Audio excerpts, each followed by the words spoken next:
Hi guys, welcome to the Ultimate Piano course. My name is Mark from PGM Piano and I'm going to be teaching you all of this stuff in this course. I first of all want to thank you for putting your trust in me and teaching you how to play this wonderful instrument, the piano. Now if you're anything like me, you want to just skip this video and go ahead and right into one of the sections and actually learn stuff. But I want to urge you, please watch this video till the end. There's a lot of important information in this video that is actually going to help you to get the most out of the course. Okay, so just sit tight, it's a couple of minutes. I'll try and make it as quick as possible and then we'll get started.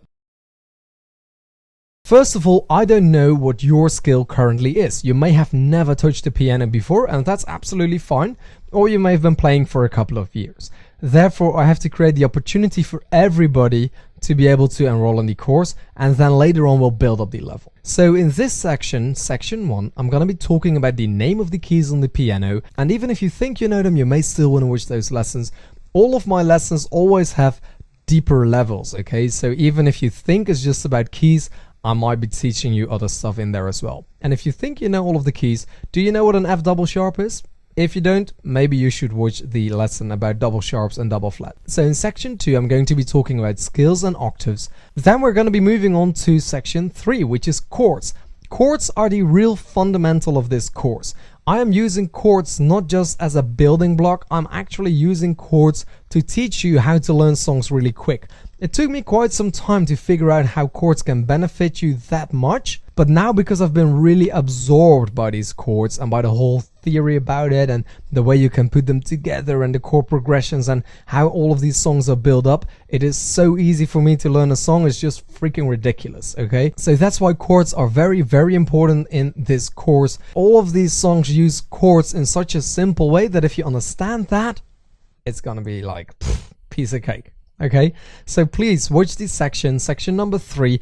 Then in section 4 we're going to be mastering chords. So where in section 3 it's basically theoretical, in section 4 I'm actually going to show you how to use these chords, how to play with them, and how to make up your own stuff right there. Then we're going to be moving on to section 5, where we're going to be combining left and right like a pro. Okay, I'm going to be teaching you my secrets in how I actually combine the left and the right hand. And I'm demonstrating you what not to do and what you should do. That's a very important section because I get so many questions about combining left and right, you wouldn't believe it. So I devoted a complete section to it. Then it's going to get interesting. Section 6, I'm going to be explaining to you what I actually do to learn a new song every single day. That is the section that made me come up with this course. That is the section where I went like, okay, it's so easy now for me to learn these songs, and I'm not bragging, I'm not trying to brag, it's just like when it clicked, it just really clicked.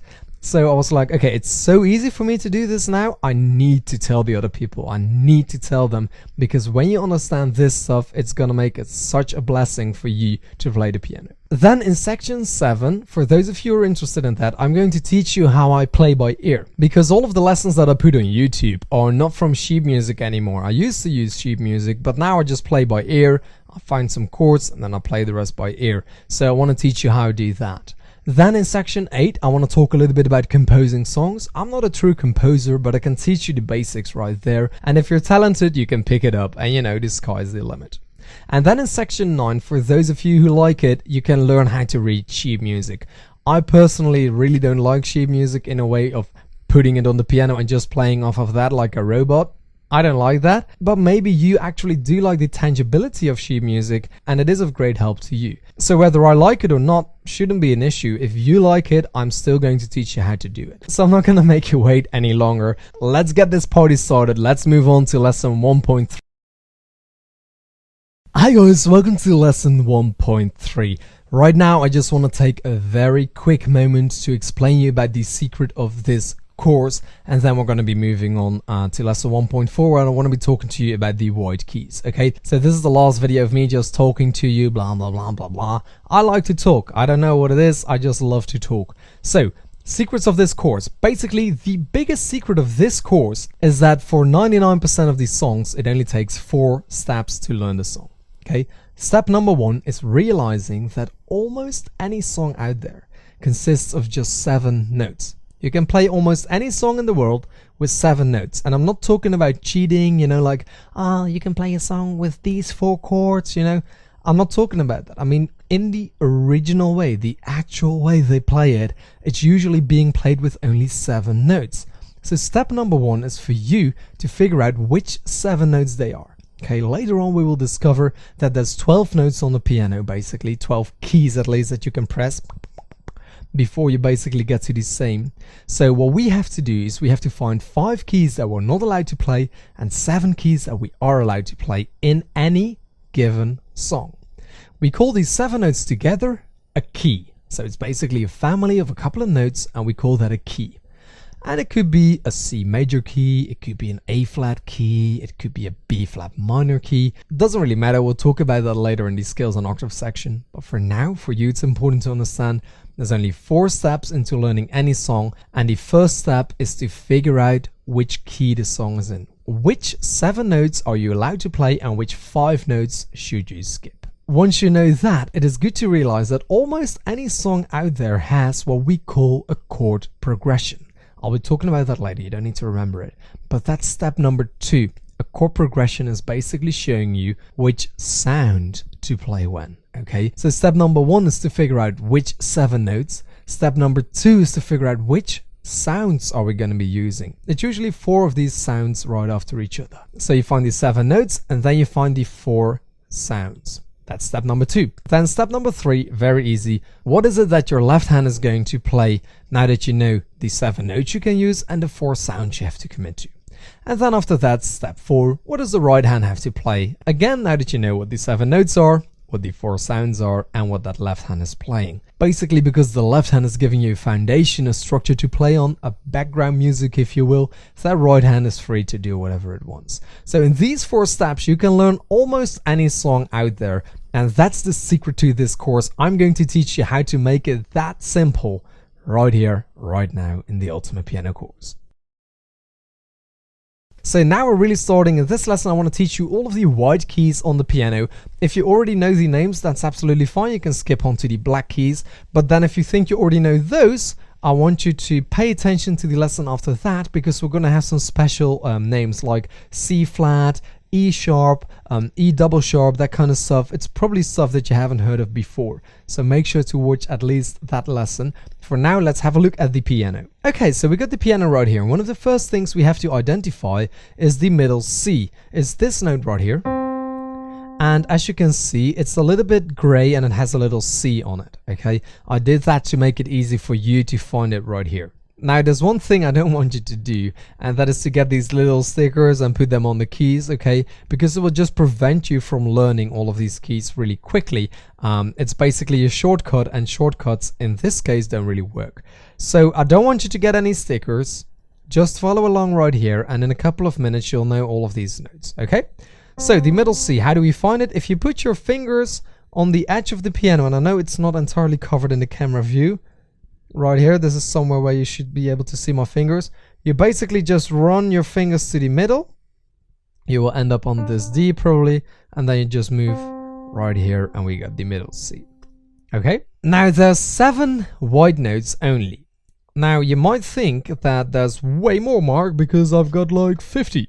Yes, but basically there's only 7. If we have a look right here, and we can have a look right here, and we can have a look right here, okay, and right here, that's basically the same, okay, because we have 1, 2, 3, 4, 5, 6, 7 white notes and 1, 2, 3, 4, 5 black notes. So let me clarify that for you right there. There we go. Now you can see what I'm talking about. So this section right here, you can also find it further down, but I want to focus on this one right here. So the first note in this section, as I've already told, is C, the middle C. And basically the notes are in alphabetical order, but for some weird reason us pianists like to start on the C when explaining stuff, okay? But they are in alphabetical order. So if we go up, we have C, then D, E, F, and G, okay? C, D, E, F, G. Now we do not continue on with H, because remember we only have 7 white keys, as you can see. So we have to start over at A and then B, okay? So that might be a little weird for you. C, D, E, F, G, A, B. But we can also shift this a little bit to the left, and then you can see A, B, C, D, E, F, G. It just doesn't sound that nice. When I play this, okay, it doesn't sound as nice as, okay, right there. So right here, we have all of the white notes. So learning these keys might be a little bit confusing in the beginning because like there's so much going on right here. I totally understand that if you would feel a little bit overwhelmed, but you don't have to. Okay, you actually learn this quite quick. When I was doing this, I learned it in about a day. I mean, I did play about 3 or 4 hours in the first day that I played piano, but still, I learned it in a day or maybe 2, and then I knew all of these notes. So let's clear this up, and I'm gonna explain them to you once more. So A, B, C, D, E, F, G, A. If you want to find that middle C, the white one, you go to the 2 black notes that are together, and then you simply take the C on the left of it. Okay, and that's not just for the middle C, any C you will find right there. 2 black notes, C, 2 black notes, C. Okay, so just on the left of these 2 black notes, you'll find the C. There's actually a couple of C's hidden from view. There's one right here, that's not on camera, and there's one right here. So in total we have 1, 2, 3, 4, 5, 6, 7, 8 C's. So what I want to do right now is I simply want to run through all of these white keys, and I'm gonna, just as I just did with the C, I'm gonna play all of them on the piano. I want you to find all of these keys. I'm gonna demonstrate it once, and then I want you to pause the video and try to do the same. Okay, so again, we're going to start on C, and I'll stay in the camera view, but you can just use your whole piano. So I'll start on C,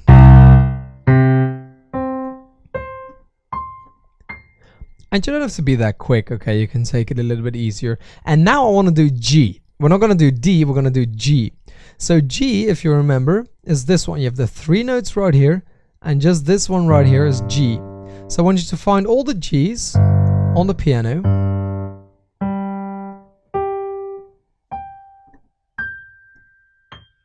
So now pause the video and do the same. I hope you turn on the video again, and that I'm back. If not, Houston, we got a problem. So now let's do B.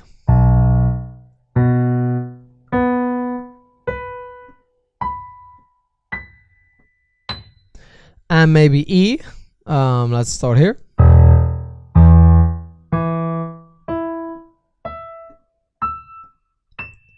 What about F?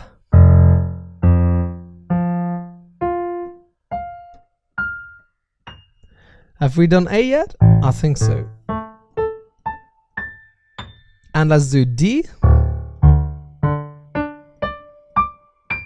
Like that. So now what I'm going to do is I'm going to be playing a couple of notes, and I want you to tell me what note it is. Okay, so I'm going to be playing the note, and you need to call out that note. Then after that, I'm going to be calling out a note, and you need to play that note and check if you got the correct one. Okay, let's do it. So can you please tell me what this note is right here? If you said A, you're correct. D, B, G, E, B, A,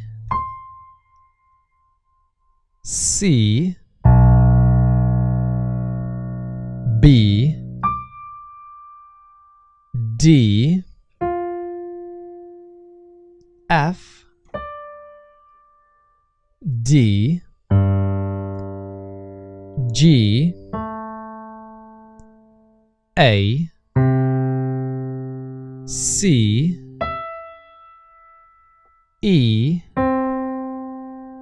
C,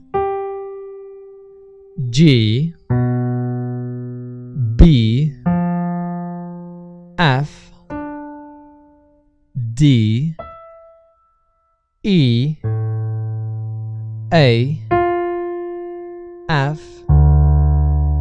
D, G, C, B, and A. Okay, I went a little bit quicker at the end. I hope you've been able to catch up. Now we're gonna do the other way around. I'm going to call out a note. I want you to play that note for me on the piano. I'm gonna again light this bit up right here. So I just want you to play it in this area. Okay, that's all we have to do right now. Just play it in this area, and I'm going to demonstrate to you which note it is a couple of seconds after I called it out. So could you please, for me, let's start easy, play a C. If you play that note, you're correct. Okay. Maybe you can play an F.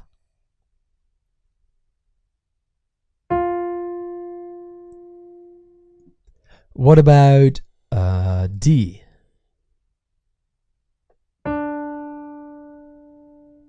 What about a B?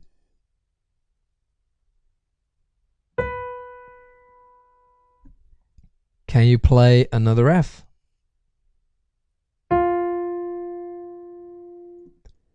A, E,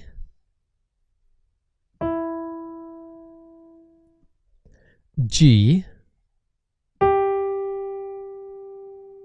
C, E,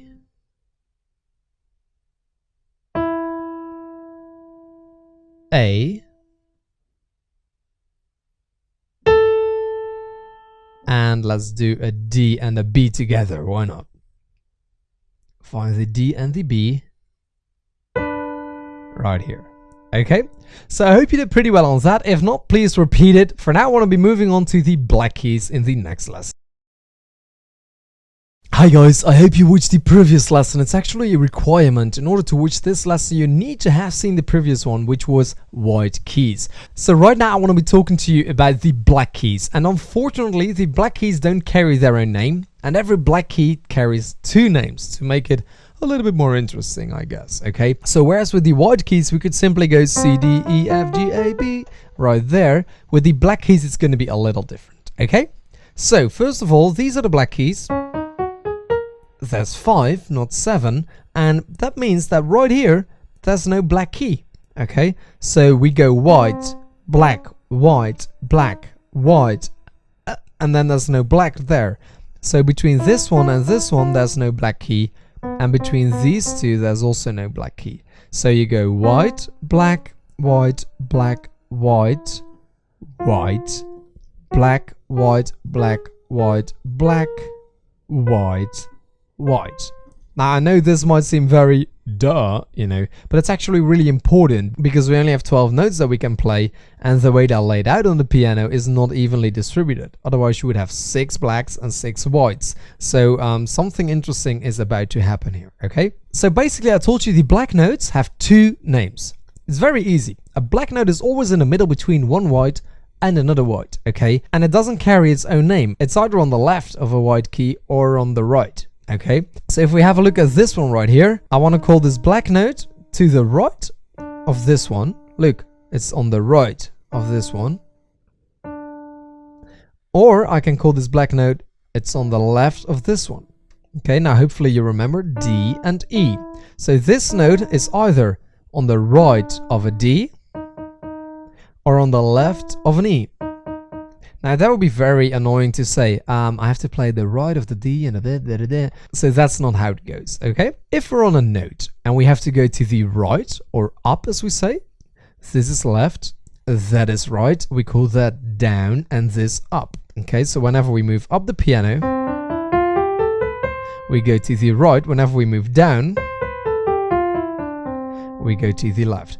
So if we want to go up from a note, we call that a sharp. Okay, sharp is up, sharp. I always see this little point, you know, a little point. It's sharp, it's a point, and it's going up. If we're going down, it's like going to bat because you're going to lay flat. Okay, if you go down, it's a flat. So if you start on this note, the E, and you want to go down to this black one, basically you say it's an E flat. Okay, it's an E flat. If you refer from this note right here, you go up, it's a sharp. So then it would be a D sharp. Now this might not make any sense to you, like why would they do this? I'll explain that later on in the course, okay? You don't have to worry about that for now. That's just the way it is, baby. So I want to talk to you about these sharps first, okay? So we have these 5 notes, and we're all going to be referring to them to the note on the left. So it's C, and then going up, sharp. So C sharp. D going up, D sharp. E going up. There's no black note here. So that means that there's no E sharp, right? Or is there? We'll talk about that in the next lesson. But for now, there's no E sharp. F, let's go to the right, let's go up, F sharp. Okay, so up until now we have C sharp, D sharp, F sharp.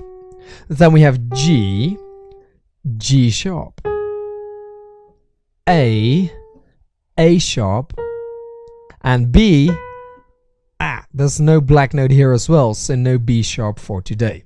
So basically, C sharp, D sharp, skip a note, F sharp, G sharp, A sharp, skip a note, C sharp, D sharp, F sharp, G sharp, A sharp. Okay? C sharp, D sharp, F sharp, G sharp, A sharp. Now for the flats, it's going to be a little different because we have to go down. So we start right here on the D, D flat, E, E flat, G, G flat, A flat, and B flat. Okay, so D flat, E flat, G flat, A flat, B flat. Or C sharp, D sharp, F sharp, G sharp, A sharp. You notice that they're different? For the sharps, we start on C. C sharp, D sharp, F sharp, G sharp, A sharp. For the flats, we start on D. D flat, E flat, G flat, A flat, B flat. Okay, so the names are a little bit different right there. So let's again do a little test. I'm going to play a couple of notes and then you have to tell me which note it is. Okay, so let's do the sharps first. Okay, so only tell me what the name is if it's a sharp. So what about this one? It's an F sharp,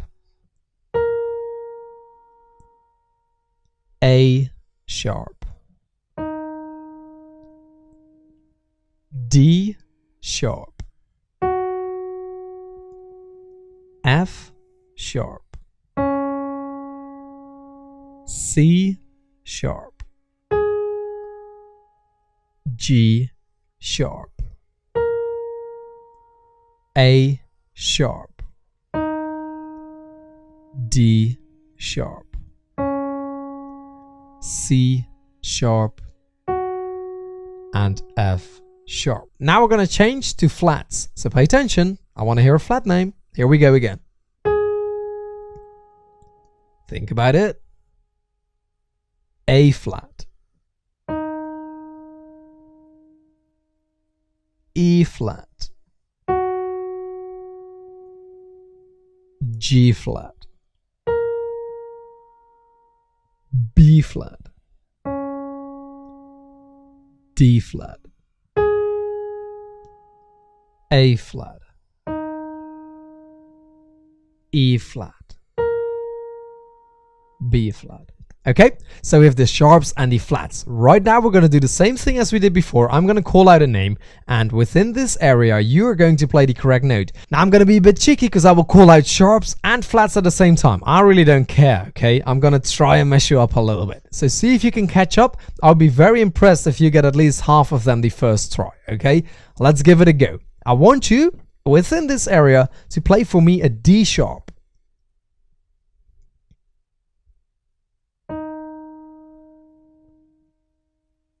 And now I would like to see a G sharp.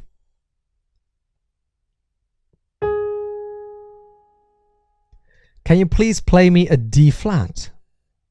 Ooh.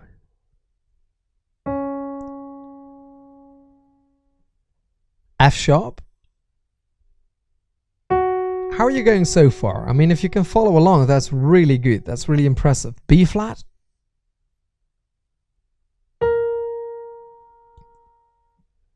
G flat, C sharp. How about a D flat? It's the same. It's the same, guys. Okay, how about A flat? Now I'm going to go a little bit quicker. See if you can say with me. D sharp, G flat, A sharp, A flat, G flat, F sharp, E flat,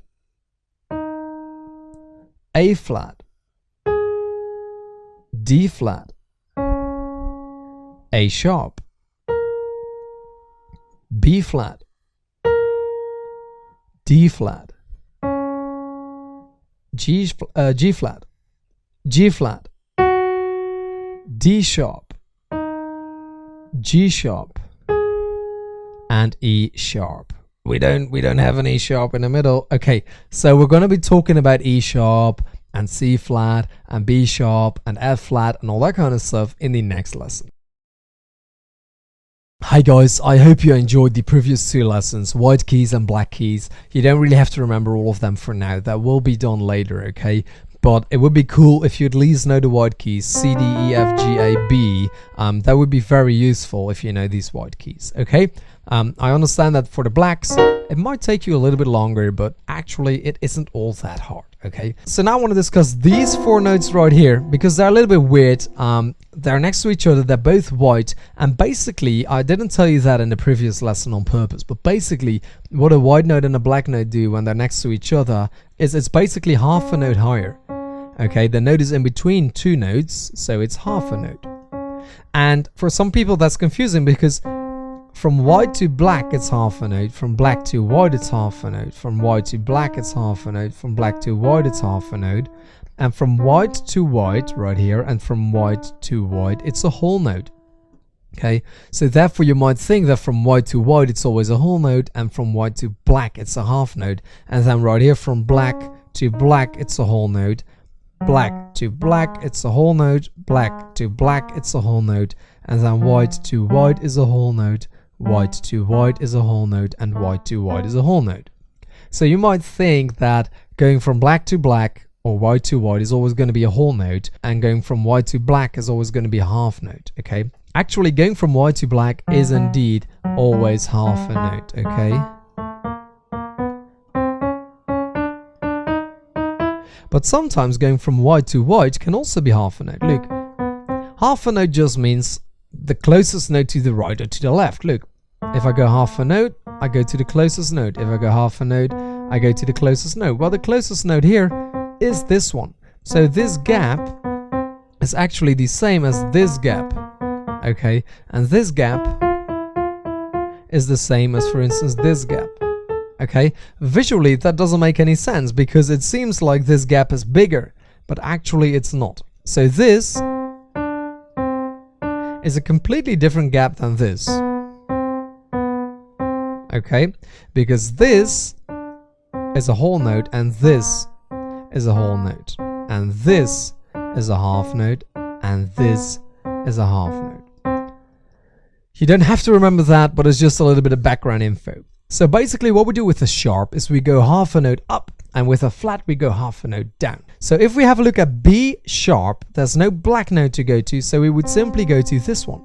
So this is the B, and this will be the B sharp because it's half a note to the right. Now normally we call this a C, but in some keys and in some scales, which we will talk about later, that is actually a B sharp and it's not a C. Same goes for the E. If we go half a note up, we end up on this one right here, which is not an F for now. No, right now it's an E sharp. E, half a note up, sharp. Okay, so B, half a note up, B sharp. E, half a note up, E sharp. And the same goes on when you go that way. F, flat, half a note down is flat, F, F flat right here. Okay, so sometimes this isn't an E, but it's actually an F flat. And then C, go half a note down, C flat. Okay, so normally B, C, E, F. And if you're talking sharps and flats, C flat, B sharp, F flat, E sharp. So basically they switched positions. The F is now called an E and the E is now called an F. Maybe a little bit confusing. Fortunately, it doesn't really happen that often. We see a C flat maybe 1 in 15 songs, 1 in 20 songs.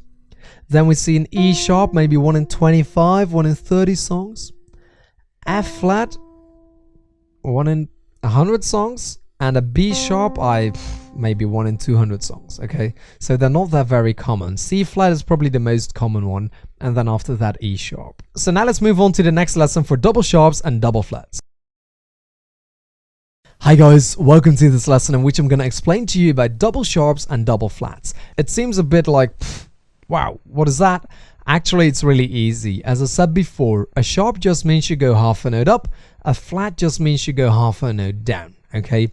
A double sharp therefore means you go half a note up and then again half a note up. A double flat means you go half a note down and then half a note down. Let me demonstrate you on the screen right now what they look like. Okay, we use a hashtag sign for the sharp and a little B for a flat. Okay, so you can watch the screen right now. We have flat, sharp, and then double flat and double sharp. So all a double sharp does, let's say we are on an F, a sharp would be right here, F sharp, and F double sharp would be yet another half note higher. So this one right here would be the F double sharp. A flat, double flat, let's say you start here on B, then we have B flat, which is half a note down, and B double flat would be this one, which we usually call an A. Okay, so it's that easy. F, F sharp, F double sharp, B, B flat, B double flat. Now the double sharps, double flats are very rare. Maybe 1 in 500 songs you're gonna find them. So you don't really have to worry about that, but I wanted to cover it anyway.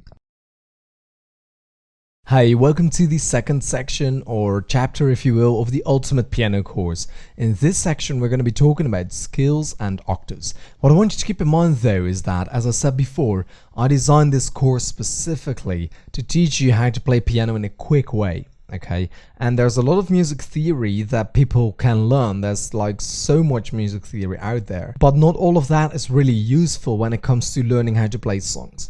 This course is aimed at people who want to learn to play quick, as in you don't want to go through the whole process of learning all this theory and then you still have to practice all of that. What I want to do is make sure that you get to playing as quickly as possible, but also that you're able to play in a way that's actually beneficial to you. Basically, we're not rushing things, but I'm getting you up to speed as soon as possible. Why is that? Because people tend to have a short little motivational span. I myself as well, if I had to learn theory and practice for like a year before I could play a song, I would never have started with piano. I started to play a song. That's what I did. It was Mad World. It was about 10 years ago, and I just started to play that song. I didn't know anything about music theory. I didn't know what the keys were named and all that kind of stuff. So what I'm going to teach you in this section is about scales and octaves. They don't necessarily relate to each other that much, but I wanted to teach you about these two things right here. So what I'm going to teach you about octaves and scales is only stuff that you're going to need in order to, boom, get up to that next level and play songs quicker. Okay, and I know it may be a little bit boring, but trust me, if you learn what I teach you in this course, I'm just going to teach you the stuff you need, and all the stuff you don't need, I'll chuck that out of the window. Okay, so this chapter, it's scales and octaves, and we're going to start with scales. Did you know that almost any song you hear on the radio consists of only 7 notes? Just 7, that's it. I didn't realize it until 2 weeks ago, if I'm honest. I mean, of course I knew, I kind of knew, but I didn't really realize it like that. Like, oh shit, there's only 7 notes. There's only 7. And how can it be hard to play a song if there's only 7 notes, right? Now you may be wondering as we watch the piano, like, Mark, in the previous section you told us there's 12, like whether I look here or here, there's 12 notes. So what are you talking about 7? Well, actually each of these songs is basically written in a language, okay? And because there's 12 notes, there's 12 languages, as we will see later on. And then of course there's many more languages, but I'm not going to bore you with that. Basically all we need to know is these 12 languages. And you can compare it with a book. A book is written in a certain language on the first page, and if you flip the page, let's say the first page is French, and you flip the page, it's not going to be Russian. Okay, the entire book is going to be written in French, and that's the same with these songs. Once you know which language it is in, you can actually play that song really easily. Okay, So these languages, we call them scales, and I'm going to demonstrate a little bit about that in the next lesson. Then we have octaves. Octaves are intervals, basically. Now, when I did my theory course on Udemy, and I done one on YouTube as well, I talked about intervals, and I taught all the intervals, a third and a second and a half, and blah, blah, blah. Okay. The reason I don't do that in this course is because basically when you play the piano, that's not really a use for it. It's just being nerdy and, oh, I know everything about the piano. I know this is an eighth, and I know this is a sixth, and blah, blah, blah, blah, blah. Okay, I really didn't like it, but it's music theory, so I put it in a theory course. This, though, is not a theory course. This is the ultimate piano course. It's how to get you playing as quickly as possible. And to me, knowing about half notes and whole tones and intervals is really not beneficial. It's really not going to help you to play any quicker or any better. So it's not in this course. I kicked it out. I get to do that. It's my course. I get to do whatever I want. But octaves I kept in there. And an octave is an interval. It's a certain distance between notes. And I'm going to tell you about that later in this section of the course. So I hope you're ready to forget everything you don't need to know about the piano and just focus on the stuff that's actually really important. And in order to do that, we're going to start in the next lesson with these scales. Hi guys, welcome to lesson 2.2, scales, what's the use? As I already mentioned a little bit in the previous lesson in the introduction, scales are sort of languages of songs, okay? Songs are written in a certain language, and yes, some of these songs change language later on in the song. They tend to flip a little bit now and then, but in 95% of the cases, all of these songs you hear on the radio are written in one language. Now, fortunately, these languages are made up of notes and not of words. That means you don't have to learn Russian, Chinese, French, all that kind of stuff. All you need to be able to do is recognize the language, okay? There's 12 languages, and I'm going to be showing all of them to you in the next lesson, which is major scales. And then we have another one after that, which is minor scales, okay? So I guess it's time to have a look at the piano and see what scales are and what the use of them is, okay? So I want to play something on the piano.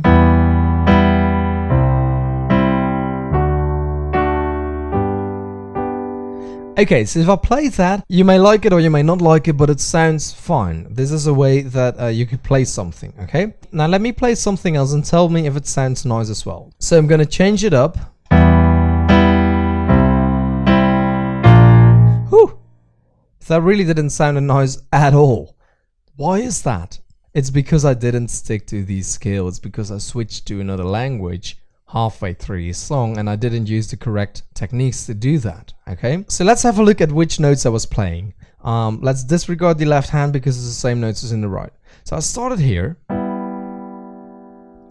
and then I played this, okay? So we already have these 4 notes, okay? I know it's gonna sound annoying when I press them all in, but they will light up, okay? So we started here and then there.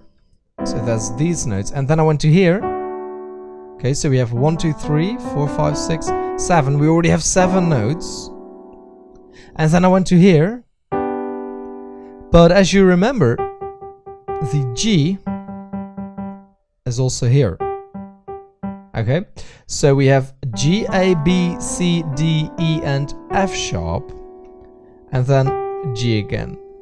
These are the notes in this scale, in this language, as it were. Okay, so if we start on this C, where you usually would start, like that, then we get this. Sounds a little bit weird. That's not really. Let's drop it down 1 note. Nah. Nah. That's it. That sounds normal. That sounds like this. Yes, that's it, okay? That means that this is a G major scale. You don't need to remember that. We'll talk a little bit about it in the next lesson, okay? Now, what that does is it gives me a template or language or a boundary or a restriction or whatever.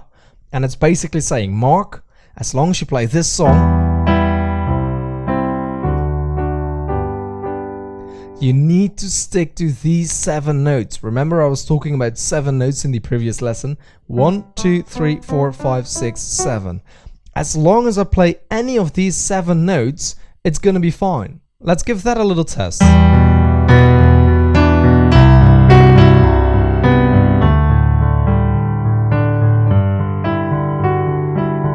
Okay, now depending on how good you are with improvising or how good you are as a composer, this is gonna sound a little bit weird or a little bit nice, and that has to do with the chords. Okay, we're gonna get to that later, because there's languages and chords that you can match. So if I mismatch the chords, it's gonna sound a little bit, you know, like here, and then maybe here, and then maybe here,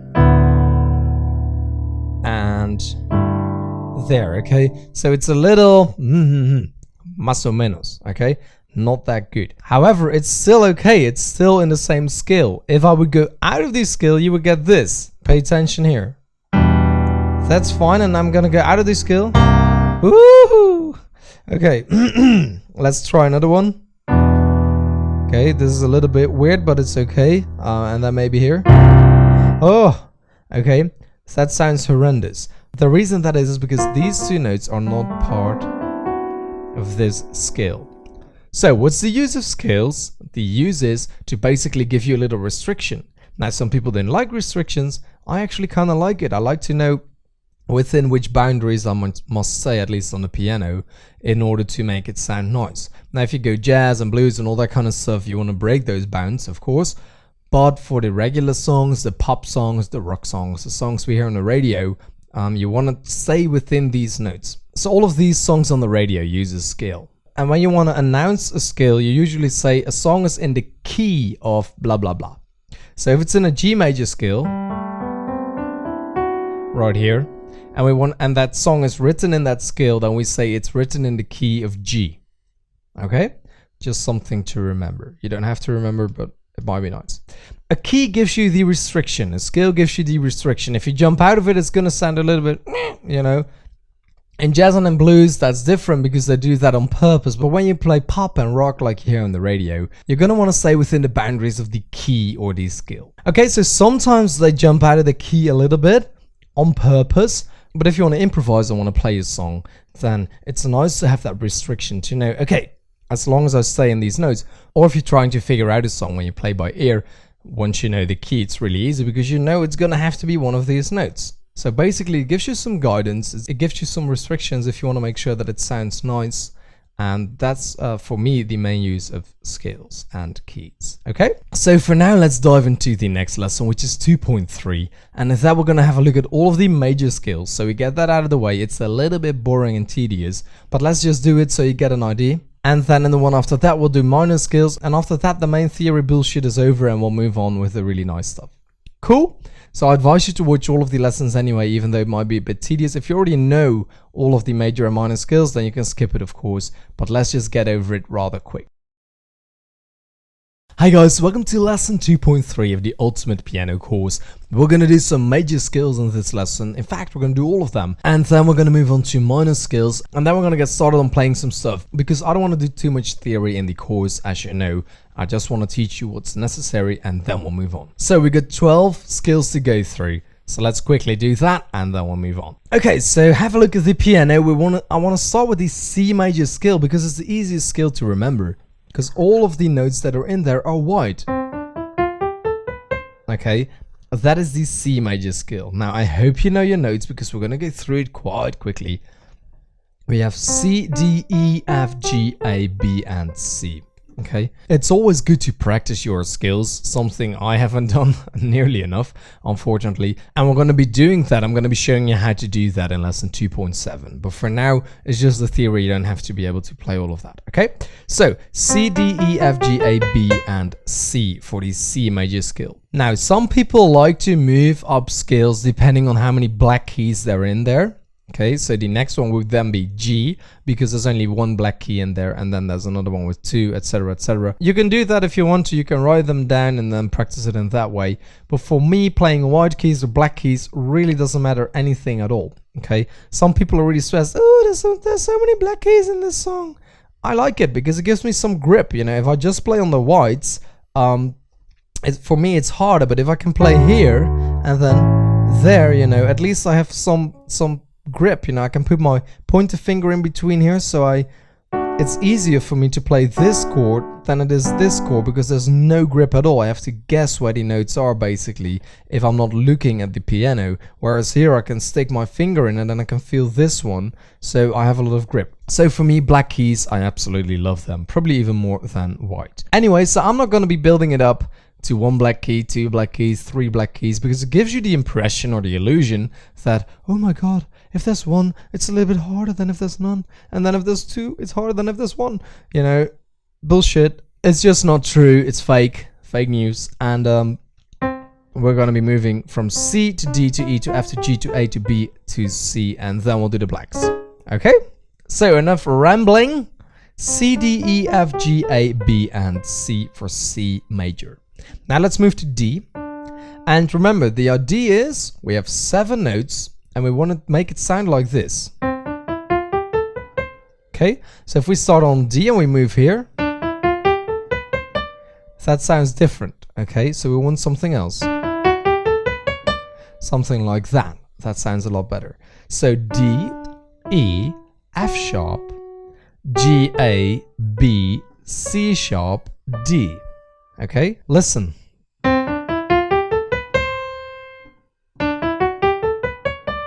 Okay, it's the same kind of sound. E. Nah, that's not it. Nope. No. A little Middle Eastern thing. But that's not it. So for E, like that, okay? E, F sharp, G sharp, A, B, C sharp, D sharp, E. Now what I want to show you here is these scales, and you don't have to remember all of them, okay? It doesn't really matter if you know in which scale a song is written per se, to me personally. However, it's nice to see the different variations, so now you know that right here, as you can see, we have 4 black keys and 3 whites, you know? So if you were playing in the key of E, E major, then you would know that these are the notes you can pick from, okay? So that's basically all there is to it. Let's move on to F. And there's 0 sharps in this one, but there is a flat. Now how's that possible? Well, basically, if you have a look here, C, D, E, F, G, A, B, C. Well, there's no flats or sharps because it's white notes. And we're not counting the E sharp or the F flat. Then D, E, F sharp, G, A, B, C sharp, D. Now, the reason this is a sharp and not a flat is really simple. Listen to what I'm gonna say if it was a flat. D, E, G flat, G, A, B, D flat, D. If I say G flat and D flat, there's no F and there's no C.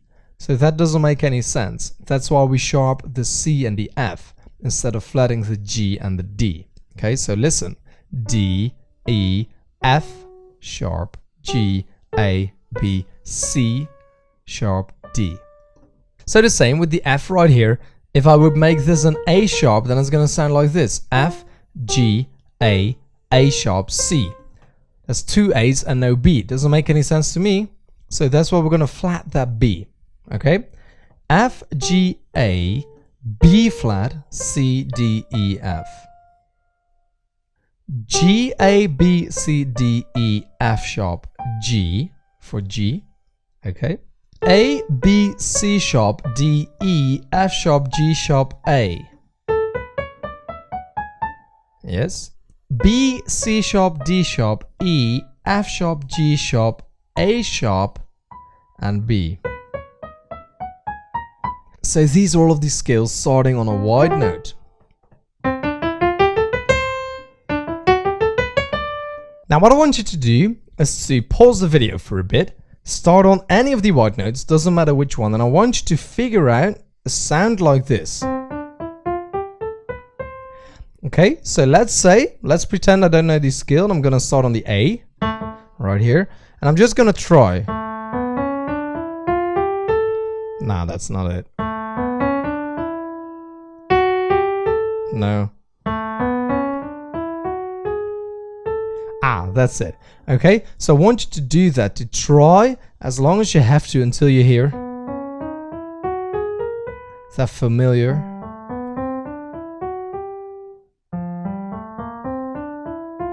that familiar little thing, okay? You don't have to get it perfect, just try around a little bit with every note and then see how far you get. And then you're gonna start the video again because we're gonna do these sharps and flats. Okay, welcome back. I hope you had a go. I hope you did okay. If you didn't, that's fine. You'll get it. You'll get it later on because we're gonna play so much stuff. All of these keys are gonna flow into your system. Don't think about it too much. You don't have to overthink it. It's all gonna be fine. We're just in chapter 2. We got 7 more to go. Okay, so now we have the C sharp, the D sharp, F sharp, G sharp, and A sharp. Or is it D flat, E flat, G flat, A flat, B flat? You tell me. Well, actually, it doesn't matter which one you pick because the scales are going to be the same, okay? This is one of these things where it has 2 names again, but basically it's the same thing. Now, what is important to understand is that if you pick a C sharp, all of the other notes are going to be called sharp, of course. And if you pick a D flat, then all of the other notes are going to be called flat. So you cannot have a D flat scale with an F sharp in there. That would be a G flat, okay? We're going to see that in a bit. Let me run through them and then we've done all of the major scales. I want to thank you for your patience. I know it's a lot, but I want to show you at least all of them for the people who want to learn that. And if you do, that's absolutely fine. It's always good to learn some stuff.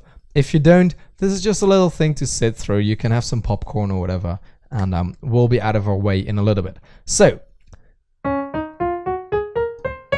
here we start already. C sharp, D sharp, F, F sharp. That's weird.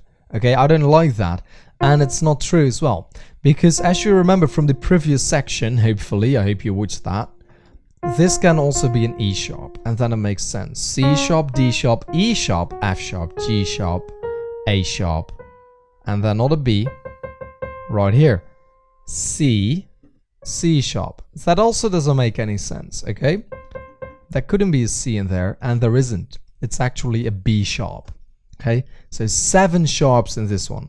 C sharp, D sharp, E sharp, F sharp, G sharp, A sharp, B sharp, and C sharp.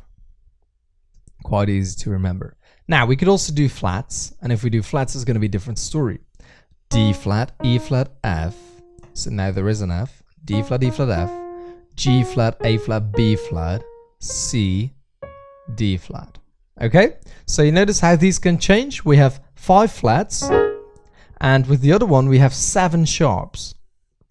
So it changes a little bit. Okay, so the reason is we're playing these 2 notes right here, and when you play flats, these aren't flats, these are the regular notes. Let's do D sharp. Okay, now this one is a little bit tricky. D sharp, E sharp, G. Now that's not possible. You cannot have G in there because we skipped the F. So D sharp, E sharp, and now F double sharp. Okay, it's a bit of a cheat, but you move from F to F sharp and then half a note up to this one, which we usually call G, but it's an F double sharp. So D sharp, E sharp, F sharp sharp, if you will, G sharp, A sharp, B sharp, C double sharp. Okay, so we do the same kind of little trick right there, and then D sharp. Okay, but you don't have to remember all of these names, just remember that it goes like this. Okay, so of course it's the same for E flat, same notes, but then it's gonna be E flat, F, G, A flat, B flat, C, D, E flat. So a lot more boring, but a lot easier, if you will. Okay, then F sharp.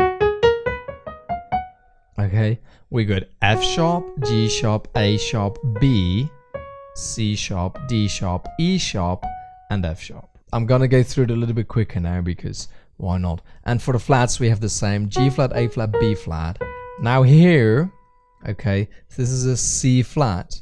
Okay, this is not a B, it's a C flat, D flat, E flat, and now here we have an F and a G flat. Okay. Then for G sharp, right here, G sharp, A sharp, B sharp, C sharp, D sharp, E sharp, F double sharp, and G sharp. Okay? Or A flat, B flat, C, D flat, E flat, F, G, A flat. Okay? And then the final one, A sharp, right here. A sharp, B sharp, C double sharp, D sharp, E sharp, F double sharp, G double sharp, and A sharp. See why I don't like music theory that much with the double sharps and all that stuff? I really don't like it. I just want to know that I can actually start on all of these notes and make this sound. Okay? Like, it's the same kind of sound. That's the main important thing to remember from this, okay? So you can now also practice on the blacks, now that you know all of them. And basically just pick any note, close your eyes, go like this. This one, okay, cool. And then you have to do that. And if you got it right, cool. If you didn't get it right, just try it again with the same key until you get it, okay? So do a couple like 3, 4, or 5, and then move on to the minor scales in lesson 2.4. Hi guys, I hope it didn't bore you to death in the previous lesson. This is 2.4. We're gonna go through it quite a lot quicker in this one, I'll promise you. But it's just good to have a look at all of these scales once, so you know that they're out there and you can actually use them when they come up. Now, I never name it. I'm not gonna say like, today we're gonna play a song and it's in the key of B flat or whatever, and then expect you to know it. I just wanted to show you all of the different variations and give you the notation on the notes as well. So for now, the minor scales. Well, basically all of the minor scales are the same, it's just a different way of naming them, and you start on a different note. So the sound is not going to be like this, but it's going to be like this, which is a really weird kind of sound. But I just wanted to show you the minor scales in case you're interested in that, okay?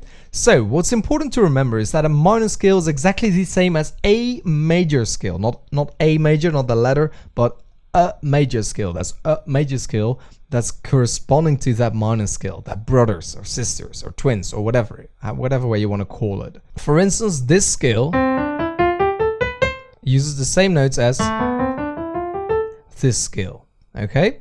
All whites. See? Now, one of them is called a C major scale, that one, and the other one is called an A minor scale. And it's basically the same kind of thing when you're playing it, but right here, you start on an A instead of on a C, okay? So all of these scales have brothers and sisters. And how do you find the brother or sister? It's really easy. If you're on a major scale, you want to go to the ground note. What is the ground note? If you're on a C major scale, you're going to go to the C. If you're on an A sharp major scale, you're going to go to A sharp. If you're on an E flat major scale, you're going to go to E flat. And then what you're going to do is you're going to go 3 half tones down. Now, how do you go a half tone down? I haven't taught you that at all yet, because it's so easy, okay? How do you go half tone down? Half tone is simply one step to the left on the piano, okay? Because this would be a whole tone, and this is a half tone. So let's say we want to find the corresponding scale to E flat major. We're going to go down a half tone, another half tone, and another half tone. So 3 half tones. Okay, so the E flat major scale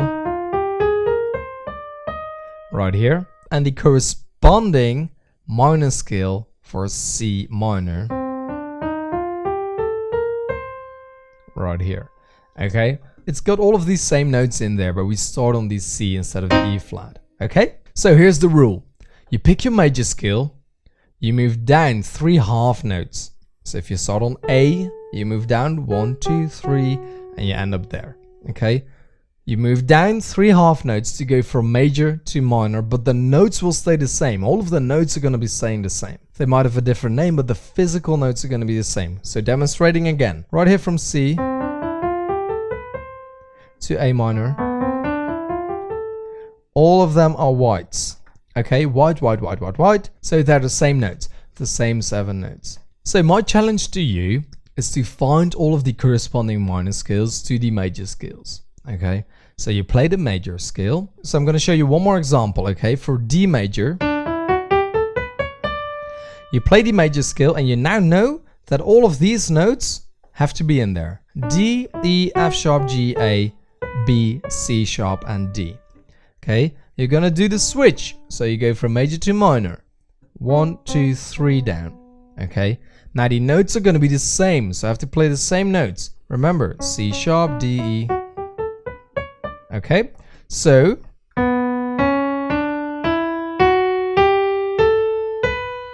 something like that, okay?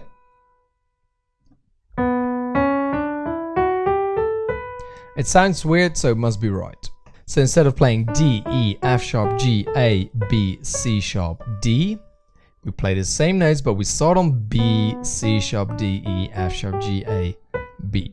So I want you to find the corresponding. Now, if you found a minor key and you want to go up to a major, of course, all you have to do is reverse the process. So instead of going from a C, three half notes down, 1, 2, 3, if we start on an A, and we want to go up to a major, we go 1, 2, 3 half notes up, boom, and we're at a major, okay? What's important again for you to understand, I know I've said it before, but here we go again, a major and a minor scale that are brothers or sisters or twins or however you want to call it, best friends, have the same notes in them. The notes are the same. 7 whites, exactly the same whites, okay? For D major and B minor, the same notes, okay? We have a C sharp and an F sharp, and all of the other ones are white. So that's always going to be the same. That's really important for you to understand. And then, for now, it's time to forget all of this stuff and move into the octaves. So I hope you join me in lesson 2.5. This was enough boring theory. Now I'm going to show you some octaves, which is technically also theory, but we're going to do it a little bit more exciting. See you there. Hi guys, welcome to lesson 2.5. This is where we're going to start on octaves. Octaves for this course are very important. You're going to be playing so many octaves that if you don't know what an octave is right now, by the time you hit the end of the course, and if you're ever going to do it again, you go, oh, phew, an octave, of course, okay? You're going to be playing so many octaves, I guarantee you, by the time you finish this course, you will have played at least 10,000 octaves. Can you believe that? 10,000? It's going to be true, trust me. So what is an octave? An octave is two things. An octave is simply a distance between two notes. Remember when I was talking about the intervals? Well, basically an eighth is an octave. Forget it, don't have to remember that, that's all bullshit. For me, it's very easy. An octave simply means playing two of the same notes at the same time. So you play a low C and a high C, and then you have your distance of an octave. That's an octave. Now, the way I play octaves is I like to play them because it's the same note, and when you play them double, you get a little bit more out of it than when you just play that low one or the high one. Also up here,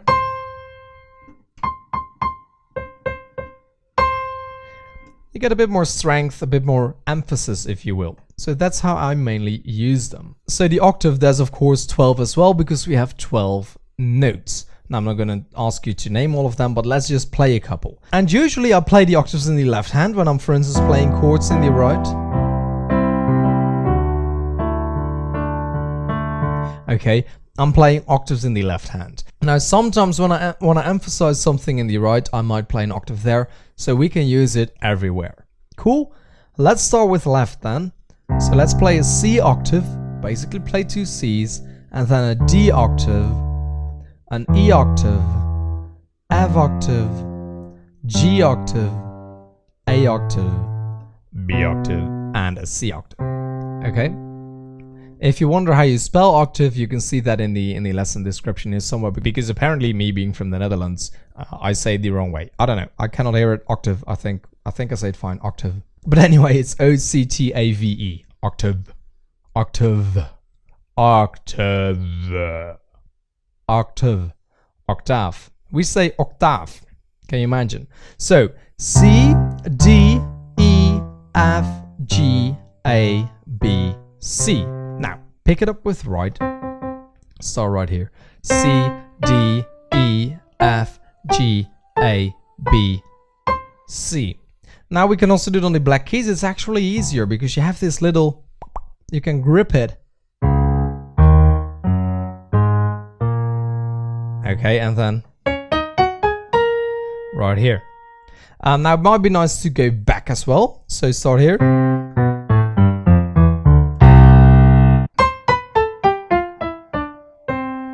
And there. If you're having trouble to reach or to stretch, when we're going to practice the octaves in lesson 2.8, I'm going to give you some tips. Okay, for now it's just for you to know what an octave is. So it's the distance between two notes. Okay. So when we play them together, I call that an octave. You play an octave. You play a C octave. You play an F sharp octave. You play a D flat octave. You play an A octave. Okay. Now in the next lesson I want to talk about octaves again, but I'm going to demonstrate something else, another use for it, okay?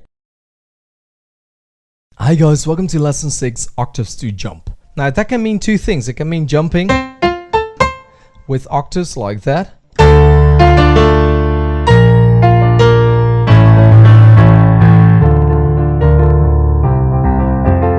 etc. Doesn't really matter, but that's not the one I'm talking about right here. What I mean is when you jump up an octave or you jump down an octave, okay? So how does that work? Well, let's say you play something like this.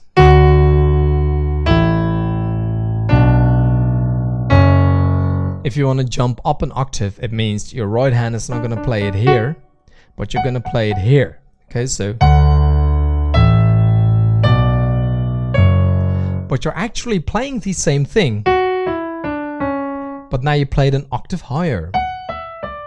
So that's what I mean when I say jump up an octave. You're going to play the same thing, but you're going to play it an octave higher. Now you can also drop an octave. If you were playing here, you can drop down and play there. For the left hand as well, let's say we're playing this, we can come up an octave. And you don't have to be playing octaves in order to jump up an octave or go down. If I was playing this, let's say here, and I wanted to go down an octave, I simply play the same thing, but I drop it an octave, okay? So sometimes you do this when you play a song, let's say right here.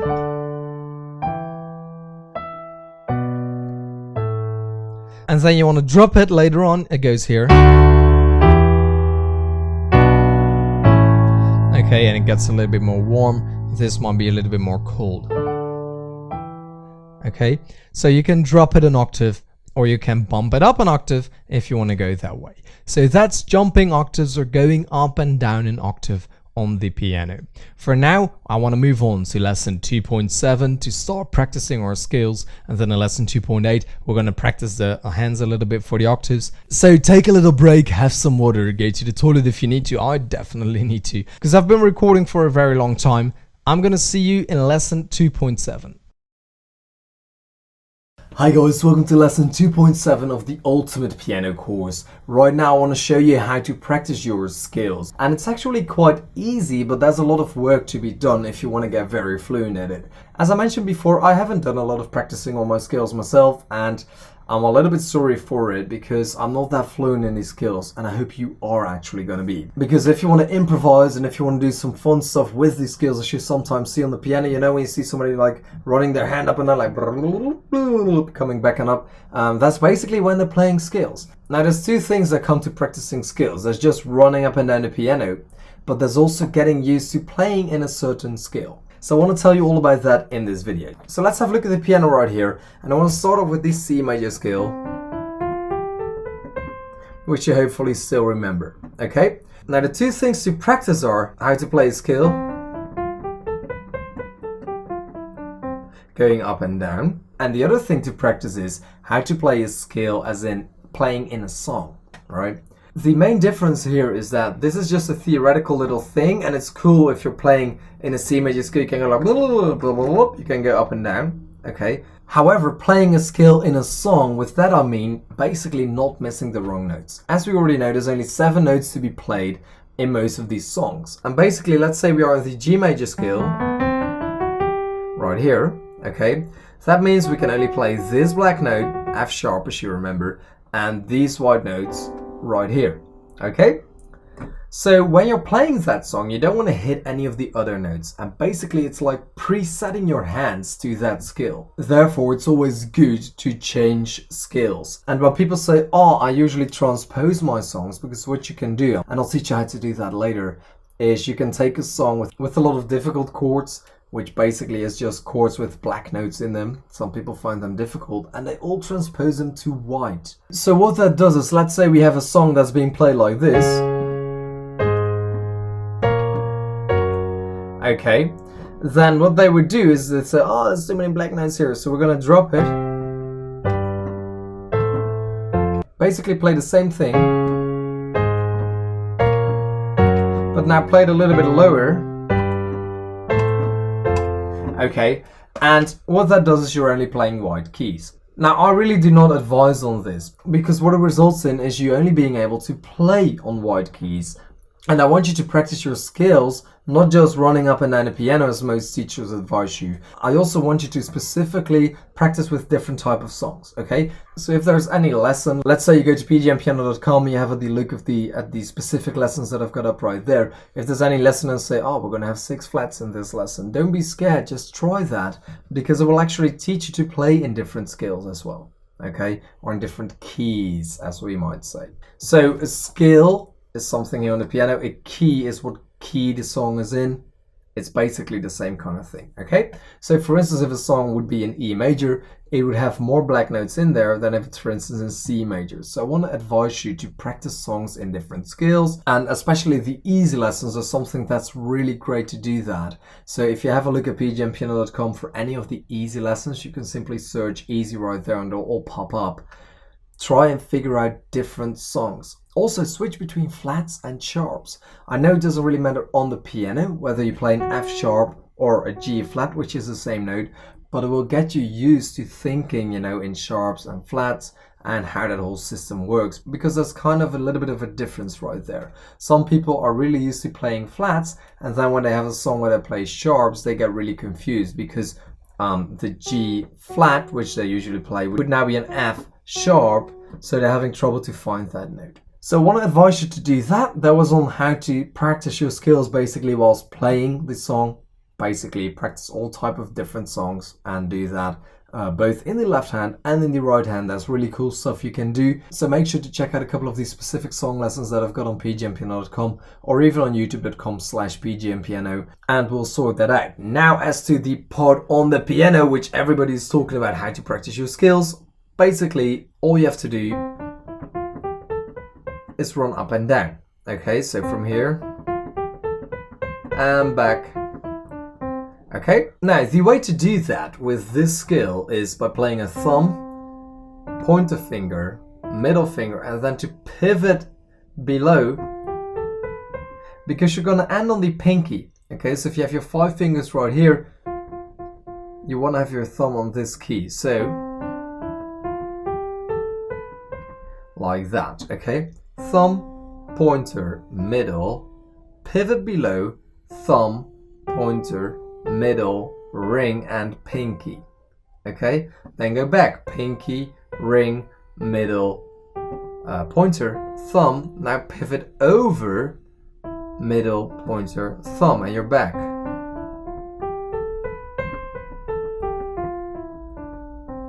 If you want to continue, don't end on the pinky because you're going to get stuck. Now you need your thumb here again, so you can do the same thing right there. So here, what you do is you stop on the ring and then pivot underneath the thumb. When you go back, pivot your ring and go like that, okay? So let's have a practice at that. We'll do it once until here and go back, and then we'll go all the way here and go back very slowly.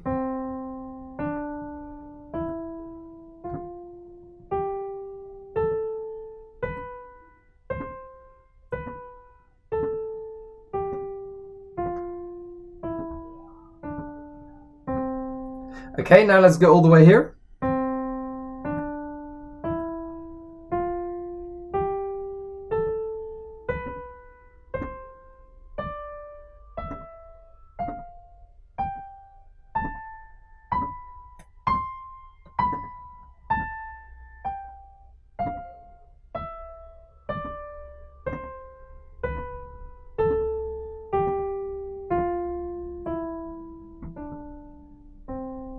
All the way up until there.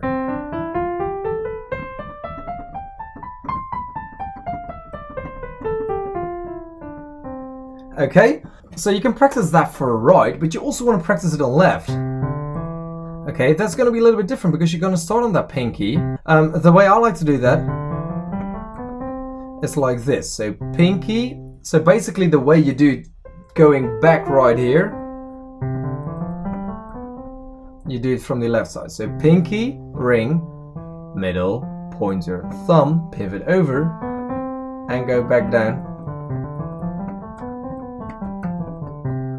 Now the trick here is to go slow, and practice. That speed will come later, okay?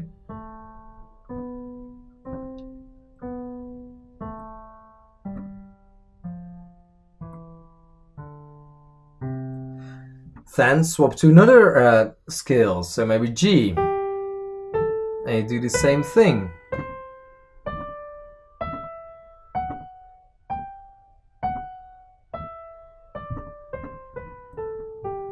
Okay, you can do it anywhere you want, right here.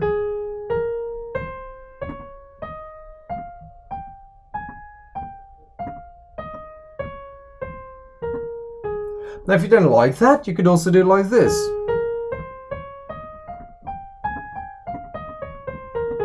Okay, that's up to you. I'm not very strict on how you place your fingers myself, because my goal isn't to become a concert pianist. My goal is to be able to play songs that I actually like to play on parties, when I'm having fun, when I'm at the train station and we got a piano right there. And that doesn't mean that I don't want to have a good technique, but it does mean that you have to be reasonable.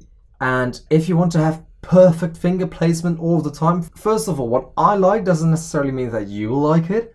And second of all, you're not going to notice the difference, because you can actually play your own style. Unless you would want to become a concert pianist and earn your money like in concert halls, like, you know, like the big ones, like the Sydney Opera House and stuff like that, then it might be very important for you to get the finger placement exactly right.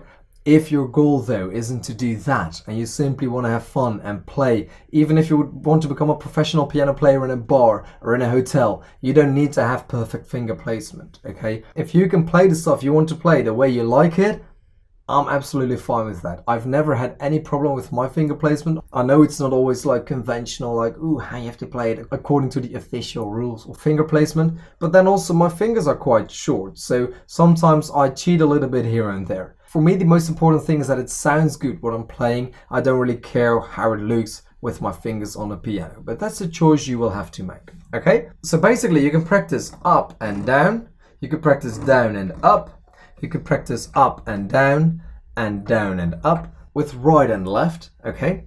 And then you can also try different things like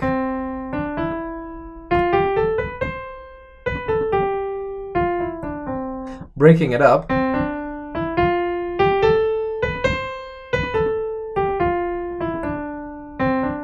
something like that, okay? So try different ways to do that.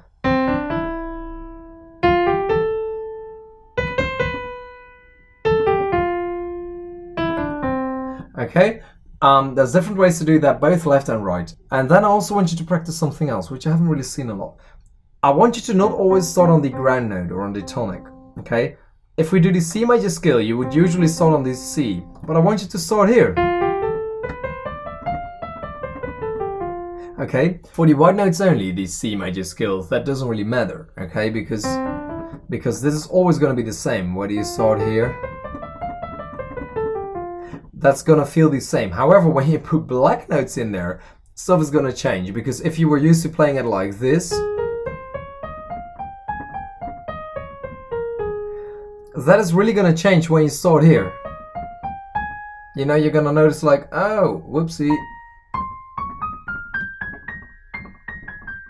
Okay, so that's why I want you to practice also to start on different notes in that scale. If you want to practice your scales a lot, that's something very useful to do, because you're not always going to, when you want to do this little scale run, you're not always going to start on the ground note. You're actually going to start on other notes as well now and then, and therefore it's very important to do that. It will also really help you to get all of these different keys, the 12 different keys, the 12 different scales in your system.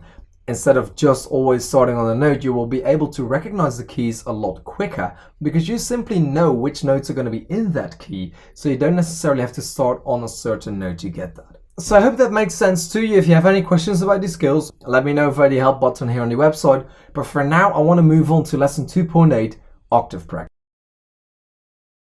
Hi guys, welcome to lesson 2.8, practicing your octaves. Now, as with the previous lesson, there's two parts here that I want to teach you. So first of all, I want you to get really used to playing octaves and even jumping your octaves around. And the other thing I want to teach you right here is to recognize octaves, okay? So if you're playing an A right here, then I want you to be very able to jump up to the next, jump up to the next, jump up to the next, okay? So we're going to practice that a little bit first before I'm going to explain you how to jump your hands. So I'm going to give you a couple of examples, and then I want you to do this by yourself by simply closing your eyes and finding a note whilst being blind, whilst holding your hand before your eyes or whilst having your eyes closed to get a random note. So I'm going to start right now. I'm just going to like, okay, what was that? A B. Okay, so now I have to first of all jump down and then jump all the way up to all of the B's. Okay, I can do this with my left hand, I can do it with my right hand, so I can close my eyes and what do we have? A D. So I have to go up. Okay, I want you to go up first. Go down and you can go back up if you want to, okay? It doesn't really matter if you hit the note precisely with your finger or if you cross it a little bit like that. That's possible, okay? What I want you to do though is to train your eyes to recognize these notes everywhere and jumping octaves like that, okay? We're gonna do another one. This one right here is C. Right there. Ooh, but I forgot a couple. There's one right here, but you cannot see it on the camera because the camera only reaches until there. And then there's another one right here, and that's off camera as well. So you'll probably find 8 C's on your piano. 1, 2, 3, 4, 5, 6, 7, 8. If you have a piano with 88 keys. So make sure to find all of them. I want to do another one. I've got an F. So I'm going to go up and then go down, and I can go back up like that. Okay, so practice that maybe like 2 or 3 minutes a day. Just close your eyes, hit a random note, and see if you can easily, with both hands, find all of the corresponding notes on the piano. That's one. That's practicing how to literally jump an octave like I explained to you in a couple lessons ago. Now the other thing is a little bit less easy. You're going to have to practice to actually play these octaves, okay? So what I want you to do for that is you can simply practice your scales whilst using octaves. So you can go do that. You can do it with right. You can practice by playing a nice pattern which you might have learned in one of the easy lessons on pgmpiano.com. C octave, G octave, A octave, F octave. Okay, No Woman No Cry by Bob Marley. And so many other songs, okay? You can do that, and you can do it in the right hand as well. Or you can practice both hands at the same time. Right here.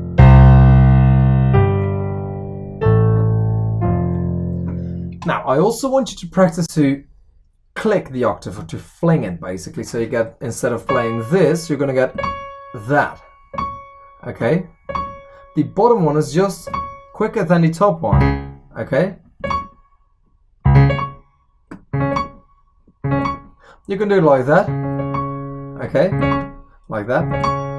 You can go down as well. Okay? So that might look like this.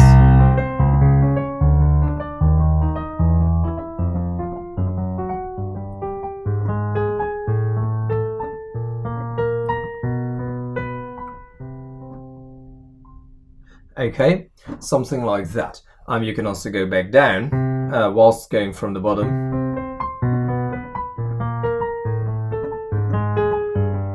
Etc, etc. And you can go from this side, which is a lot harder to do, trust me.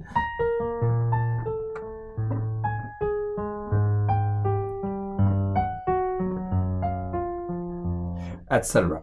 Another thing you can do is trying to jump octaves like that and continue it on right here. Okay. Right there. So you can do that, you can jump down and you can jump up. These are all kind of things that you can do. The best way though to practice the left hand is to play any of the easy lessons that I got on the website, that I got on the other website or on YouTube, okay? Because it's a fun way to play, and you're going to have to do that. And later on, we're going to be seeing that when we play chords, that these octaves in the left hand are very important. In the right hand, sometimes you play a little melody line, with a full octave to emphasize it a little bit. Okay, so it's nice if you can play that right hand with octaves as well, but usually the right hand won't have to be that quick, and the left hand later on we're going to connect to the chords. So when you play a C chord, your left hand is going to be on the C. When you play a G chord, it will be on the G. When you play D, F sharp, A, B minor, doesn't matter which chord you play, that left hand is going to jump to the correct position.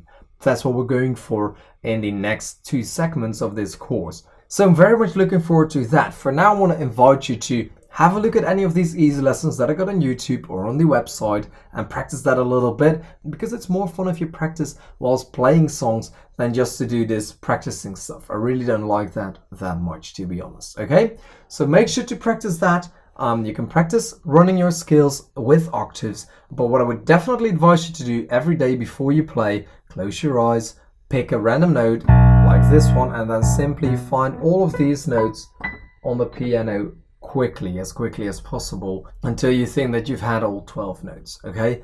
And then move on with your playing, because it's good if you do that a couple of weeks to start recognizing exactly where these notes are located on the piano.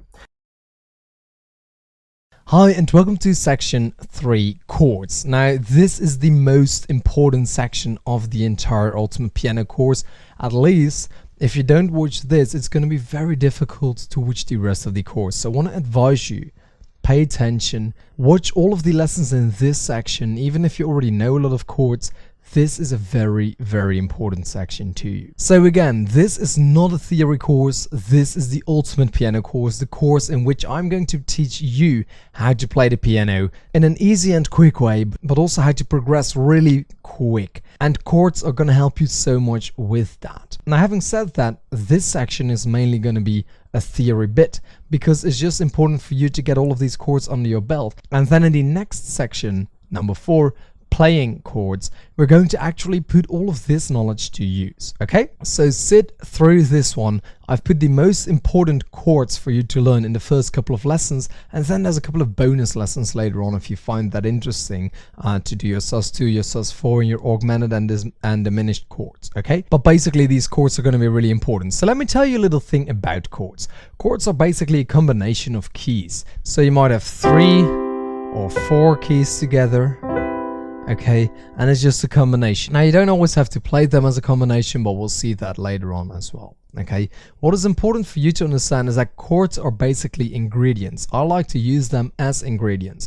And if you're going to bake a cake, it might be very difficult if you just go into the supermarket, you've never baked a cake before, and your mom or your dad or your grandma asks you, "Hey, honey, why don't you bake a little cake for me? Go in the supermarket and get some stuff." And you come back with a salami and, I don't know, some eggs. You're probably not going to make such a nice cake, even though salami cake could be cool. Anyway, chords are basically the ingredients. And just as in the previous section where we had these scales or the keys in which a song is being played, the chords are not so much providing structure by themselves. One chord won't provide you with a lot of structure. But as we will see later on, chord progressions provide a very good structure to you. And once you know which chords are being used in a song, that will actually give you a lot of structure as well. It will make it easier to play the piano. It will make it easier to find your way around the piano. You will actually start to see all of these chords, just basically like watching the Code of the Matrix. I don't know if you have seen that movie, but it was all green letters, and people who watched that for a very long time could actually see the stuff that was happening instead of the letters. And that's the same kind of thing we're going to be doing on the piano. So let me quickly show you what I mean. So maybe I'll be playing a song like this. Right? And the reason that it's very easy for me to play something like that is because I know the 4 chords that I just played, and I know which order they are. And if I keep on playing them, you can hear that it's part of a song. Okay, so I can keep on playing these chords, and we call that a chord progression, and I'll be teaching you what that is exactly later on. But basically, if I know these 4 chords, the 4 ingredients, if you will, for this song, then I'll be able to play that song rather easily. I don't know if you ever sat next to a guitarist or people like near a campfire or whatever, and one of them wanted to sing and the other one wanted to play on the guitar, and they were like, "Oh, if you just play a G, B minor, A, and F, then we got that song." And if you're wondering, what are these guys talking about? Well, these were basically chords. It's a couple of ingredients that allow you to play a song. So now let's have a look at the piano. So as I said, there's a combination of notes, and you could play white notes, you could play a white and a black note, you can play a couple of black notes. There's so many variations out there, okay? But basically it's a combination of notes. You don't have to play them at the same time. You could play a pattern, as we will see later on in section 4, where I'm going to teach you how to play with chords. But basically, yeah, it's a combination of notes. And we have a couple of families again for the chords. So the ones that we're going to do in this section are going to be major chords, minor chords, major 7 chords, minor 7 chords. We're going to be doing 5 chords, so it's not 5 chords. No, it's actually 5 chords. They belong together, a 5 chord. I'm going to tell you a little bit about what I call slash chords, and then in the bonus section we've got augmented, diminished, Sus2 and Sus4. And there's also going to be time to split up chords, which is very cool, especially if you do that with the left and the right hand working together. And inversions. Inversions are going to be so important for the Ultimate Piano course, and it's something some people are confused about. So we're going to do that, inversions, in lesson 3.4. But for now, I would like to move on to lesson 3.2, but not before I tell you this. Again, this is a bit of theory, but we're going to put that to practice in the next section, okay? So this is really important. If you want to skip through this, which I really don't advise, but if you want to skip through this, you have to at least watch major chords and minor chords, the inversions, you have to watch that. You have to watch splitting chords and slash chords, okay? So basically lesson 3.2, 3.3, 3.4, you have to watch them, 3.8 and 3.9, okay? The other ones are also very useful, but if you want to skip ahead to playing songs, please do me a favor and at least watch that, because otherwise you're going to end up in section 4, you go like, what is that? And I basically was explaining it in this section, okay? So lesson 3.2, major chords, here we go. Hi guys, welcome to lesson 3.2. In this lesson I'm going to teach you all of the major chords. So if we would divide the chords into chords families, like major, minor, major 7, minor 7, augmented, sus2, 6 chords, 5 chords, add 9 chords, all these type of chords, then we would always have 12 chords per family, because again, there's 1, 2, 3, 4, 5, 6, 7, 8, 9, 10, 11, 12 notes, okay? Now when we're going to play a chord, we're going to put the name of the chord on the thumb, okay, for this lesson. And that note is going to be on the bottom, okay, because we're going to be playing with the right hand. So on the bottom of the piano or the left of the piano, that's where the name of the chord is going to be. Now what do I mean with that? What I mean is, if I say C major, then the name of the chord is C, C major. So you have to put that C on the bottom or on the left of the piano, and if you play with the right hand, that's going to be your thumb. Okay, so C major, we would start on a C. F sharp major, it's an F sharp, so we start on the F sharp. Okay, G major, start on the G. B flat major, start on B flat. Doesn't matter which chord during these lessons in this section, except if I say otherwise, we're going to start on the name of the chord. Basically, you could call that the tonic. So if we have a C major chord, the tonic would be the C. If you have an F sharp major chord, the tonic would be the F sharp. Okay? So have the tonic on your thumb. So let's practice that a little bit. C major, we would have the C on the thumb. F sharp major, F sharp on the thumb. E flat major, E flat on the thumb. F major, there we go. B major, and let's do A flat major right here. Okay? Now, for the major chords, there's 3 notes per chord, so just playing one note is not going to cut it. We have to add 2 more, but luckily there's a little trick you can use to figure them out. That's why it's important to start on the tonic with your thumb, okay? So for major chords, there's a nice little trick. Now I'm going to play this chord with my other hand, so don't be mad. I'm playing the C right here. I want to find C major. And if I want to find a major chord, what I'm going to do is I'm going to put 3 notes in between, so 1, 2, 3. And then I'm going to play that next note right there, okay? So now I've already found 2 notes out of the 3. As you can clearly see, there's 3 notes in between right here, okay? So we could start on the C, put 3 notes in between, and I found the second note. Now, if I want to find the third note for major chords only, I'm going to put another 2 notes in between and then play the one after that, okay? So right here I've got C major. As you can clearly see, I'm gonna regrip. That's 1, 2, 3 notes in between and then 2. This will always apply to all major chords as long as you play the tonic on the bottom of the chord. Okay, so if I want to play a C major chord and I happen to know there's a G in there and I'm starting to play that and I go 1, 2, 3, 1, 2, I'm not ending up with a C major, but I'm rather ending up with a G major. Okay? So whichever note you start on doesn't matter, but that's the chord you're going to get. If I want to start on an E flat, that's cool. I'm going to count 3, 1, 2, 3 in between. So don't play this one, not that one, not that one. This is the one I have to play. I count another 2, and then that is the one I have to play. And I will get E flat major. Okay? Now, when you play a chord in such a position, with the name of the chord or the tonic on the bottom, we call that root position because it's in the position of the root of the chord, which is the name of that chord. Okay? Root position. Right here. Why? Because the name of the chord is at the bottom. Okay, and we're going to find out later in lesson 3.4 in inversions why that is really important to distinguish. Okay, but since I've now explained to you how we're going to play these chords, it doesn't just apply to this lesson, it will apply to the next one, it will apply to lesson 3.5, 3.6, 3.7 and to all of the bonus lessons, because for all of these chords we're going to be playing them in root position, because that is how you can use this little trick to find them.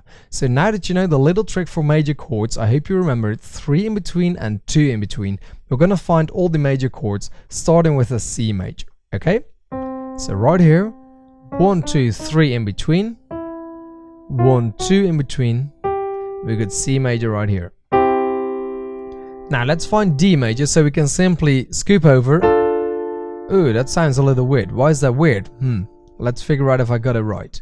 I was playing this and that. I've got 1, 2. Oh, I don't have 3 in between. Okay, so I already screwed up right there. So from C major, you cannot simply move to the right and play a D major because this is not a D major chord. The little rule doesn't apply. There's not 3 in between and then 2. Okay, so I have to start over. D, 1, 2, 3. I have to go there to F sharp and then 1, 2 in between.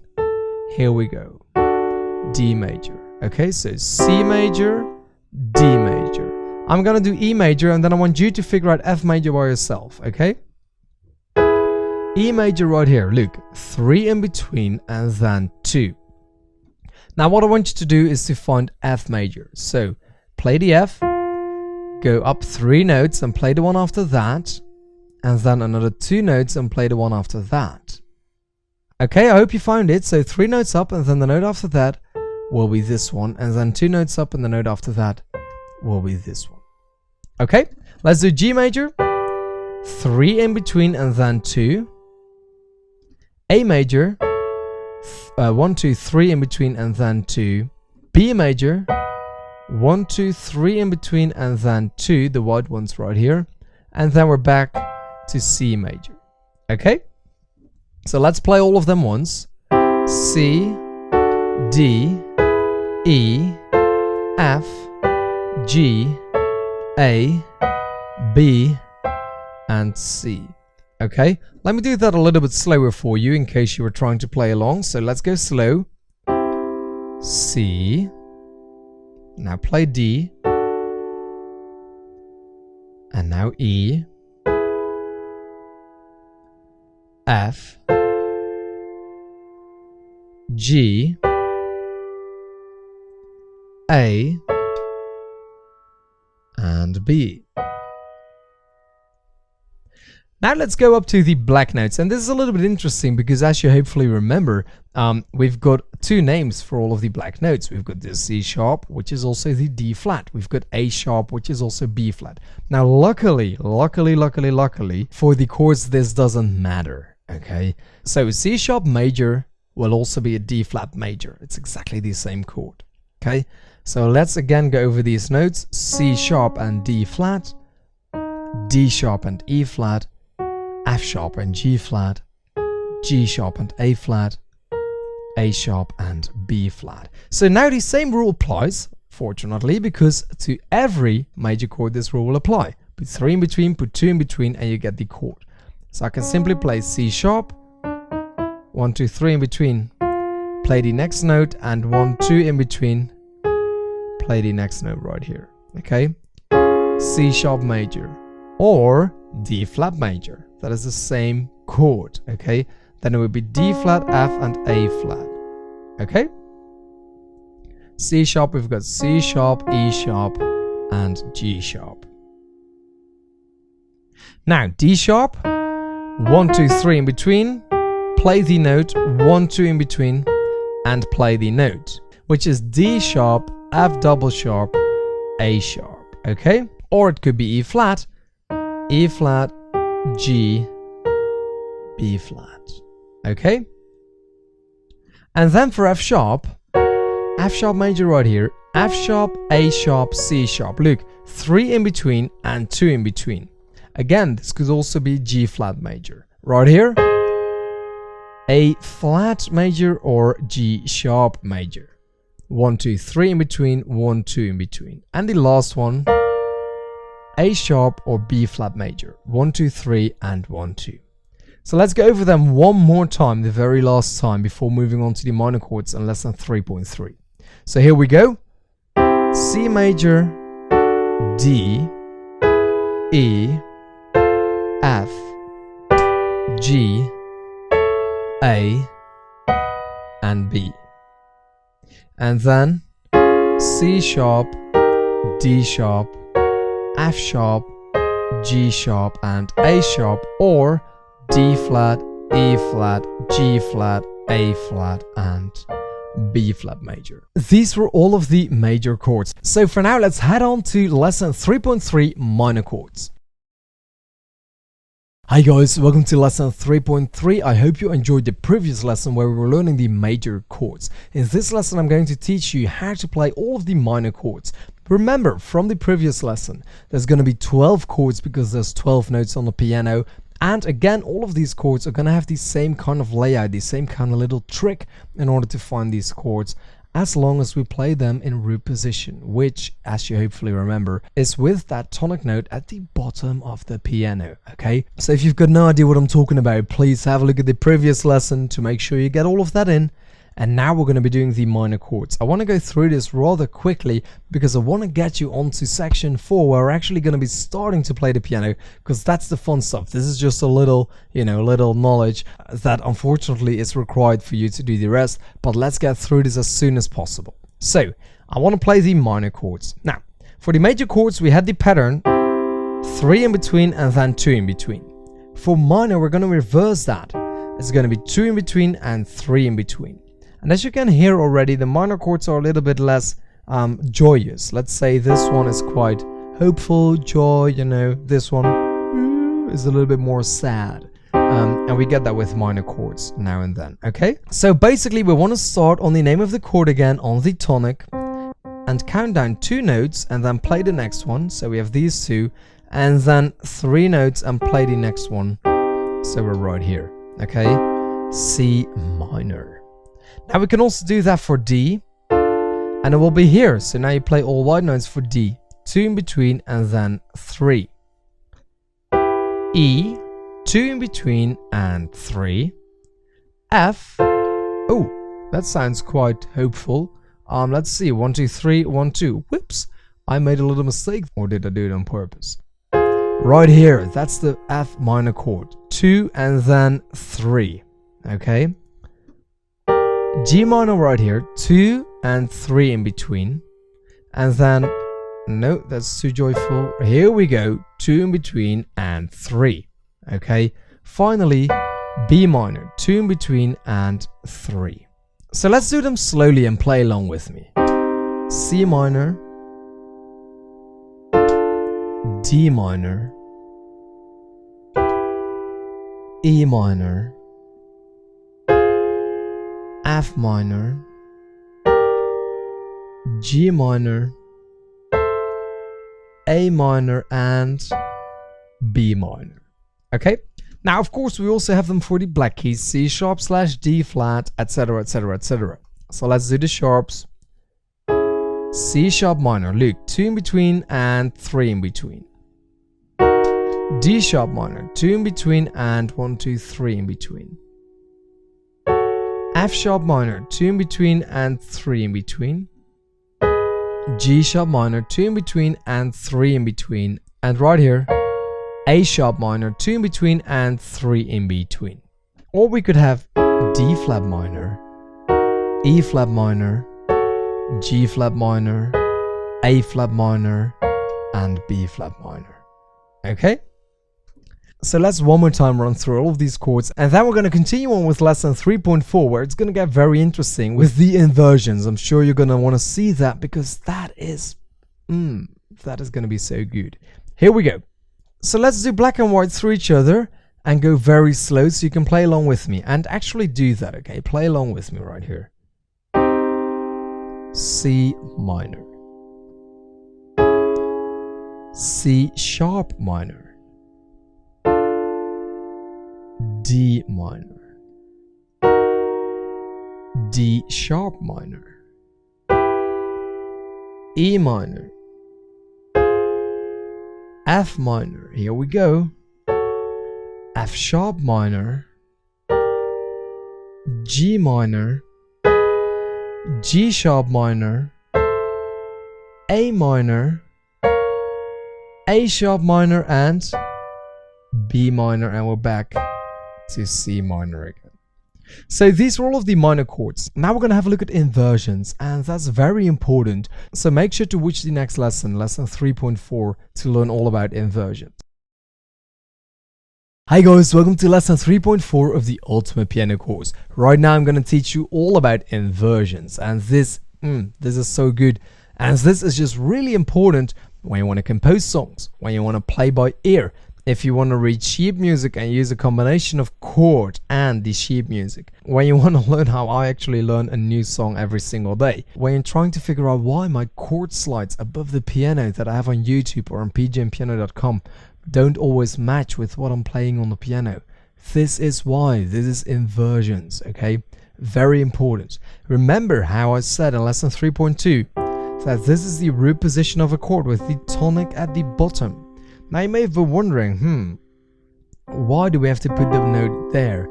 And what happens if I don't? What happens if I maybe play G, C, E instead of C, E, G?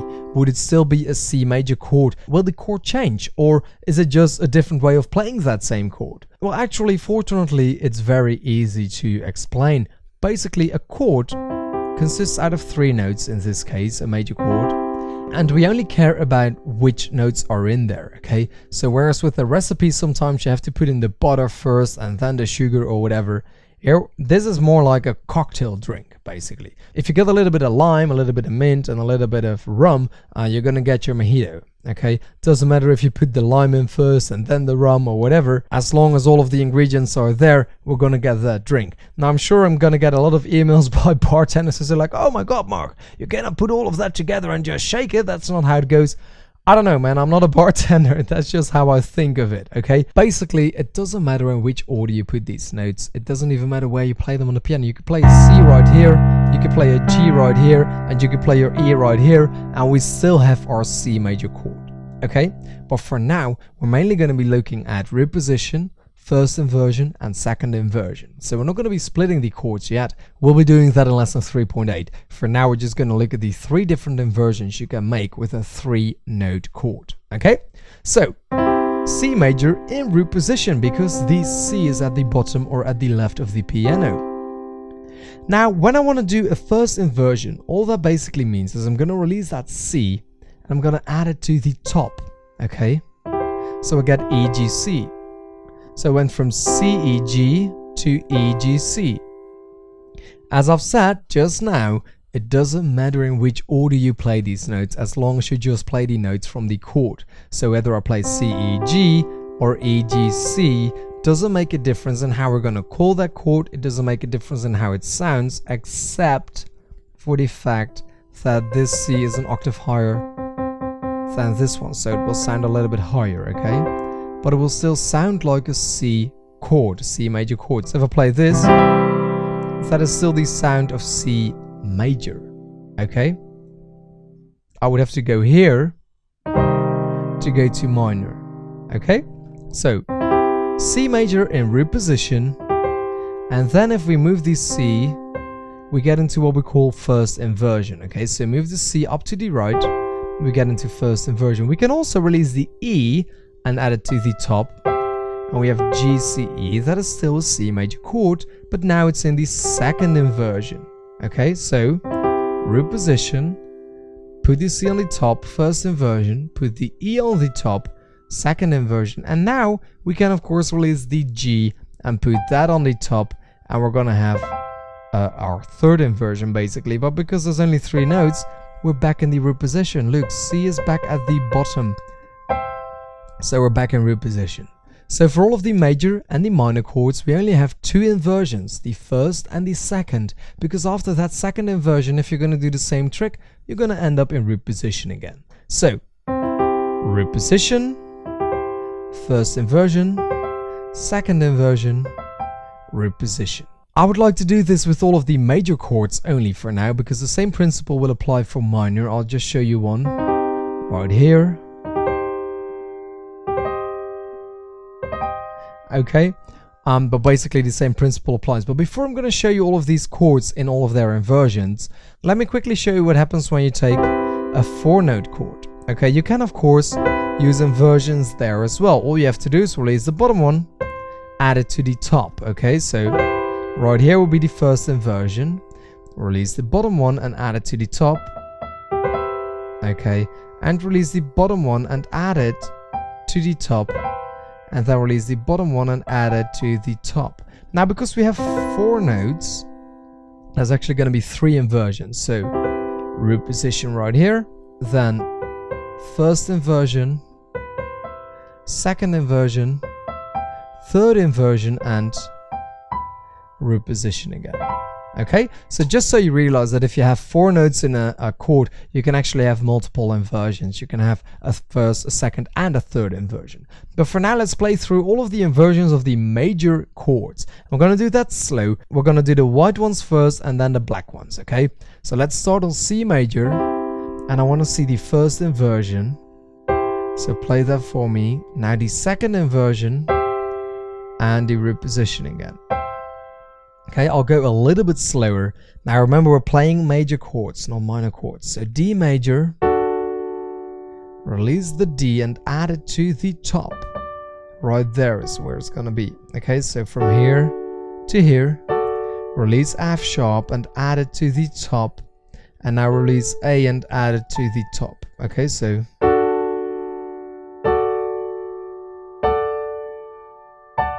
let's do the same with E major. And I'll go slow.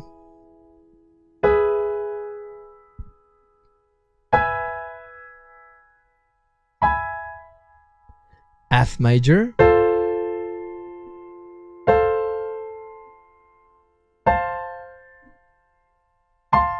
And if you're having trouble to follow along, to play along, but you can actually follow it in your head, but you're having trouble to get your finger placement in, that's fine. We're not really playing yet. We're going to do that in the next section, okay? And then I'm going to teach you how to do that, a little tricks on how to be better at that. But for now, I just want you to actually be able to see all of these chords going, okay? So G major. But if you can play along, please do. Or at least give it a go. Playing A major right now. Now we're going to B major, first inversion, second inversion, and final one right there, the root position. So now let's do the black keys, and then we're going to be moving on to 5 chords in lesson 3.5.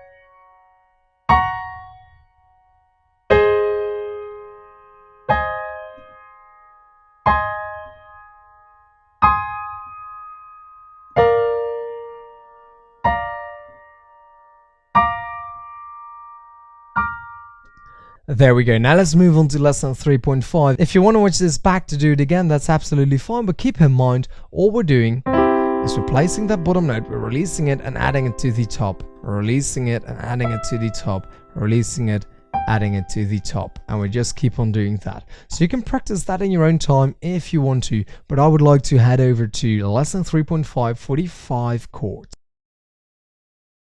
Hi guys, welcome to lesson 3.5. We're going to do 5 chords or power chords in this lesson. It's going to be very cool. We're going to be playing them in the left hand, not in the right hand, because we're mainly going to be using them in the left hand. And again, this is not a theory course.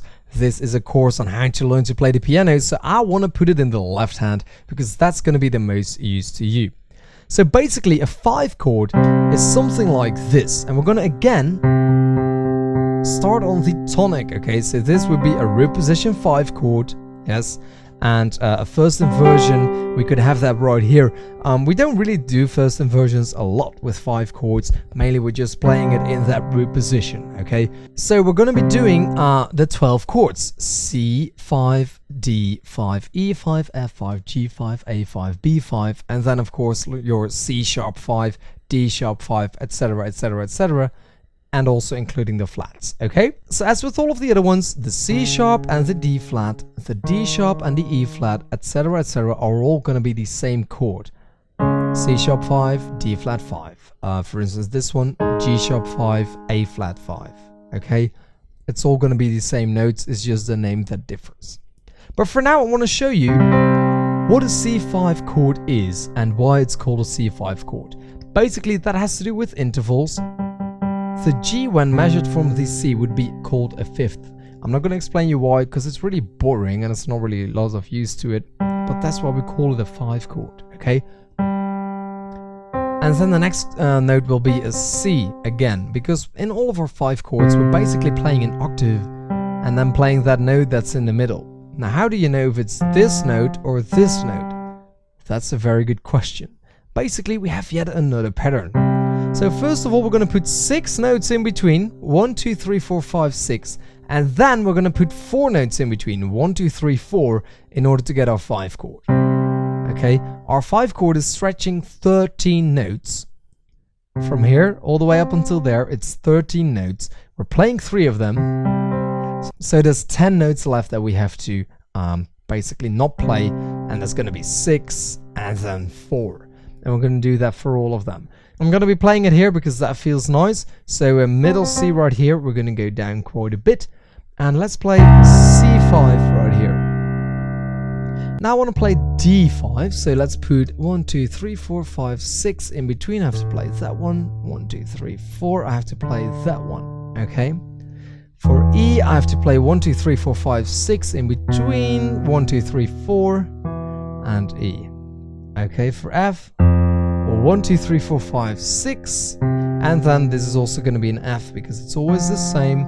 So there's 4 in between, but it's also the same as the bottom note, F, C, F. Okay, so up until now, C, G, C, D, A, D, E, B, E, F, C, F, and yes, we can actually just keep on walking that way like this. So G, D, G, 6 in between, and then 4. A with 6 in between, and then 1, 2, 3, 4, and then B. Ooh, this sounds really not that nice. Why is that? Oh, look, 1, 2, 3, 4, 5 in between, and then 5. So that's not the pattern. We have to be here. 1, 2, 3, 4, 5, 6 in between, and then 4. Okay, so starting on C. Play along with me right here, okay, if you can.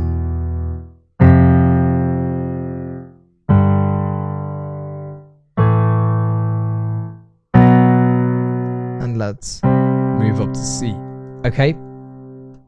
If you're having trouble to play this, don't worry, we'll figure that out later in section 4, where I'm going to teach you how to play all of these chords. Just fake it till you make it. So now we're going to play C sharp, and then we have to put 6 in between. 1, 2, 3, 4, 5, 6. So G sharp is going to be the next one. 1, 2, 3, 4, and yet another C sharp. Okay. Same right here. D sharp, A sharp, and D sharp. Then F sharp, C sharp, F sharp, G sharp, D sharp, and G sharp. And now right here, I'm gonna have to sink into this white note right here, the F, because we're playing A sharp, F, and A sharp. It's not really an F right here, it's an E sharp, but let's call it an F for now. Okay? So,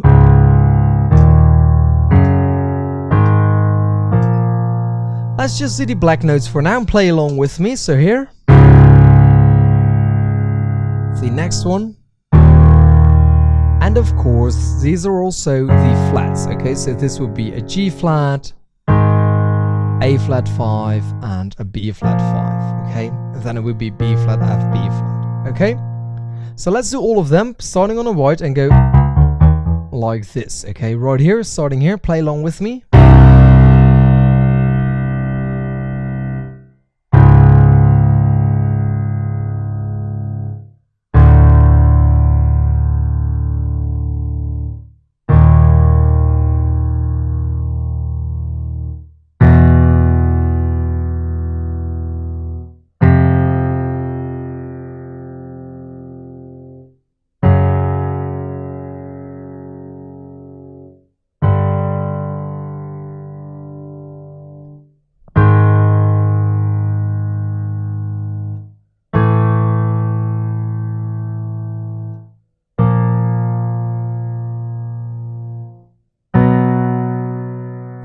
And ending up here.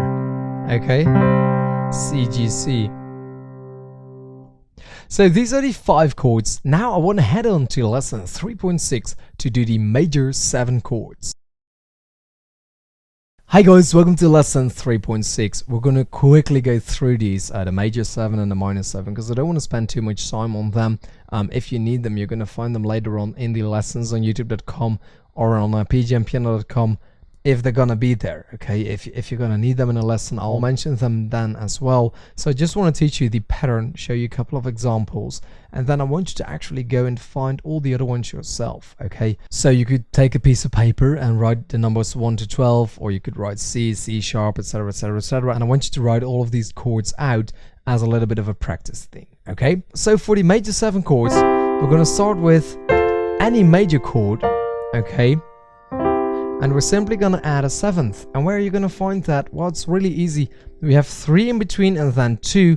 All we're going to do is we're going to add another 3 in between, and then the note after that will be the note we need. Okay, so 3, 2, and 3. They sound, you know, kind of jazzy. It's pretty nice. But that's basically the trick. So you take any major chord, add 3 notes at the top, and then play the note after that. Okay, right here. So for D major, it will be this one, because there's 3 in between here. Then for E, it's going to be here because there's 3 in between there. Then for F, right here, because there's 3 between there. G, ooh, that doesn't sound correct, so maybe I have to move up. That's a lot better, 3 in between there. Okay, so just keep in mind, on the right side, as long as you play in root position, keep in mind we have to play in root position. As long as you play in root position, you're going to add 3 notes on the top, play the one after that, and you'll have your major 7 chord. Let me do one more, B flat, right here. Okay, 1, 2, 3 in between, and I want you to go and find all of the other ones yourself. So we're still missing quite a few. Write down all of the notes: C, C sharp, D, D sharp, E, F, F sharp, G, G sharp, A sharp, and B. All of them on a piece of paper or on your iPad or wherever. And I want you to figure out all of these chords yourself before moving on to the minor 7 chords. Hi guys, welcome to lesson 3.7. Right now we're going to have a look at the minor 7 chords. Now, did you write down all of the chords from the previous lesson? I'm just checking, because I know some of you are a little bit cheeky. So be honest here, did you write them down? Because if you didn't, please go back, write them down. You know, it will take you about 5 minutes, and it's really important for the learning process. Anyway, just with the major 7 chords, we got a little trick. The minor 7 are 2 and then 3, and in order to find your 7th, you're going to play another 2 in between and then play that note. So this one is your minor 7 chord. Okay, same for D, put 2 in between, and then this one will be your 7. Okay, let's do G right here, 2 in between, 3 in between, and then 2. Now I also want to do a sharp and a flat, so let's do D sharp right here, D sharp minor, and to add right here you have your D sharp minor 7, okay? And let's do A flat, so right here your A flat minor 7. Why? Because there's 2 in between, then 3, and then 2. So now take out that piece of paper from the previous lesson, if you got it. If not, take a fresh sheet of paper. Write down major 7 and minor 7. And write down on the left C, C sharp, D, D sharp, etc. all the way down. And I want you to write down all of these chords. Okay, so figure them all out by yourself. But for now, let's move on to lesson 3.8, where I'm going to teach you about splitting chords. Hi guys, welcome to lesson 3.8, splitting chords. We're going to split these babies up. And we've already been doing this a little bit in, I think, lesson 3.2. When I told you that you could play a C right here, and then a G right here, and then an E right here, and we would still have the C major chord. Now it's one thing to split them up like this, just to make a point, okay, C, E, G, so it's a C major chord. But it's another way to actually do it to make use of something. So basically when I'm talking about splitting chords, I mean you're not going to be playing it in a root position, you're not going to be playing it in a first inversion, neither in a second inversion or a third inversion, if that one exists. What you're going to do is you're going to split up your chord. So that could look like this. We could play an E and a G here, and then C's in the left hand, okay?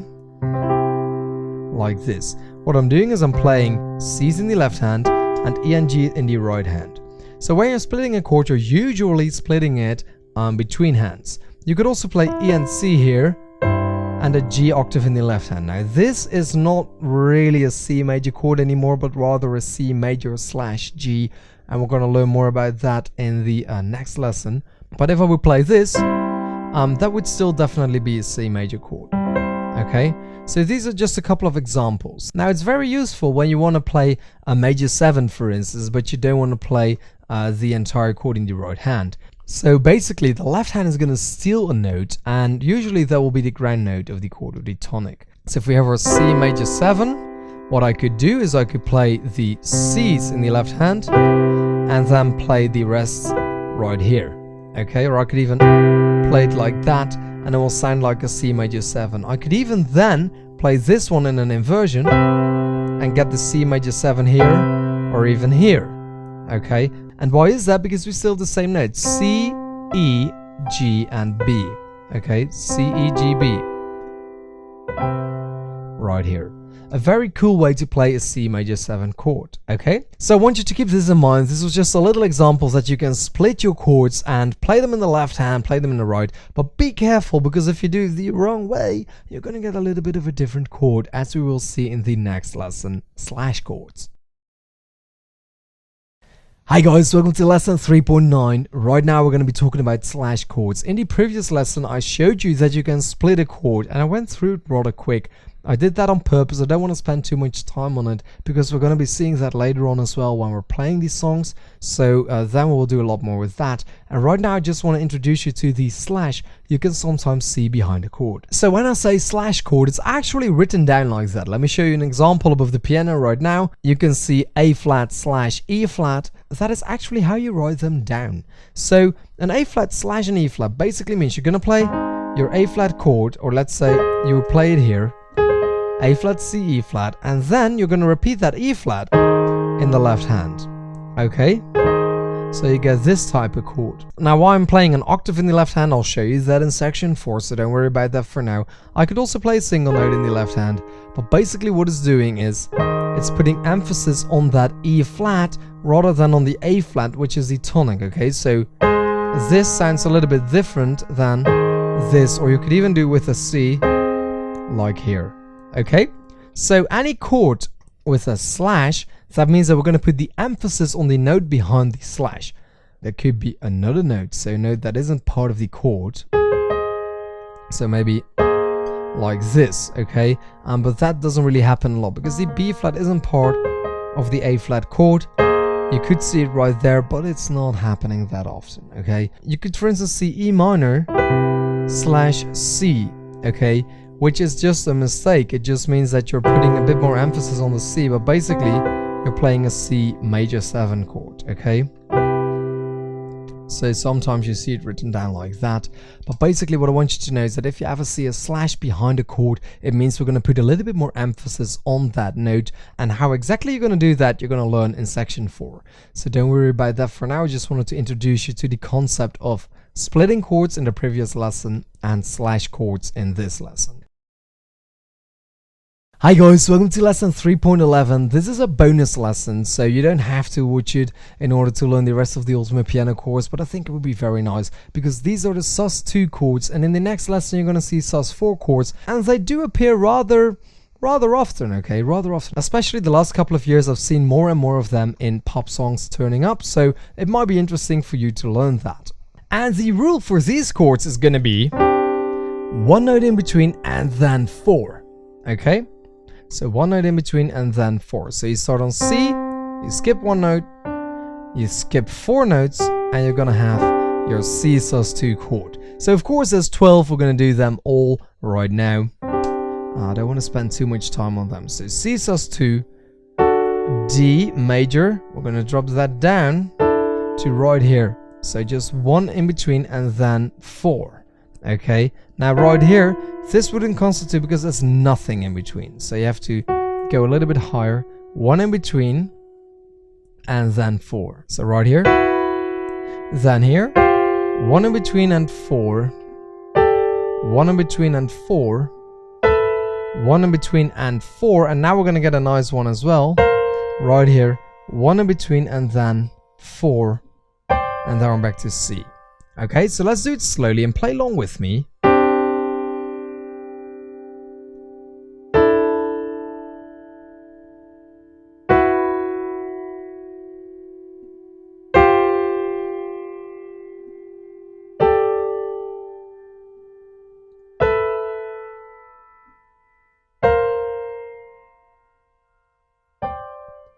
Right here. Okay, now of course we also have them in the sharps and the flats. So let's have a look right there. Right here, look, there's 1 in between and then 4. 1 in between and then 4. 1 in between and then 4. 1 and 4, and right here. Ooh, that doesn't sound correct. Now why is that? Because I have to drop to the F. 1 in between and then 4. Okay, so here,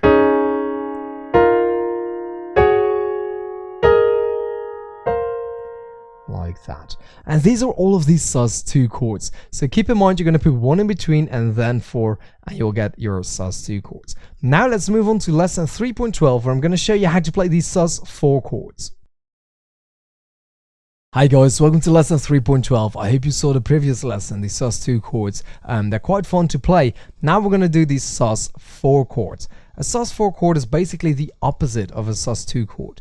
While we used to have 1 in between and then 4, we're now going to have 4 in between and then 1. So basically we have Sus2, which is 1 in between and then 4.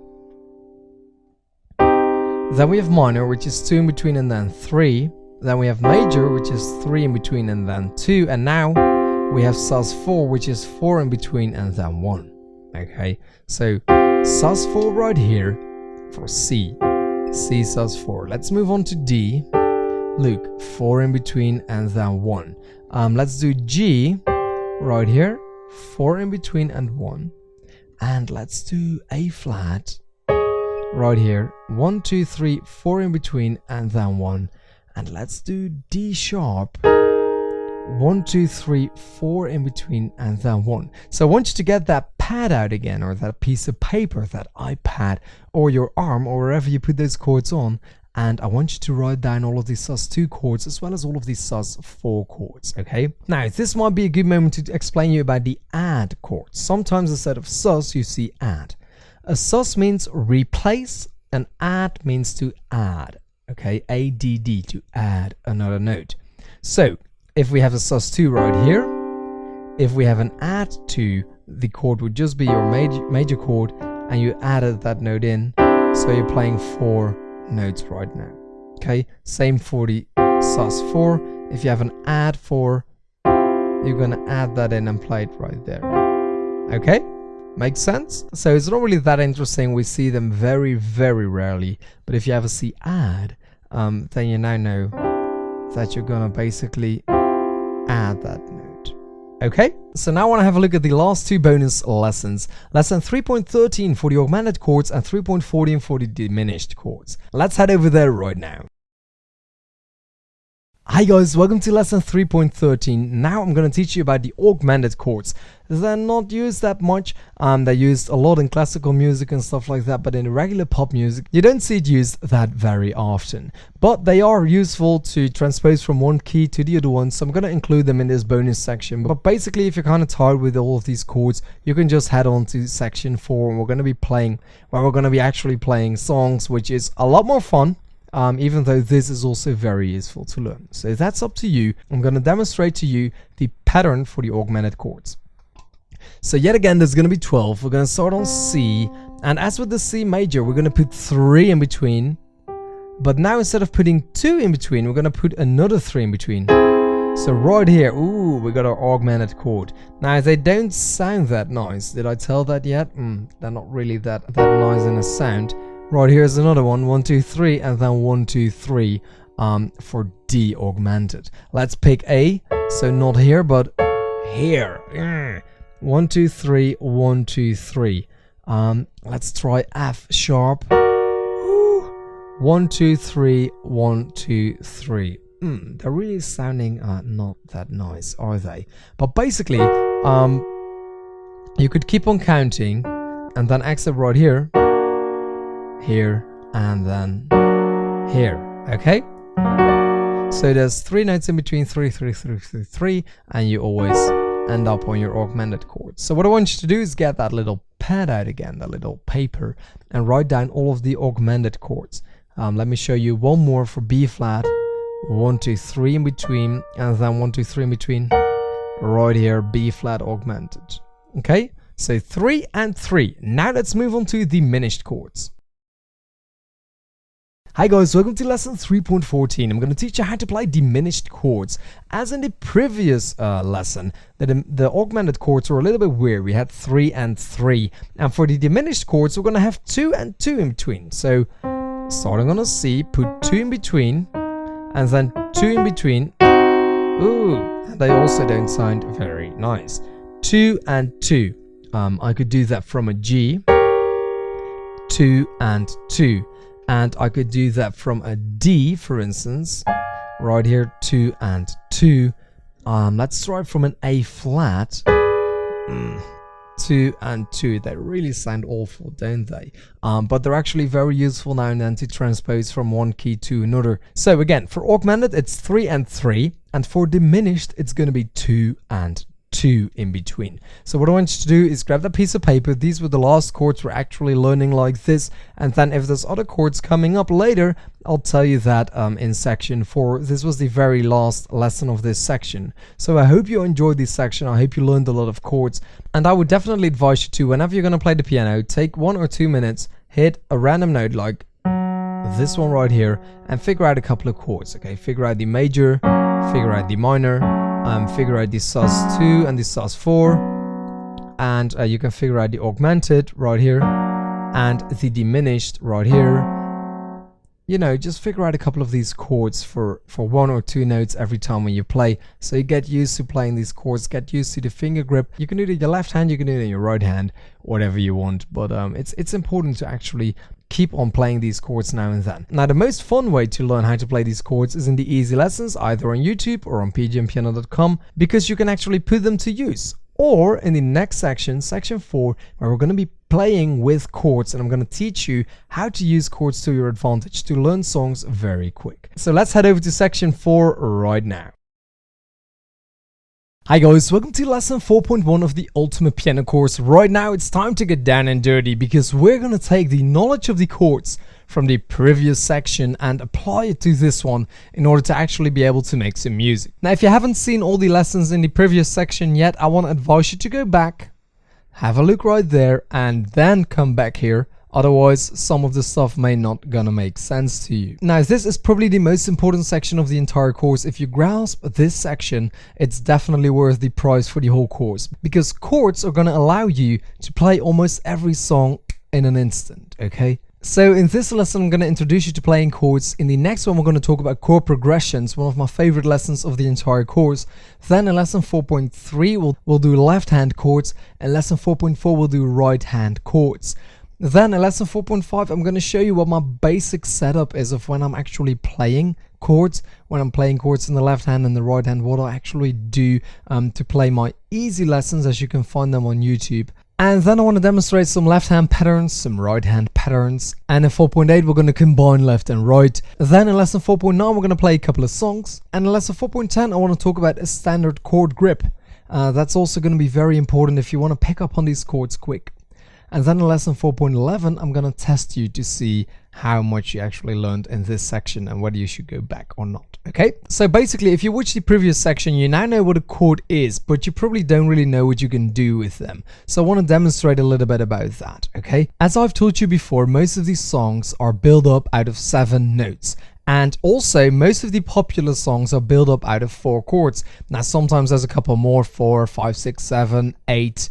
8 is usually the max. That would be the max, except if songs actually change key, and we'll talk about that later on in the course as well. But let's just say a song has 4 chords. Okay, we could for instance have a look at Someone Like You by Adele.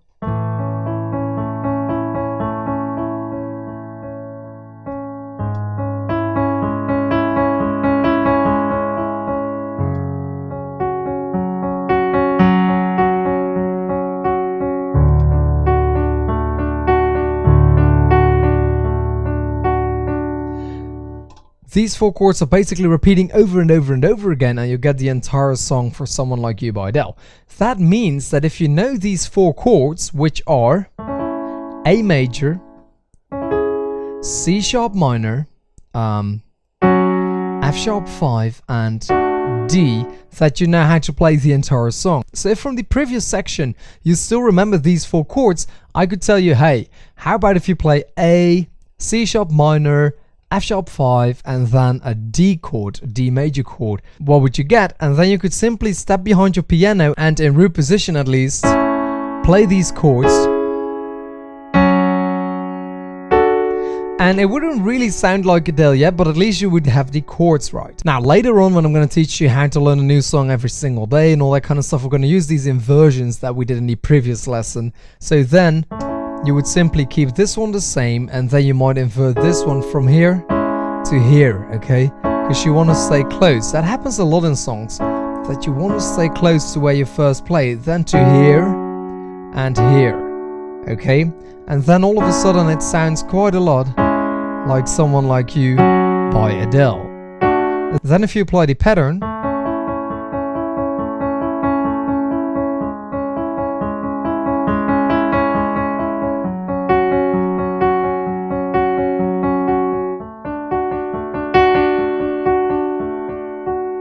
okay, you already hear that song. So that's why it's really important to learn these chords, because basically, and you're going to get better and better and better and better at this once you know 4 chords, or once you know the chord progression, as we're going to see in the next lesson, you're able to play that song pretty quick. Okay, so even in the basic chord layout, which I'm going to teach you in lesson 4.5, in lesson 4.5 I'm going to teach you that basic chord layout. I could just tell you, hey, play A, and then C minor, F sharp 5, and D.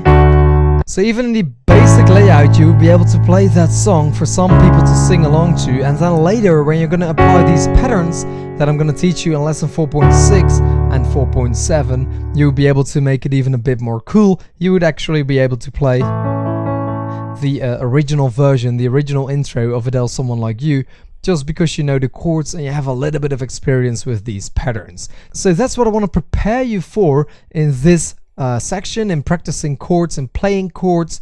And then in the next section, I'm going to teach you how you can actually find the correct inversions, the correct patterns, and all that kind of stuff, because it isn't really that hard. So that was just a little introduction basically all you have to understand is if you watch this entire section and you start practicing, I would definitely advise you to have a look at my easy lessons that I got for free on YouTube or on pgmpiano.com if you want to be able to download them. So get as much practice in as possible, because these easy lessons are going to be so easy for you to play after a little while. All you have to understand is you get a bunch of chords, boom, you play them, and that's it. Okay, so now let's have a look at lesson 4.2, where we're going to do the chord progressions, and after that everything will hopefully start to make sense to you and it's going to be a lot easier.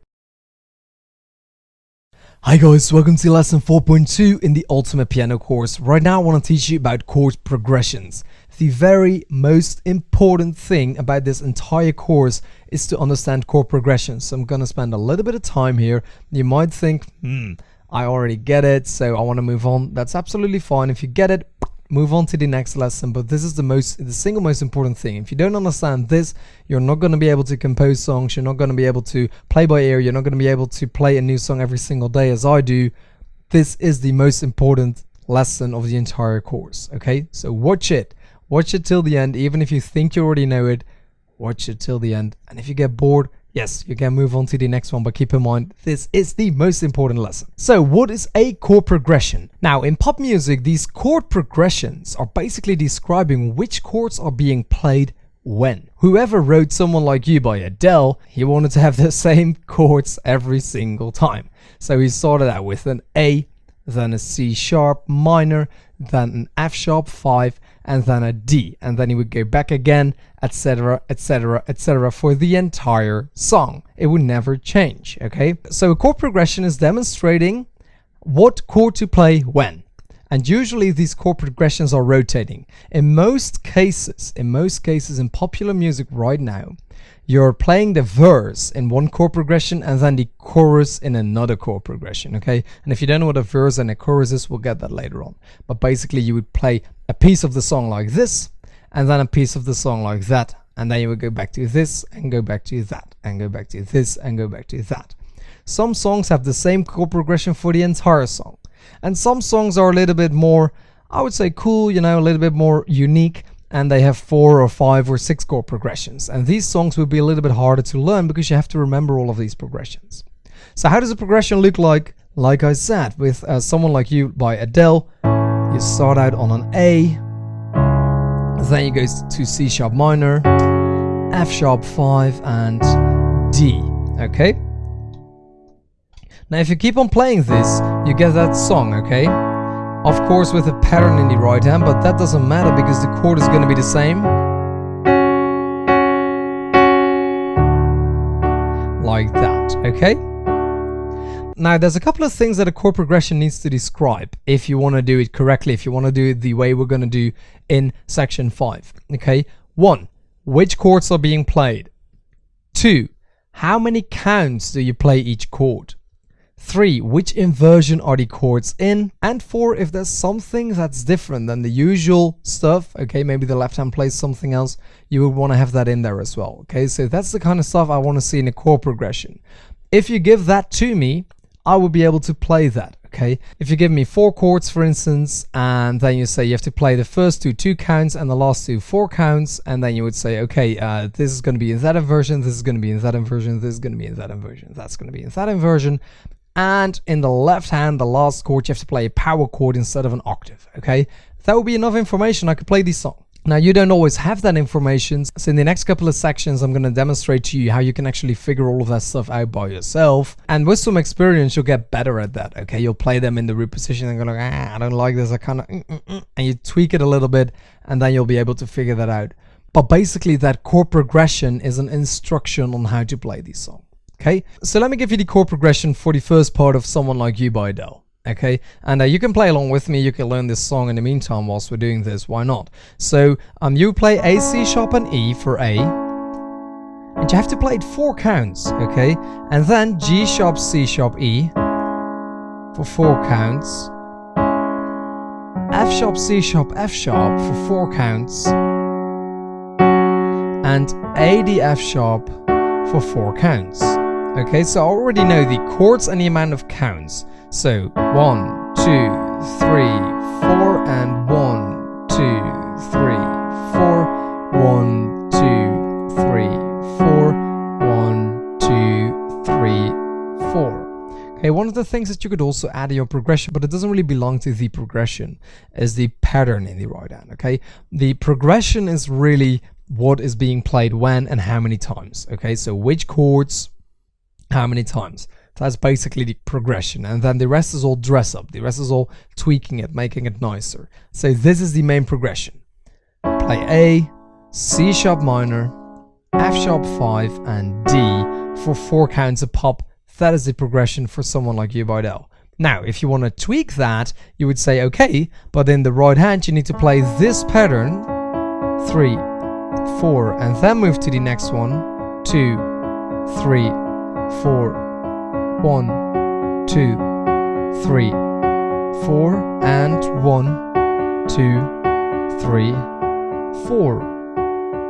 Now, as we're going to see later on in lesson 4.5, normally I would play an octave with all of these chords right here, but when you play someone like you, you're not playing octaves, okay? So in the chord progression, you might write down, for the left hand, you play basically half a 5 chord right here, okay? And then right here, and here, and then D, A, D. So in someone like you, Bidell, the left hand is actually not a normal left hand as we would play it, okay? A lot of the times we see 5 chords in the left hand, or octaves. Okay, but in this song we're seeing A and E, then G sharp and E, F sharp and C sharp, and D, A, D. So that's a little bit different than normal. So I could write that down in my chord progression as well. But again, that's not necessarily the point of the chord progression. In the chord progression, there's 2 things you definitely want to make sure: which chords to play when, how many times do I play them. Now, it's also possible that you have in-between chords, okay? So you could, for instance, have this 1, 2, 3, and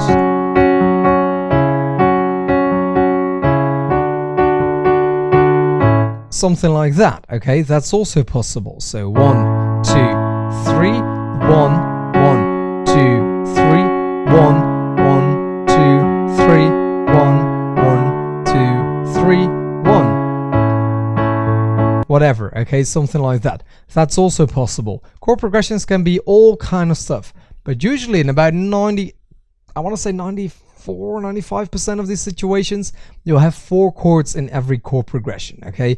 Sometimes there's 5 in something like this, where you play 3 chords and then 1, then jump over to the other. Or sometimes you only have 3 because one of them is being played twice as long. For instance, you could have this.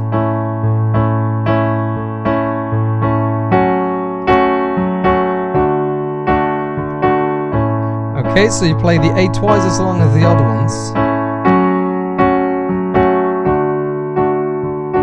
You could also have one in the middle, so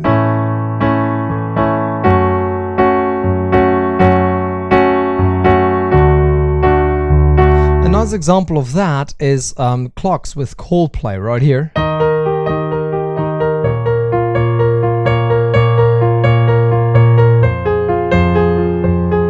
Okay, where we're actually playing this chord once and then this chord twice. Look, here we go again, and then this chord once, okay? So the chord progression there would be E flat, B flat minor, B flat minor again, and then F minor, okay? For 1, 2, and 1, 2, and 1, 2, and 1, 2, 1, 2.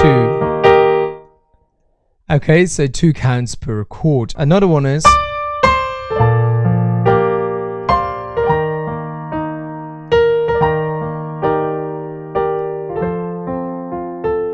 where we're actually playing a B flat chord and then an E flat again, and then F, okay?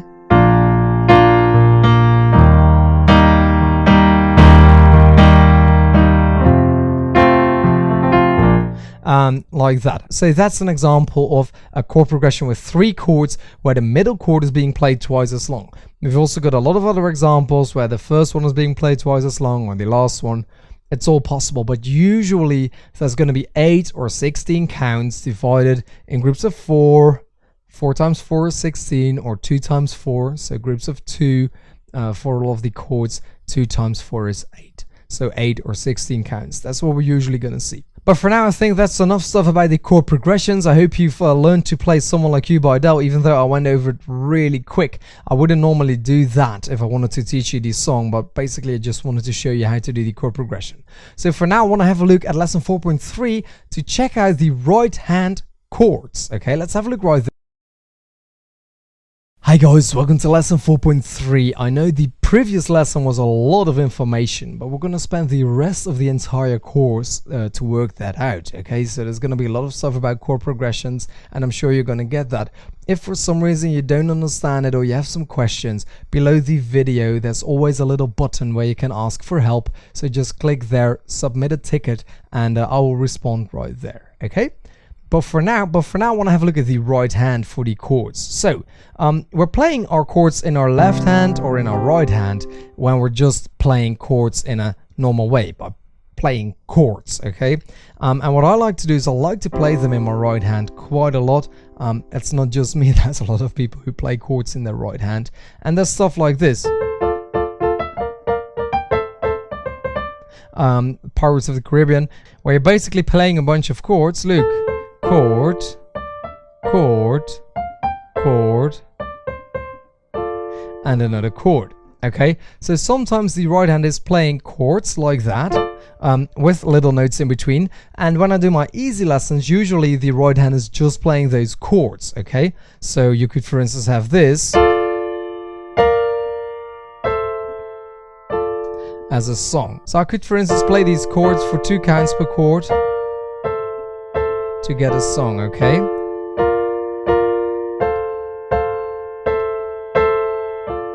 Like that. That is a possibility, and I do that quite often. And then I would pair it up with the left hand right here.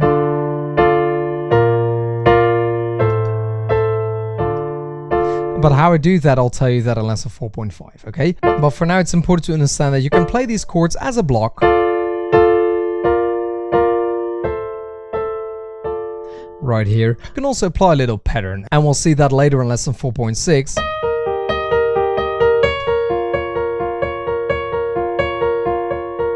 Okay, the little pattern of clocks by Coldplay, as well as the pattern before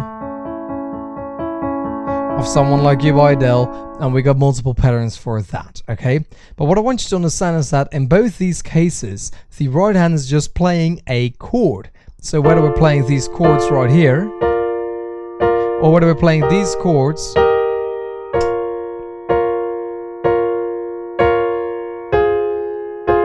or whether we are applying a pattern, we're just playing that full chord in the right hand. Okay, now sometimes you don't play full chords. Sometimes you do what I did before with Pirates, okay, where you play a couple of separate notes, in this case A and C, and then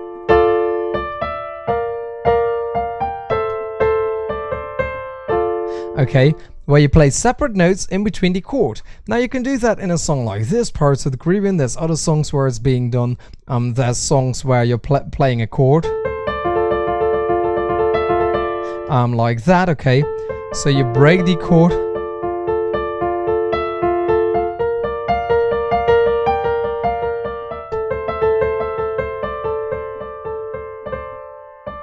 And you do something like that, okay? That's also possible. So you don't always have to play that full-on chord the entire time as a block. You can split it up by a pattern, and we'll talk about that later. But you can also put notes in between the blocks, okay? So for instance, right here, what we're doing is we're playing 2 octaves, and then all of a sudden a chord and a chord. Okay, so then you're playing lyrics with chords, and it's always very cool to do that, to put lyrics in a chord, because it makes it sound way more full. It makes it sound really nice. It's a little bit tricky to do that when you're improvising in the beginning, but later on you'll actually get used to that, and it's really cool. Okay, an easier way to do that would be this, where you're basically stealing the D from the chord. Look, the chord we're playing is a B flat major chord.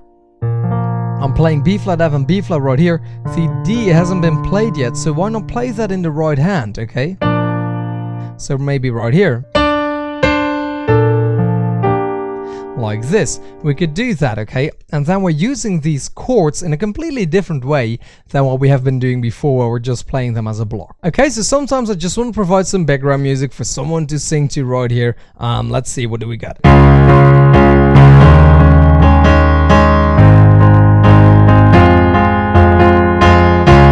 And then I'm playing a full chord. Sometimes I want to do the lyrics, then I'll split that up. Sometimes I want to do Pirates of the Caribbean, where I put notes and then a chord. Sometimes I want to do some vocals in the chord. Sometimes you just want to use that chord to emphasize something, okay, when you're playing this.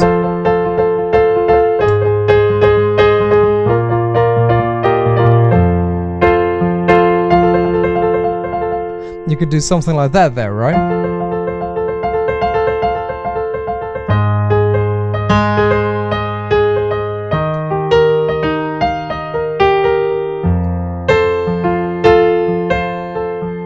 Okay, so let's say you want to play this.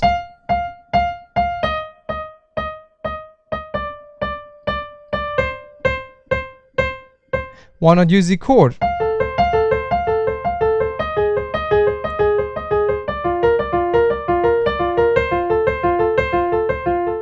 Okay, you're still getting that melody line, or?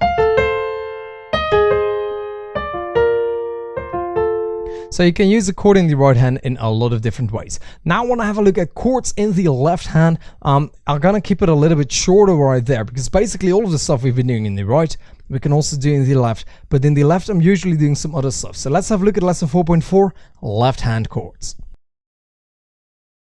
Hi guys, welcome to lesson 4.4. I want to talk to you about the chords in the left hand. I hope you've seen the previous lesson. I know it was a little long, but I wanted to demonstrate some different kind of stuff that we can do in the right hand without actually showing all of the patterns that I'm going to be showing you in lesson 4.6, and without telling you too much about the stuff that I'm going to tell you in section 5, 6, 7 and 8. Basically, I don't want to give you too much information just yet. I just want to give you an idea of what is going on. So therefore, the left hand, I'm going to take it a bit more short. Basically, the main chords that I'm playing in the left hand are octaves, which are not really chords, but I like to put them in here anyway. I also play 5 chords a lot, okay?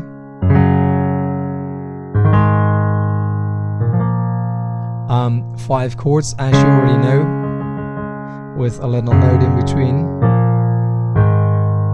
right here, okay? Now what I like to do a lot of times is apply a pattern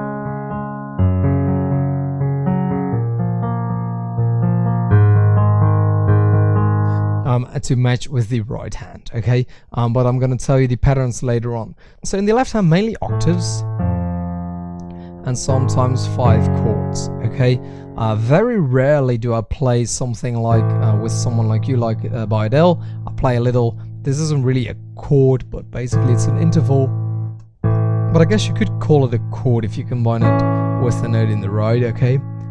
So I play these little 2 finger things, and look, we're back to a 5 chord again. So that's the main stuff that I do in the left hand now when it comes to chords, okay? And there's a bit more information that I don't want to share yet, because I want to build this up in a chronological way. So let's finally move to lesson 4.5, where I can explain to you the basic structure of how I play these chords in these easy lessons, because the easy lessons are the lessons you're going to want to follow the most in the beginning to get used to these chords. Basically, it's really simple, guys. If you get these chords inside your head, you're going to be able to play all of these songs. Yes, maybe it will be in a basic way. Maybe you'll just be playing this, and you go like, oh, that's a little boring. But at least you're starting to play these songs now. And this, for instance, is already No Woman No Cry by Bob Marley.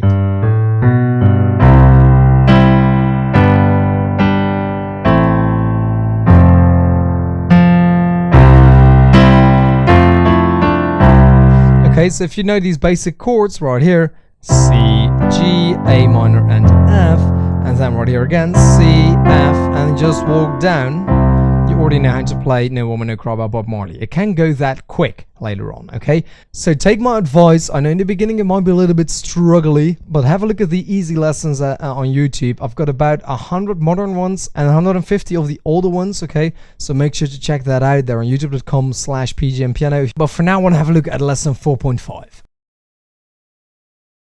Okay guys, so I'm glad to see you're still with me, and right now we're doing lesson 4.5, chords and octaves. And we're going to put them together. We're going to play chords in the right hand and octaves in the left hand, and together that's going to give a really nice blend of sounds. You've already heard a lot because I was already doing it a little bit, and basically I'm going to demonstrate to you how we do that. So whenever we play chords and octaves in most of these situations, let's say you play your chord in root position, right?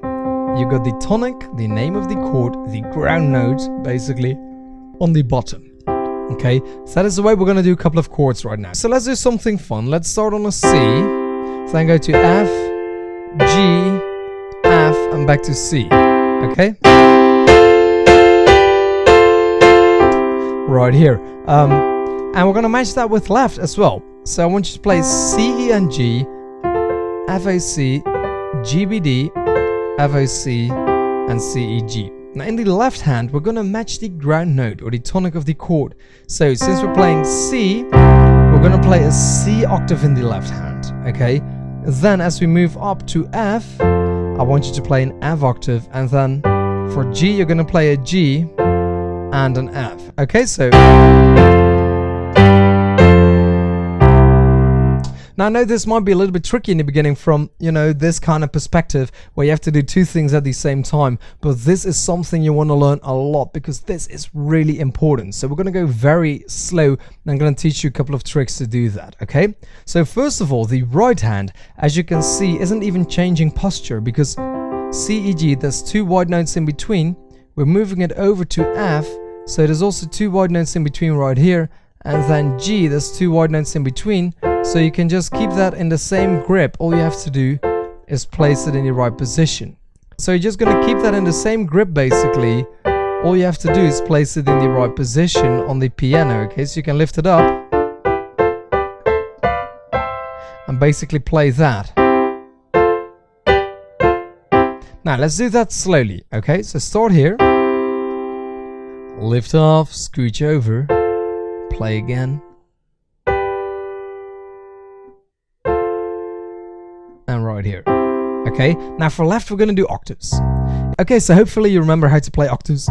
Play a note on the pinky and on the thumb. It's going to be the same note, and what you have to do is relax your hand. Okay, relax your hand a little bit so you can actually play that octave. Don't be up here because it's going to be very annoying to play. No, I'm actually allowing my hand to drop. So a C octave, move up to an F octave, G octave, F octave, and a C octave. Now this is going to take you a little bit of time, took me some time as well, to get the standard grip of an octave, okay? But once you have that, you can just put that on the piano and play it anywhere. It doesn't matter where you play. The black notes are going to be a little bit closer together than the white ones. Basically, once you have the grip, okay, and that grip is always going to be the same for the white keys because the distance is the same no matter where you play your octaves.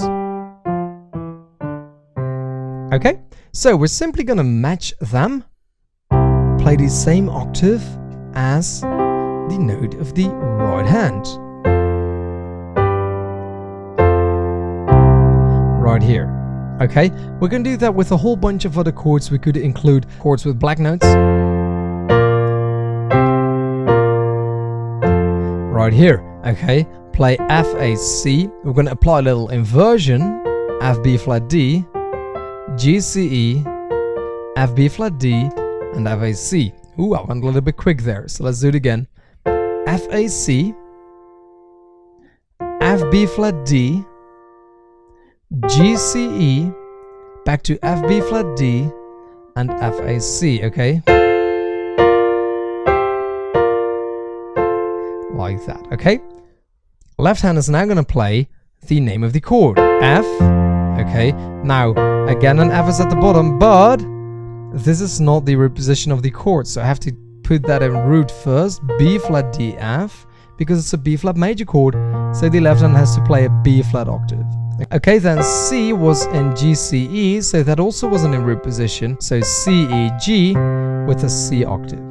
Okay, so we start on F. Go very slow, take as long as you have to find the correct notes. Don't play it before you got it. Make sure all of your fingers are on the correct notes. Now play it. Okay, let go. Make sure your fingers are on the correct notes before you play it. Okay, go back. Fingers on the correct notes. Check them all. and fingers on the correct notes. Check them all. Yes? Okay, now we're gonna do it again. Make sure your fingers are on the correct notes, guys. Check them all. Like that. Okay, so now let's do the other one again. Right here.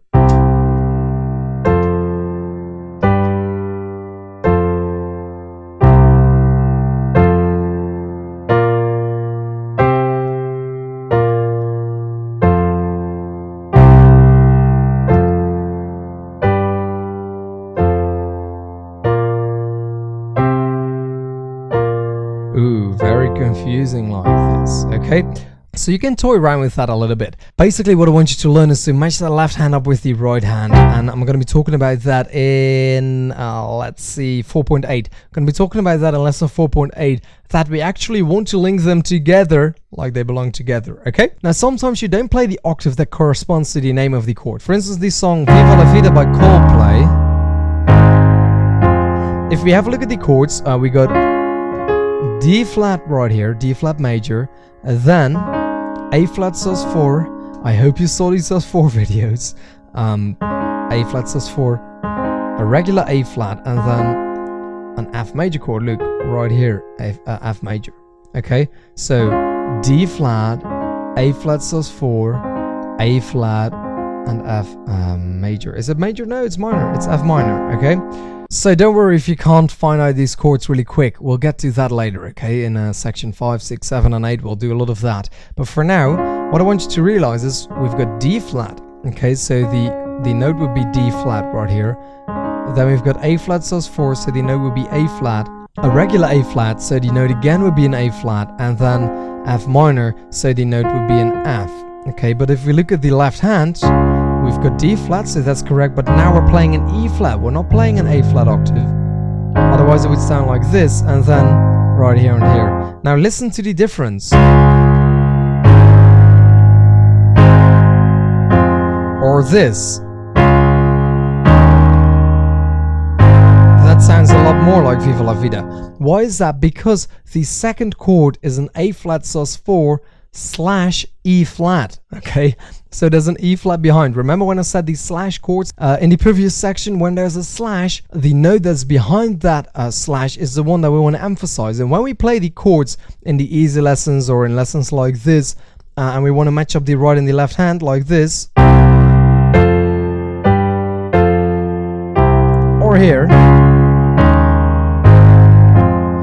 we want to play the name of the chord with the left hand for the octave, except if there's a slash, because then you have to play whatever is behind that slash, okay? Now in 99.9% of the cases, whatever is behind the slash is going to be a note that's already in the chord. So let's check. A flat, D flat, and E flat, and yes indeed, the E flat octave is part of this chord, okay? So that's why we're playing that. That means that if somebody tells you, hey, let's play D flat, A flat slash E flat, A flat, and then F minor, that you would have to play this. D flat, A flat slash E flat, A flat, and F minor, okay? If somebody tells you, hey, play D flat, A flat sus4 slash E flat, A flat, and then F minor, you would have to play this. And you get Viva la Vida, okay? Because you then have to put that other octave in the left hand. So that's important to remember. We're going to combine left and right usually with a chord in the right hand, octave in the left, and then if there's a slash, that octave is not going to be the tonic, it's not going to be the name of the chord, but it's actually going to be whatever is behind that slash. So I hope that's clear. Basically, if there's no slash, play the name of the chord. If there is a slash, play whatever is behind the slash. But for now, I want to move on to lesson 4.6. Hi guys, welcome to lesson 4.6, left hand patterns. Right now I'm going to show you some of the patterns we can play in the left hand and how to build up. Now keep in mind I'm giving you some building blocks in this section, but I'm not actually teaching you how to play specific songs. I'm doing that on YouTube. But in the next section and section 6, we're going to be working more and more towards that. And what I actually want to do, what I want to achieve, is that you get to be able to play all of these songs you want, even without my help eventually, okay? That's my goal here. So I'm going to show you a couple of left hand patterns. I just want to demonstrate demonstrate that there are patterns for the left hand, and then which patterns specifically you get to play, we'll get to that later on. And I'm also teaching that in all of the individual lessons on youtube.com/pgmpiano. Okay, so let's just have a look at the piano and do a couple of patterns. One of the most basic patterns is just playing a single note. So let's say we have the chords C, G, A, and F. Then you could just play a single note. Okay, that is a pattern for the left hand. But that's actually a chord progression, just playing one note at a time. Okay, another pattern, another thing we can play in left is to play octaves.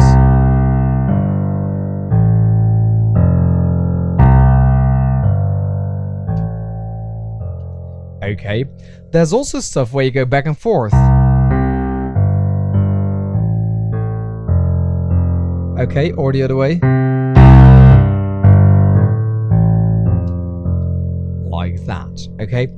You could be together and then just the thumb. This is one of my most favorite patterns for the left hand. I do that a lot. Play an octave and then just the thumb.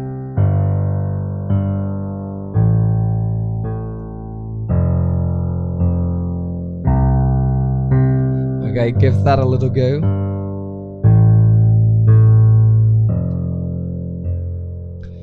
Sometimes we do it like this.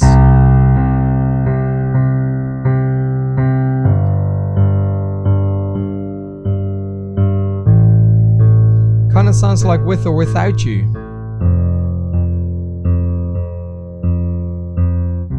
Okay, sometimes we use the middle note as well, so we play a 5 chord basically.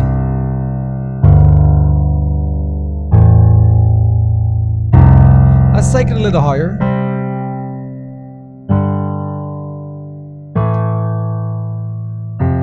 Sometimes you play it like this.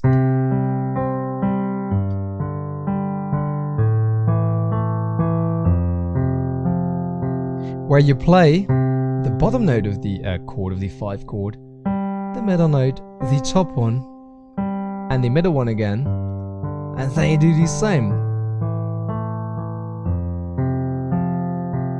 Sometimes we play the bottom one and then the top 2.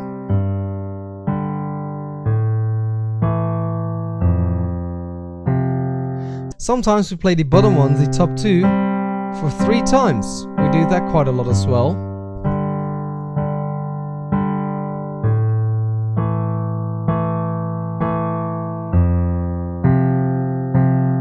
Okay.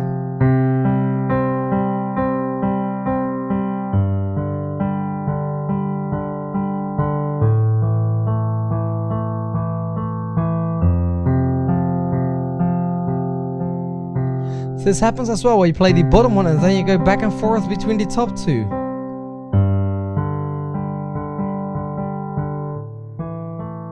Okay. Another thing that we see quite often is where you play the 5 chord and then go up to the next note. Okay, so if you play C major, C, G, C, E, C, G, and then G, D, G, B, G, D.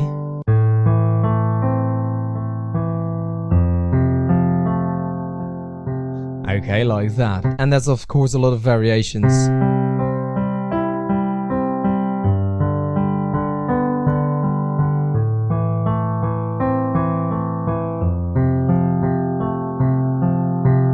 Now later on, when we're going to be playing by ear and when I'm going to teach you how to actually learn a new song every single day, it's going to be our job to identify these chords so we know that there's a C, a G, an A minor and an F. Even though that might be a little bit tricky for you right now, later on I'm going to teach you some very easy tricks to find these chords, okay? So let's presuppose you know the chords already. C, G, A, and F, but you want to get that other sound and you want it to sound like this song, like we did with Adele. If you hear this, it still doesn't really sound like this song. You need to apply that pattern, and it's the same right here. So then you can choose from all of these patterns, the ones I just showed you, and there's even more of course, to find a thing that really suits the song. Or if you want to change the style of the song, Okay, where you, for instance, have a very rock song, or what I did with Despacito, for instance, basically play a basic pattern like this and make the song go very soft, okay? So, for instance, if we would want to play With or Without You by U2, these aren't the official chords, but we can use this.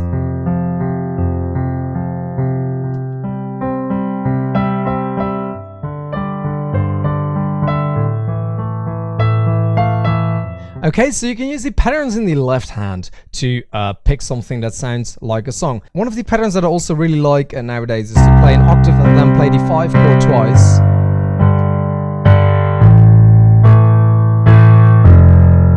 Which is of course a little bit more difficult to do because you have to jump. I don't want you to worry about this kind of stuff, okay? Just relax, sit tight. I know that I'm going through it all quite quickly because this, to me, is still kind of theory, and I don't want to spend too much time on theory. We're going to spend a lot of time on the practical bit, and we'll do that later, okay? In the next section, I'm going to teach you how to combine left and right like a pro, and in that section, I'm going to take it very easy. I want you to practice a lot of stuff right there. For now, I just want to get you through this stuff, give you a whole idea. So now, basically, if you think about what we've been doing so far, we had these skills which were basically showing you which notes to choose from. Okay, 7 notes in a song usually. Which notes are they? These are the only notes you can play. Then we had the chords, and then we had the chord progression. And what I didn't tell you yet is that if you basically take these chord progressions, all of these chords will fit into that skill. Okay, I'll get to that later on as well, a little bit more in depth. So basically, if you know that skill consists of 7 notes, you have to stay to these 7 notes, then you know there's a chord progression, and these chords are also sticking to these same 7 notes. That all makes it a lot easier for you to find these songs, and in the beginning it's going to be tough because you don't know any chord yet, but we're going to be doing a lot of practicing, and I'm going to show you a lot of cool stuff later on where you're going to be able to remember a lot of these chords. Even if you don't remember the name, that's fine, but we're going to be talking about regular chord grips later in lesson, what is it? 4.10. In lesson 4.10 we're going to be talking about standard chord grips, and that is going to help you so much to put all of this information together, okay? Basically, we have a song, we put it in a scale, so we know which notes to play. Then we have a chord progression with 4 chords. These 4 chords will usually be in that scale as well. Because of the chord progression, you know when to play which chord and how many times to play it. And then now we're going to apply those patterns to the chords so you know how to play that specific song, taking into account the inversion and the pattern, okay? So basically, as we will see later as well in the play by ear section, there's a couple of things you have to do in order to play a song. Know the scale, know the chord progression, know how to play the chords in the specific inversion, and then apply the pattern. And that's only 4 steps, and you'll be able to play a song in an easy way, basically playing those chords. Then later on we're going to be able to build out those patterns into actually lyrics or melody lines, and then you'll even be able to play those as well. Okay, so there's just a couple of steps in order to play almost any song out there, especially the songs you hear on the radio, and that's what we're doing right here. So right now I want to head over to lesson 4.7 where I'm going to teach you about right hand patterns, and I'm just going to demonstrate a few of those because we'll be talking about it later on as well. So let me demonstrate a couple of these right hand patterns in the next lesson.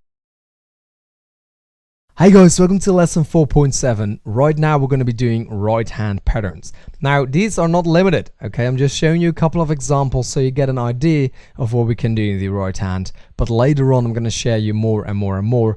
And if you have a look at youtube.com/pgmpiano, all of my lessons up there will demonstrate the specific pattern for the specific song that we're playing. Okay, now keep in mind, I'm just making all of this stuff up, okay, these patterns. The patterns don't really exist. Artists make up the patterns as well, okay? It's not like you have to play this pattern or you have to play that.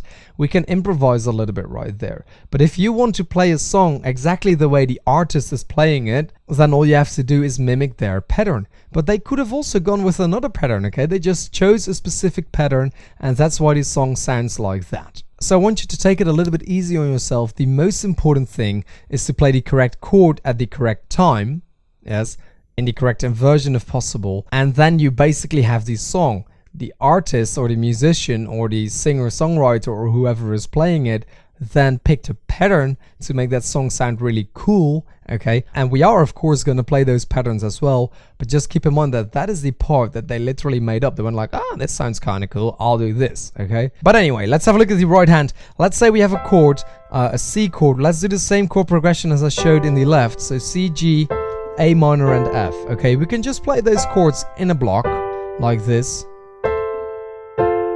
or we can leave out notes by just playing octaves. We could also just play a single note. And again, you don't have to remember these. Let me repeat this one. You don't have to remember these because I'm just showing you a couple examples so you know that they exist, okay? You could also go for a double one right here. Now this is a little bit cheeky because I'm playing my G and my thumb, okay? So right here, okay, or I could pick these two, okay, right here. Then I could play another inversion if I wanted to, or I could play a 5 chord, okay, that is also a pattern. Now I can also split up the chord.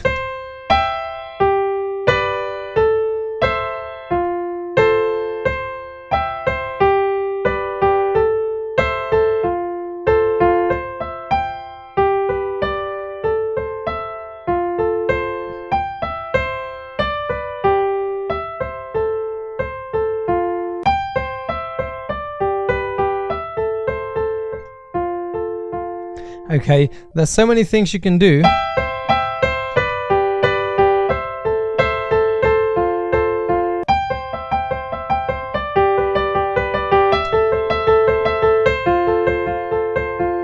Okay,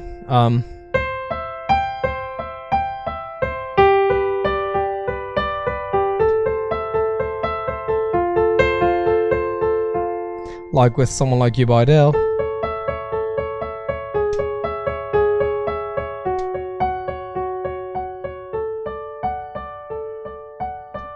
But what I want you to keep in mind is that a lot of the times the right hand is going to play a certain pattern for all of the 4 chords. So if you realize what the pattern is, then you can simply play that song.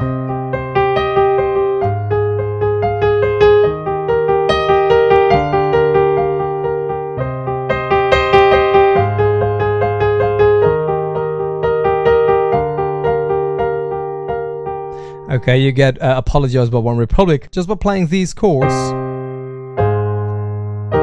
and applying a basic pattern of the top 2 and the bottom one, okay?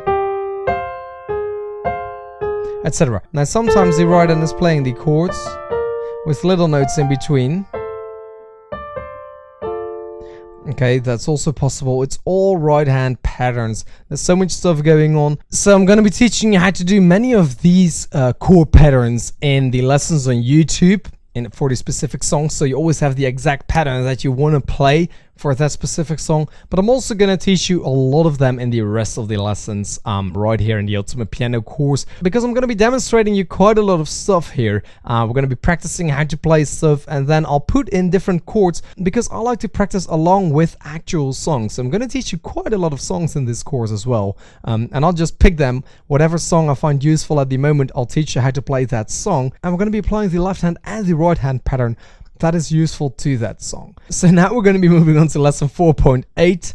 I want you, before you go there, take a little break, go to the bathroom if you need to, have some water, eat something, I don't know, take a bit of fresh air, because the next lesson might get a little bit frustrating for you. It may also not be. I mean, you might be lucky, you might be able to do that already, but in the next lesson we're going to do something really cool, combining left and right and making auto fixations.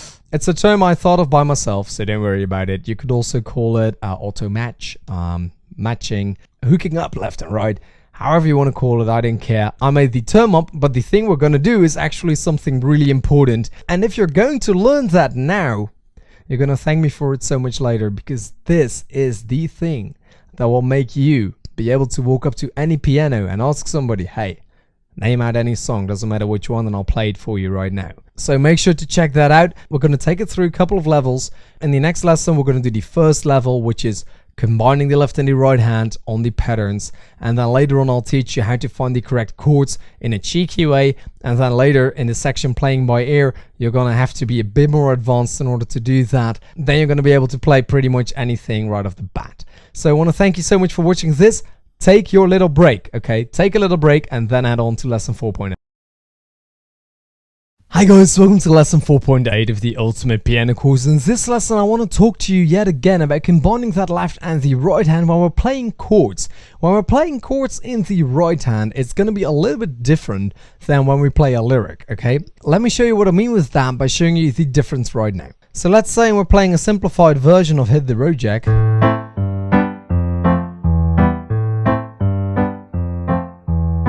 And we could of course also do that with octave in the left hand.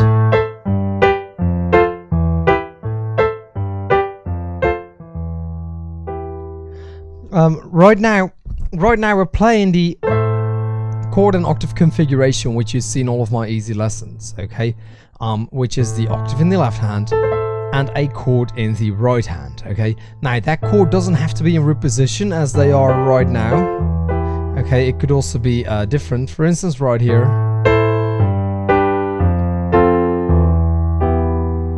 Okay, but it's gonna sound a little bit weird like that if I want to play this song, so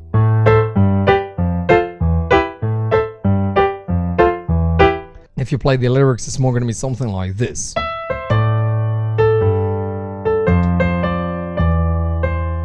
Okay, and then continuing on. Okay, whereas with the chords you would just play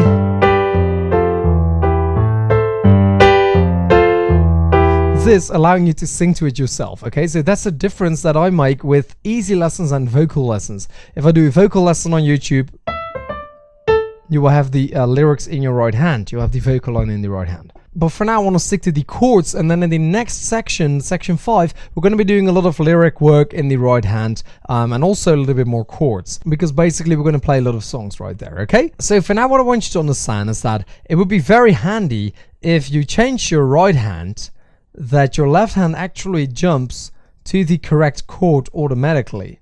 Okay, so as you can see, no matter how I put my right hand, my left hand automatically jumps to the correct chord, to the correct octave, I have to say. Okay, that works like this. I'm basically adjusting my right hand and my left hand is jumping to the correct octave. Okay, I don't really have to think about it that much because my left hand is basically trained to jump to the correct octave. Now, why is that handy? That's handy because you don't have to watch your left and your right hand at the same time. You can just put your right hand in a certain position and the left hand will follow suit, hopefully. Okay, if you're trained correctly. So how can we practice that? Basically, it's a matter of playing a lot of chords, and that left hand on an unconscious level. I'm going to talk about conscious and unconscious levels in the next section, lesson 5.1. But on an unconscious level, your left hand will be linked to your right hand. Okay, so if you place them right here in a certain chord, that left hand is actually going to be jumping. And of course, when I'm not playing, it's a little bit harder. But yeah, that left hand is automatically jumping. I'm not really thinking about my left hand that much. Right here, for instance, this would be an A/C sharp. That is when it doesn't come in that handy, okay? Because you would have to overrule your left hand, because normally it would automatically go here. Okay, we've seen that example right here. Okay, because normally I would go right here. If I don't really pay that much attention to my left hand, it would automatically jump to that A flat octave. Okay, so basically what I want to do is I want to play some of the chords in the right hand, and I want to see if you can get your left hand on the correct octave, and we're going to do that quite a bit to get you up to speed on that. But yet again, the only way to really practice this is by playing a lot of songs and by playing a lot of these chord progressions from the easy lessons or from the songs we're going to do in the next section, and you can get up to that level. Okay, it would just be so nice if you could do that, because it's going to make playing so much easier. Even after a little while, you're going to have to play these chord progressions, maybe play something like this, and that left hand will just keep on doing that, like no matter what other thing you're doing. your left hand will be playing that. Okay, so very nice thing to put in your left hand. So let's play a couple of chords. I'll play a chord in the right hand, and what I want you to do is to play the octave that matches on the left hand. So don't pay attention to the right. I just want you to play the matching octave on the left, okay? I'm gonna start with root position chords, so you only have to watch my thumb basically, and that note is gonna be indicating which octave you have to play right here. So if I play this, you have to play this note, which is an A, you play the octave. Okay, I am then going to play the octave as well, so you can check if you had the correct one. This is the middle C. I'll be playing my chords in this area, so you can play your octaves in this area. It doesn't matter if you play your octave here, or there, that's all fine, but this area might be a good area to stick with. Then, after a little while, I'm going to change things up, and I'm going to play chords in inversions, and that's going to be a bit more tricky, so see if you can keep up there, okay? So here we go, root position chords only. Play the octave matching. If you're playing this, you're correct. Okay?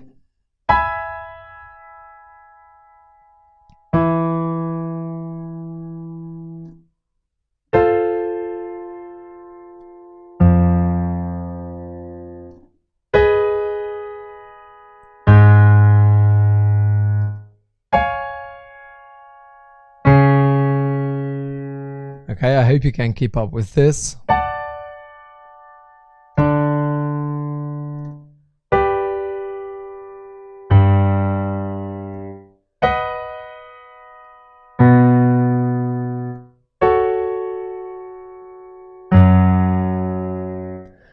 If not, don't worry, it's not the easiest thing in the world. Now I'm going to change it up and play inversions as well, okay? I'll give you a bit more time to think. See if you notice what this is. If you're playing an F octave, you're correct, okay?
Okay, I can totally understand if you're having trouble to keep up. This is normal, okay? If you'll be able to get them all, you're doing extremely well. But what I want you to do is I want you to keep in mind that this lesson is up in the course. And after doing section 5 and 6, and if you've been practicing a little bit, maybe a month or 2 months later, I want you to come back to this lesson. I'm going to do a couple more for you. And I'm pretty sure you're going to be able to play a lot more than you were able to do now. So let's do another 20 or so, then we'll be moving on to lesson 4.9. We're going to play that song, Hit the Road Jack, with a couple of chords. And I'm going to show you a little transposition right there as well, just for the heck of it. And then we'll be going to lesson 4.10, where I'm going to show you a little trick on standard chord grips. And in lesson 4.11, that test is coming up already. So let's do 20 more chords, see if you can keep up, and then move on to the next lesson.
Okay, so that's about enough practice for now. Let's move on with the next lesson.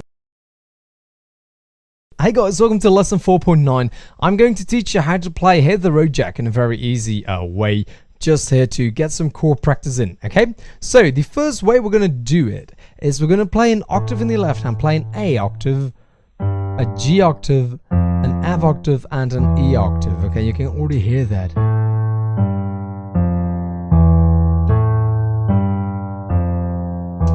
Like that. You can also have a look above the piano. You can see the chords right there. Okay, A minor, G, F, and E minor. Okay, and the left hand, as I said before, is simply playing the octave that corresponds to the name of the chord. So A, G, F, E, A, G, F, E. Now the right hand is going to play all of these chords in root position. So very easy.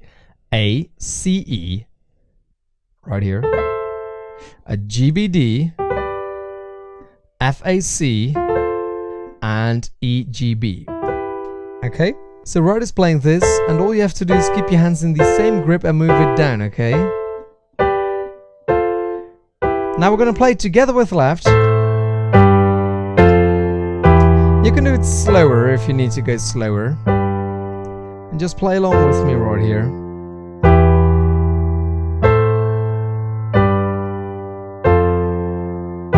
And we can kick up speed and pick up speed a little bit right here.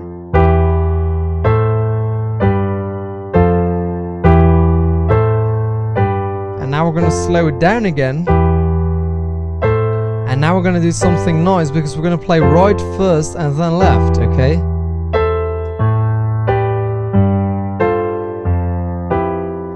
And now we're going to play left first and then right.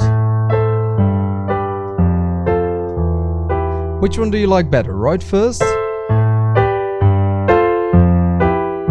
Or left first? I like left first a lot better. So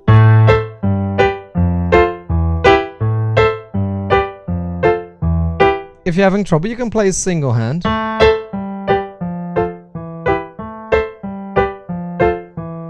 But I want you to actually get used to playing octaves. So take it very slow and go here.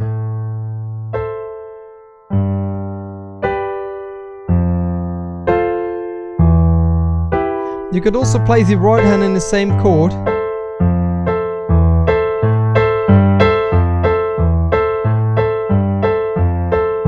Or the left hand.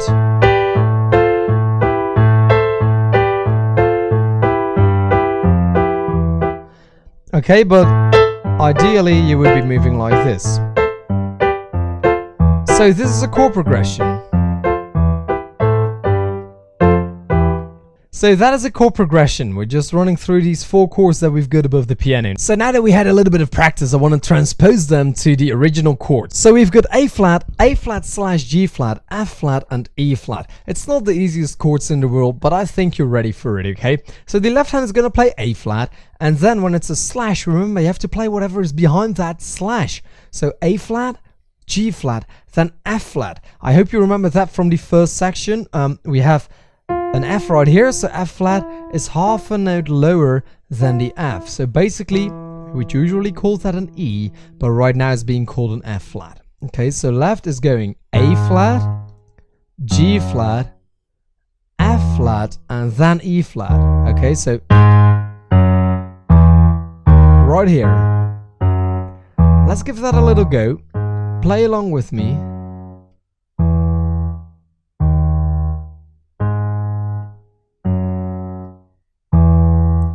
Now the right hand is going to play A flat minor, so A flat, C flat right here, and E flat, okay?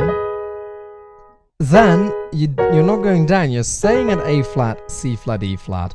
And then you're going to go to F flat right here. Remember, this is normally an E, but right now it's an F flat. And then E flat, okay? So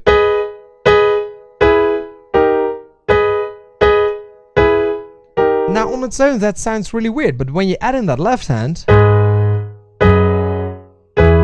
it actually makes quite a lot of sense, okay? So let's give that a little go. Here we go. Slowly. Right hand stays the same.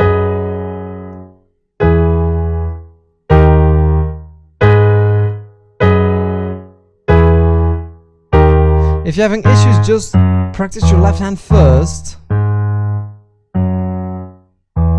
then practice the right, and now put them together slowly.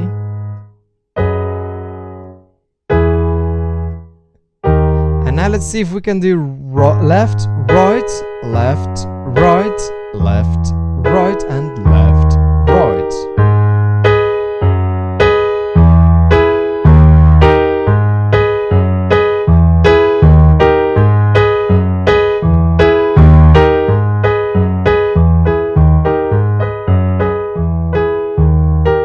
Take it as easy as you have to.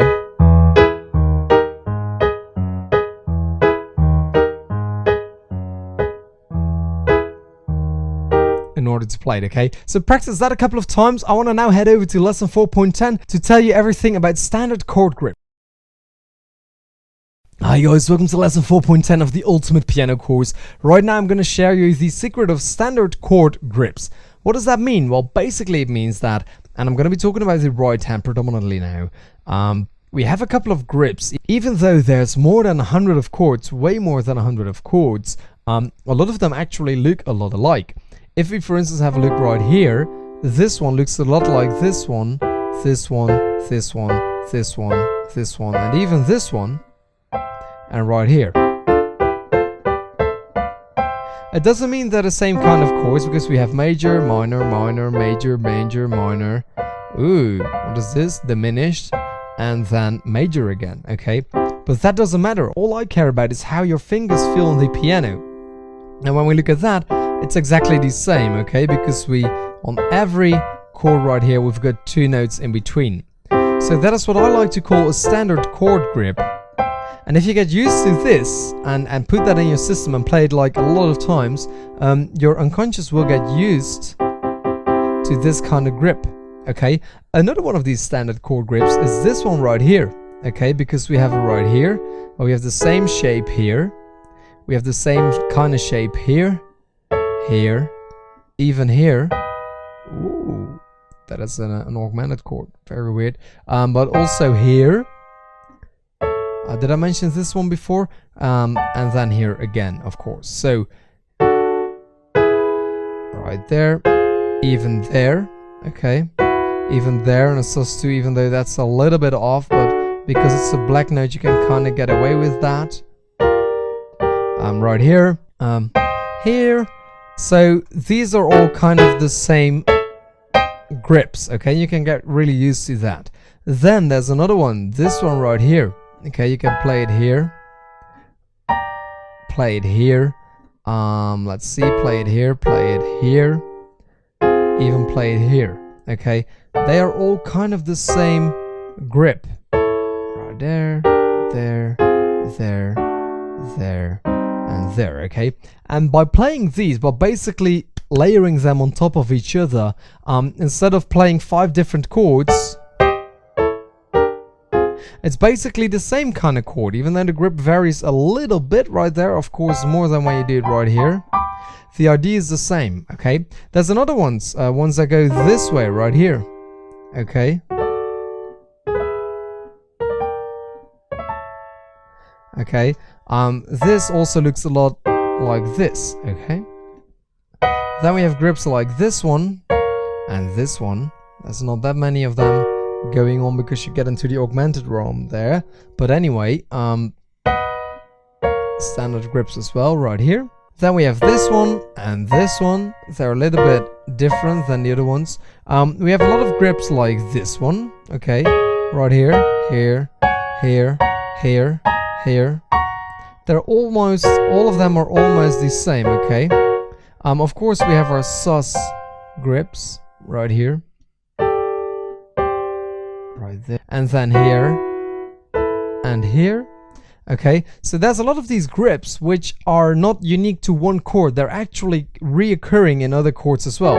Right here, it's almost the same as this. It's looking a lot like this and this and this and this. And if you can get used to the idea that it's not just 100 and 85 chords or however many chords there are that we regularly use, then you can actually start to identifying these grips a lot sooner, okay? And the more you play them, this for instance is also quite a standard grip right here, okay? The other way around, here, here.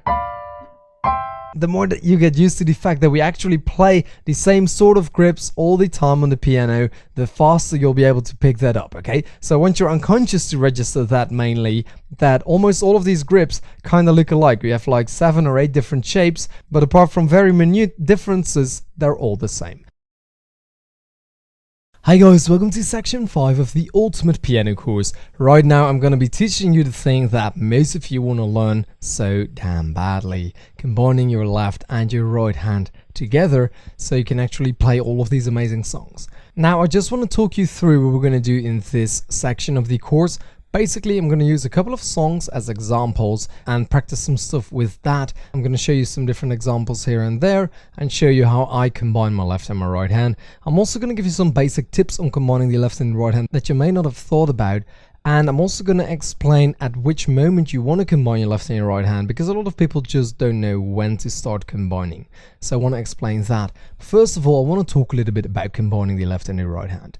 You see, I really like magic, all kind of magic, card magic, show magic, it's all really cool. And in the past, I've purchased some magic tricks. And the way that works is you purchase a trick online, you get a video and they demonstrate how the trick works, and then at home you can actually do it yourself. And somewhere I was always hoping that they would just say, look, it's not a trick, it's real, you know, like if you do this and that, then this will actually happen. It's not a trick, it's magic.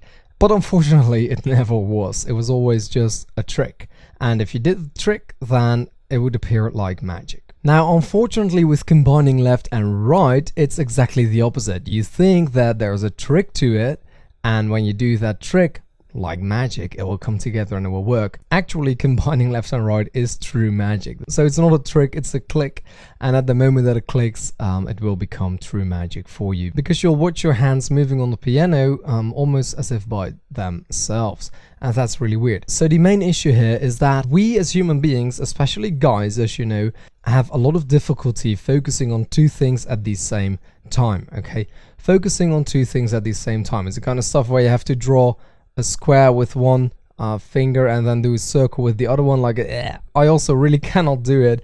It's just really difficult stuff. It's this kind of thing, you know, and that's just the way it's gonna be. But as you're gonna find out in the next lesson, there is actually a way to store stuff in your muscle memory, and that is going to help you, because that will mean you will only have to focus on one hand at a time. One of the other things you can do is, instead of focusing on your right hand the whole time and playing your left automatically, or focusing on the left and playing the right automatically, you can actually switch between hands really quick now and then when that requires your attention. So you're gonna see that as well. And apart from that, if you do happen to have a driver's license, I don't know if you've been driving for quite some time, I assume you may have been, especially if you're like me from Europe. We drive all of the cars with a stick, with a manual, okay? I know in the States and in Australia and in some other countries, a lot of cars have automatics. But if you drive a manual and you have to do the clutch with your foot and your brake and your gas pedal with the other foot, and then you have to do the stick and you have to steer and you have to watch all the mirrors, there's so much stuff going on. And probably by the time right now, if you've been driving for a couple of years,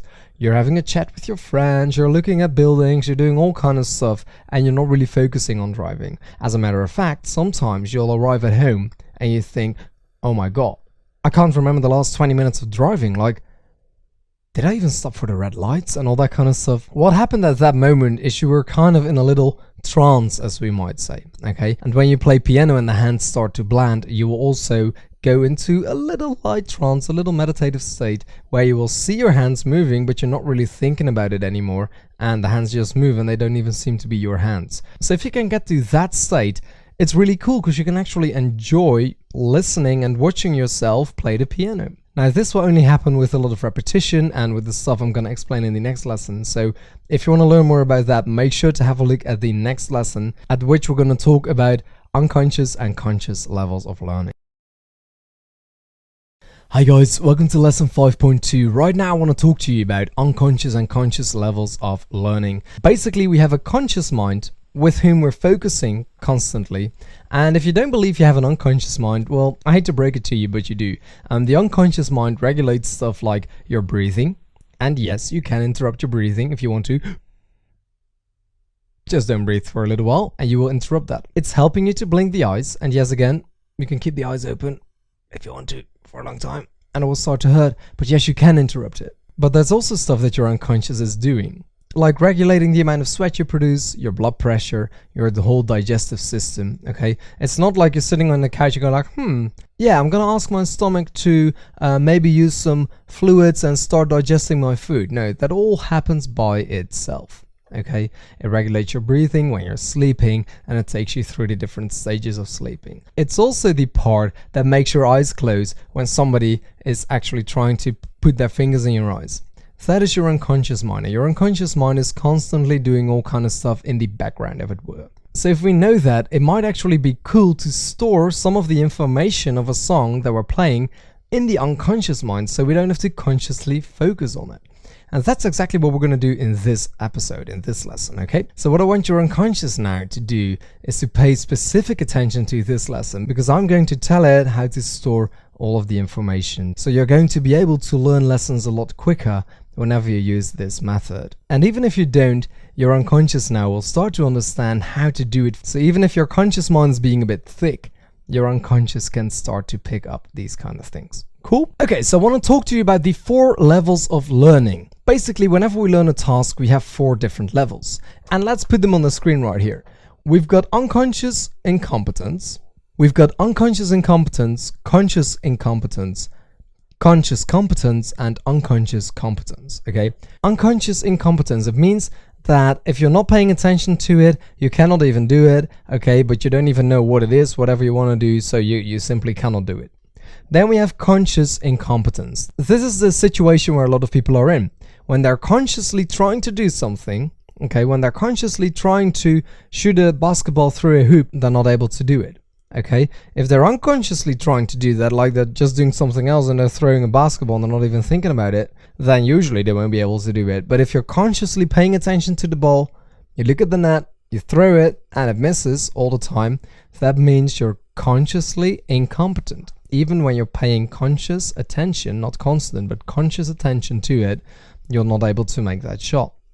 Then we go into conscious competence, okay, the next level, a level where a lot of people get stuck at. It means if you're really paying attention, if you're conscious with that ball and with that hoop and you throw it, you're able to put it in, okay? If you're conscious, you're able to do it. Maybe not every time, but a lot of the times you are. So that means that when you're starting to play a game and stuff happens and you're trying to focus consciously and it gets really hard, you're not able to make that shot. Okay, and then above that, unconscious competence means that even if you're not paying attention, like maybe you're paying attention to the defense or to somebody coming in, you're able to shoot that ball through the hoop. Okay, unconscious competence is where we want to get. It's where most people say it takes you 10,000 hours to learn something. Okay, that's the level of unconscious competence. I don't think it has to take that long at all. It definitely didn't take me 10,000 hours to learn like a specific piano song, but yeah, it's gonna take a couple of hours for you to be able to play a lot of piano pieces, of course. Now, why is it important to know these 4 levels? Basically, it is important because when you make that switch between consciously competent and unconsciously competent, which means paying attention to the piece and being able to play it, and then not having to pay attention anymore, but still being able to play it, like maybe even order a coffee in the meantime, okay, whilst your hands will just continue. Right in between there is where you want to start combining your hands, okay? So that means that if you figured out the left hand a little bit and you figured out the right hand a little bit, you're not going to want to play them perfectly before you put them together. A lot of people want to practice their left hand perfect, then their right hand perfect, and then they fit them together. The problem is that the molding, the blending part has already happened. Okay, it's like if you take an egg, you put the egg white on one side and the yolk on the other side, then you bake them separately and then you try to put them in an omelette. It's not gonna work, okay? They've been baked, they're solid right now, they're not gonna change anymore. What you wanna do is have the egg and mix it and then pour it in the pan and bake it into one solid omelette, if that makes sense, okay? You're paying conscious attention to the left hand, you're paying conscious attention to the right hand, and when you do so, one at a time, you're able to play it like half the times, 3/4 of the times you're able to play it, but you're not able to play it every single time, okay? Sometimes you still mess up. That's the exact moment when you want to start blending them and when you want to start putting them together. Now, of course, this means that you will drop again, okay? Your success rate will drop. So if you've been able to do 2 out of 3 times, 2 out of 3 times separately, then you put them together, you drop back down to maybe 1 out of 10. Okay, and this can be very frustrating, but this is the point. You want it to fail a couple of times together, right? Because then you can start to learn how to actually play together. The new connections in the brain will be made with the 2 hands together and not the 2 hands separately. So if we have a look at the piano, let me demonstrate something right here. So maybe I want to play River Flows in You. That little bit right there, okay? Now, if I'm practicing, I know that I have to play this and this with the left hand, okay? With right, I have to play. Okay, now maybe I'm quite okay on the piano and I can play that all in one go. That's absolutely fine. What I would then do is just give it a go. Okay, and okay, that's okay, and then just put them together and you're done, okay? But it's also possible that you're not that experienced yet, so you may want to focus on left.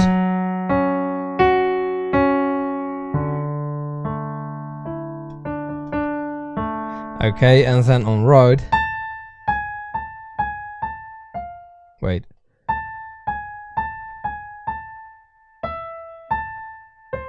Wait. Ah, there I go. Okay, then when you've done that a couple of times, you...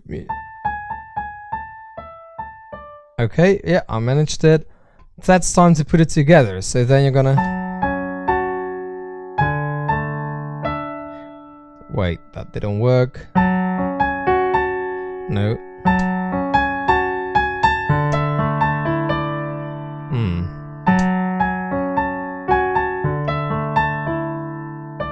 No, wait.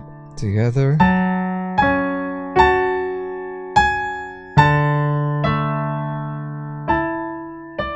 Okay, and then you want to build it in like that, okay? So you're not gonna do this until the end of the day, until you got that perfect, and then do this, because it will for always be 2 separate things in your head, okay? When you blend them, you want it to be one piece, one omelette, okay? Now for the next bit.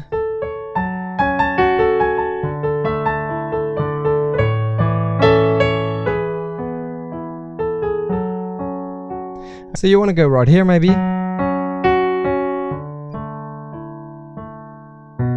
No. There.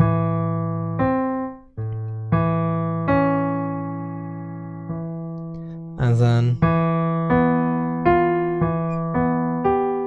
Wait.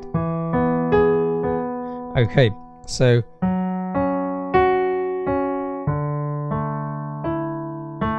Maybe you can get it, but you have to think about it a lot. Oh? Or here. Okay, and then for the right hand you go... No, wait.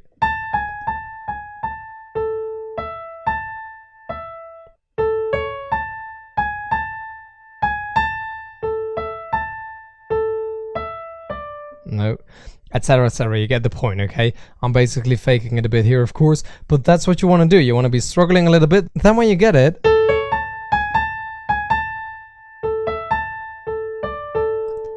I'm even having trouble because I only know it when I play left and right together, okay? Because I made an omelette out of it.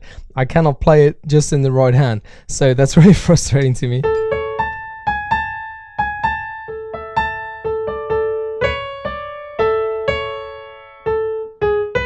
I don't know, okay? Anyway, when you then play together,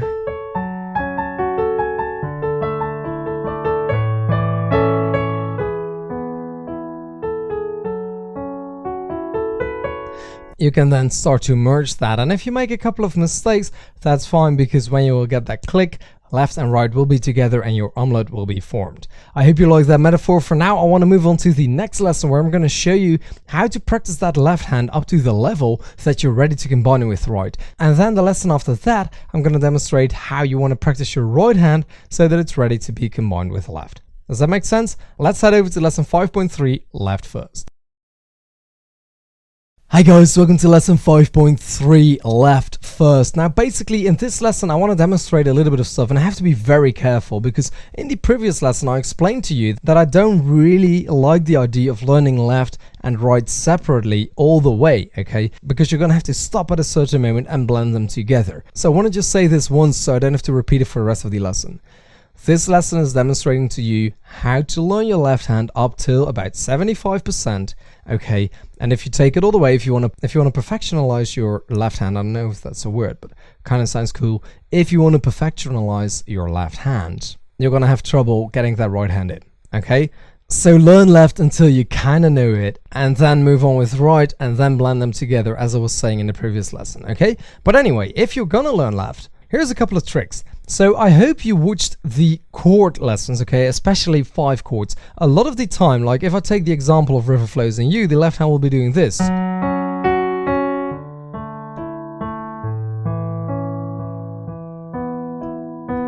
Okay, which are basically 5 chords with a little side step here and there, okay? Look, there's a difference between learning with your hand and learning with your head. Okay, in the beginning you're gonna have to pay that conscious attention, and then later your unconscious will kick in and it will store stuff in your muscle memory, as we might say. Okay, the muscle memory simply means that you've been doing something so many times that it's stored in there. Okay, when you're opening a door, you're not really thinking about grabbing that handle and turning it and opening it. No, you're just opening that door. When you're walking around your house at night, you're able to find the light switches quite easily because you simply know about where they are. A lot of times when you're going out of bed at night, you don't fall down the stairs because you kind of realize where everything is. And that's the same on the piano. But before you know that, you're gonna have to actually learn that consciously with your mind, paying attention to it. So how do you learn your left hand easily whilst looking at it? Because that's basically what we're going to be doing. We're going to be looking at that left hand. Well, in a lot of cases, we're actually going to be playing 5 chords. So this one, for instance, F sharp, C sharp, F sharp, is a part of River Flows in You. Okay, and if you have to learn all of these notes separately like this, and here, then it's going to be a bit of a mess because you have to learn all of these notes separately. But if you look at them in chords, then all of a sudden it becomes a lot clearer right here and there. Okay, now you might say, Mark, you played D, A, E, and then later on, okay, I'm not going to be able to reach that, but I played A, E, C sharp. Yes, that's right. Sometimes a composer changes the chords a little bit, but usually there's some kind of chord to be found there. Okay, in a lot of the pop songs, you will find just the regular chords, like a 5 chord here, there, and then there, okay? And that makes it very easy. If you recognize the chords, all you have to do is remember the first note, for instance, or the last note, or whatever you want to focus on, and then the rest of the hand will fall in the right grip. Remember, from the standard grips, the 5 chord is one of those standard grips where you just know the distance, so you only have to get one finger in the right position, and then you'll be able to play that quite easily. Now, for River Flows in You, we're going to need a little bit more conscious attention, because on the second and the third chord, we're not playing a 5 chord, but we're actually playing something else. Okay, right here, that would be a D sus2, okay, instead of a D5. Look, I'm playing the E, but I'm putting it up there. So, you would have to consciously make the decision to go from a 5 chord to this one, a 5 chord, but just a little bit further, okay? And then right here, you have to consciously pay attention to that C sharp before continuing on right there. So if it was just these chords, let's for example say that it are these chords, okay? Then you can just play your 5 chords. That would happen with most of these songs. Of course, I had to pick this one, which is a bad example, but you know, it kind of works. So that means that I would just play these chords like this a couple of times, and then I would start walking them.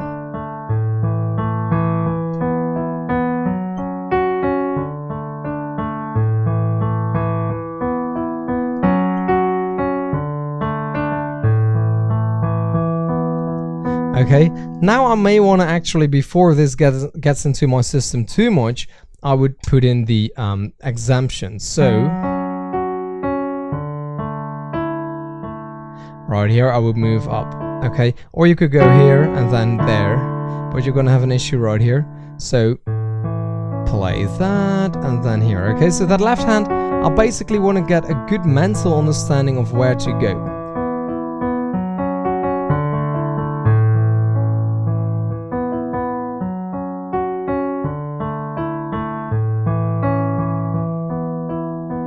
Okay, I'm also releasing my left pinky when I have to. Look, I'm releasing the pinky. Okay, don't try and stretch this. Just simply, as soon as you hit that one, release the pinky and play that. Okay?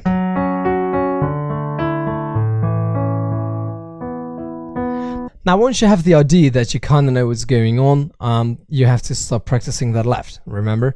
But what I want you to do is I want you to get to the conscious level of being able to close your eyes, look at the piano, and simply, if you want to, you can use those red lights that I use, but simply light up the keys of each chord. So you say, okay, I'm gonna play my first chord, or you could see your hand on there, like you see your hand on the piano. Okay, that's the first one. You don't have to know what they're called, but you could if you want to. Second one, ooh, I have to go up to the C sharp and then this one. Okay, so you at least consciously know exactly what to play. Then one more time you're going to do that. You may have taken a little break in between or not, and that's enough. That means you've got your left hand down, and now it's time to move on to your right. I like to do my left hand first and then do the right because I base all of my lessons on the chords you can see above the piano. Okay, that's what I like to do because it gives a lot of structure, and when you have the structure in the left hand, you know exactly where to put in your right. So that's the way I like to do it. You could also start on right, that's absolutely fine, but remember, do not learn it all the way until it's perfect the entire time. It has to be a little off, even if the notes are correct, but the tempo is just a little off, doesn't matter. That's when you want to start blending it with left, because you want that final click to only happen when you're playing your hands together, never when they're being played separately. Okay, so for now let's move on to lesson 5.4, I guess. That's called Then Right. Hi guys, welcome to lesson 5.4, Then Right. As you've been able to see in the previous couple of lessons, and I really want to advise you to watch especially lesson 5.2, which is a little long, but it's really important that you understand that stuff also because your unconscious needs to pick up on the stuff that I'm explaining right there. In lesson 5.2 I explained to you about the different levels, and then in lesson 5.3 I explained to you how to learn the left hand first. Okay, now I just want to say that yes, there are different patterns that you could play in the left hand. Sometimes you're playing octaves, right, instead of this kind of stuff, but it doesn't really matter what you have to play. A lot of the times the left hand will provide you with the structure, so that's why we want to start right there and get you up to about 75%. Then you combine it with right, that's also up to 75. You drop down to 25, as in 1 in 4 times it will work and the rest it won't, and then you take it up again. Okay, so for right, let's stick with River Flows in You. We want to play this.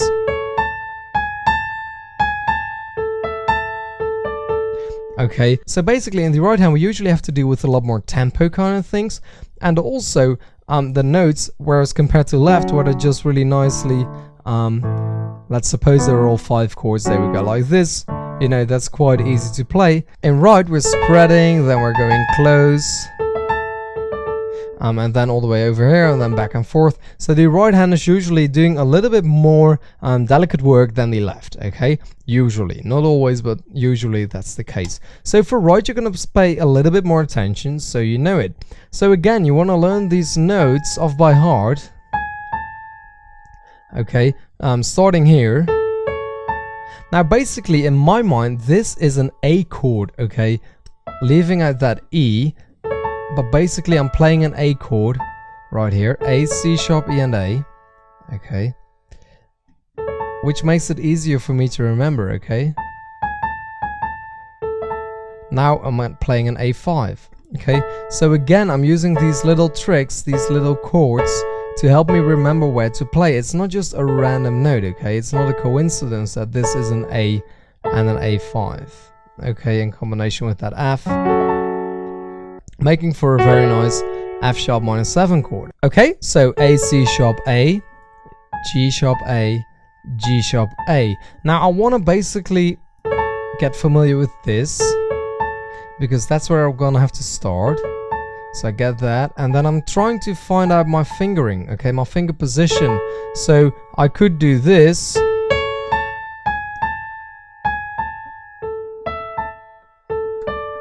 but it's not really logical. So I'm trying to figure out what would be the most efficient way to play this. Well, my ring finger is already here. Ah, my thumb is still here. And then what I like to do is I like to play with my pointer finger, okay? Some people might do it like this. That's absolutely fine. But I just like to play with my pointer finger. And I'll move that over a bit, okay? So I'm trying to figure out where do I place my fingers.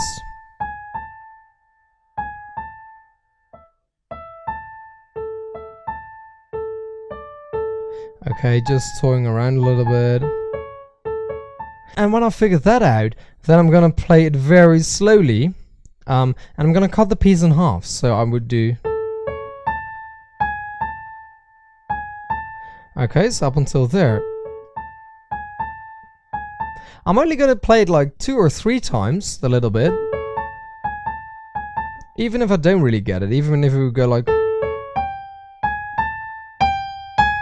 You know, then I still want to continue on to the next one, because again, you want to have that blend in your right hand. You don't want to have 2 little parts that are not connecting, because then you get the same ideas with left and right, but now in your right hand. So you'd be able to play this, and then you go like, oh shit, what do I have to do now? Oh, and then you're too late. Okay, so you're gonna practice that first bit a couple of times. Hopefully you get it like this. But that basically depends on your level, right? How soon you're going to pick up. Later on, you're going to be quicker and quicker and quicker with this stuff, okay? So let's say you play it like this, slowly.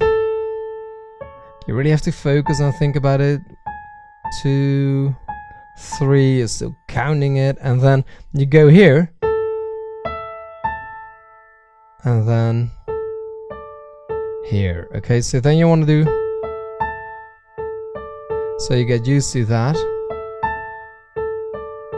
And now you want to get used to the last bit right here.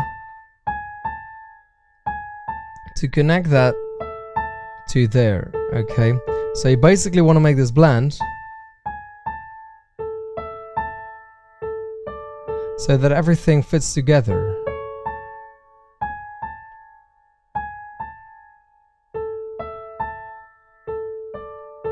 Okay, even if you play it in this kind of rhythm,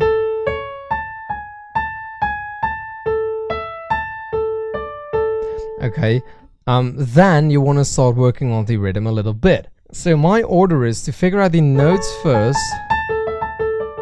and then I want to figure out my finger position. So I might even go like this.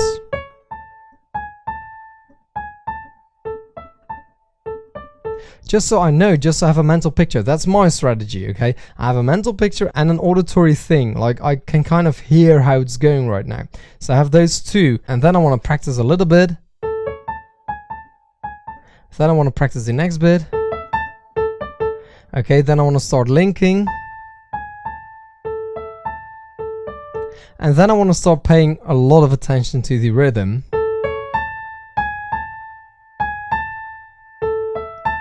That was too late, so now I have to do it again.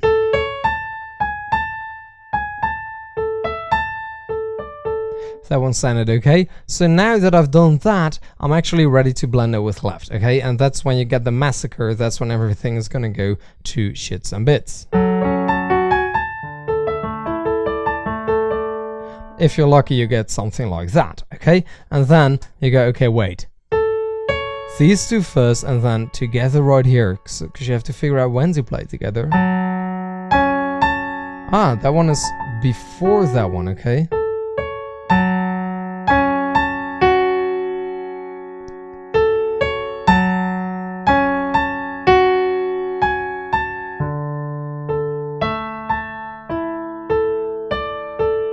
Okay, something like that.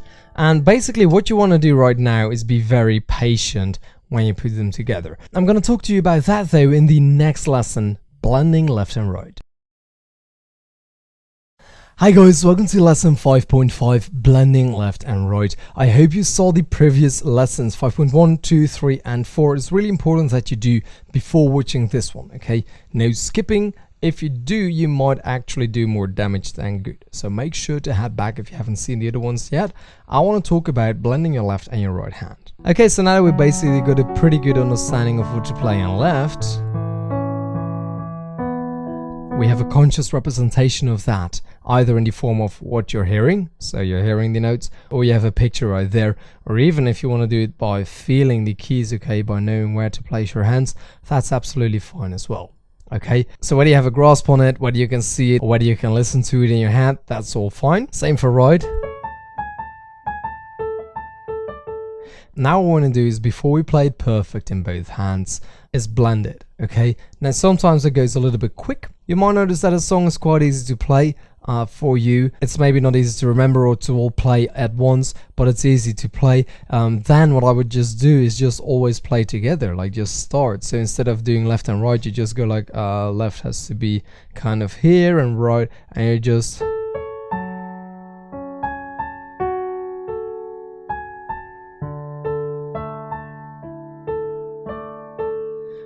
do something like that. Okay, that's absolutely fine, but basically we want to be at that point where you're not going to be able to play it perfectly with two hands yet. Okay, so what you need to do then is slow down, relax, slow down. This is going to be a bit of a situation where usually you get frustrated, so slow down, play it slowly, and try and play it as perfectly as possible. Not the tempo, but at least the matching. Okay, so what you do is you play it like extremely slow if you have to. Sometimes that makes it harder, okay, but sometimes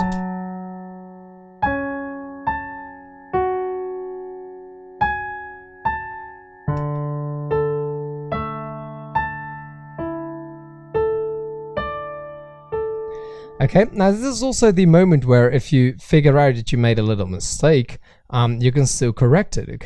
Okay, so maybe you forgot a note on the right hand and a note on the left hand. This will be the time to put them in right here. Okay, so go slow.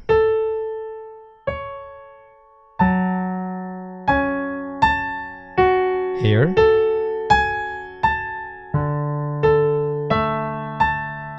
And here.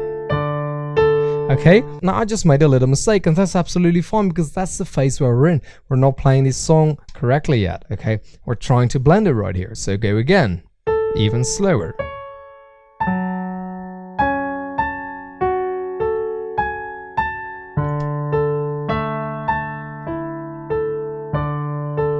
Okay, now for somebody like me, I mainly play the piano by hearing, okay? I get feedback auditorily and then I adjust based on that. It's very difficult to play really slow because basically I lose all sense of rhythm, and it's just like, okay, I kind of lost it, okay? But if you're somebody who's very visual and you put a blindfold on, then you're gonna have a lot of trouble to be walking erect, aren't you?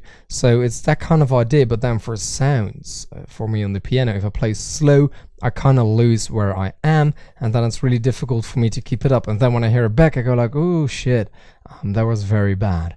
So for me, it actually doesn't always help to play it slow, except if I really look at the piano. So I have to play it so slow that I can watch both my left and right hand at the same time. So I'll look back and forth.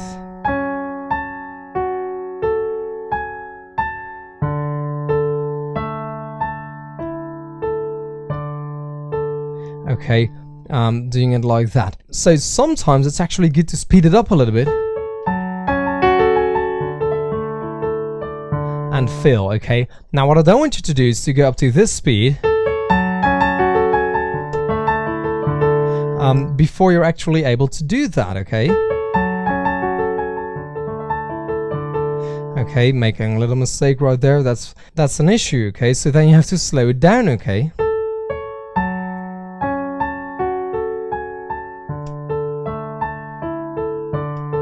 that's sounding quite alright. So what I want you to do is to play with this. Always start out slow. If you feel you get it, or if you feel you're going too slow, then speed it up quite a bit. If I'm going this slow,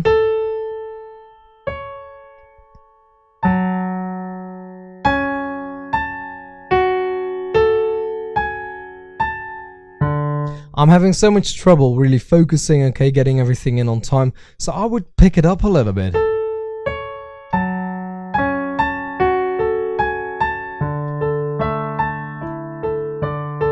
Okay, but if you're having trouble with your fingers, with the finger placement, then you might have to slow it down. So what I want you to do is to experiment, not just now, but every time when you're learning a new song with different speeds, okay? Sometimes it helps even if you played quicker than the original song. So you can do that at the blending stage. If you missed out a couple of notes, you played anything, that sounds really weird, check it out again. And this is the time to put the extra notes in before we actually lock it down. Because once you've been playing this a couple of times, it will get stored in your muscle memory, whether you like it or not. And it's going to be a little bit tricky to get it out. Okay, so that's why it's very important to, at the blending stage, make sure you know exactly what you're doing. Play slow enough so that you play the correct notes, and if you make a mistake, go back to the beginning, and sometimes if you make a mistake, continue on anyway. Okay, I'm going to be talking to you a little bit more about that in the next lesson, 5.6, basic pointers on combining. Hi guys, welcome to lesson 5.6. This is the chill out lesson. This is the relaxation lesson.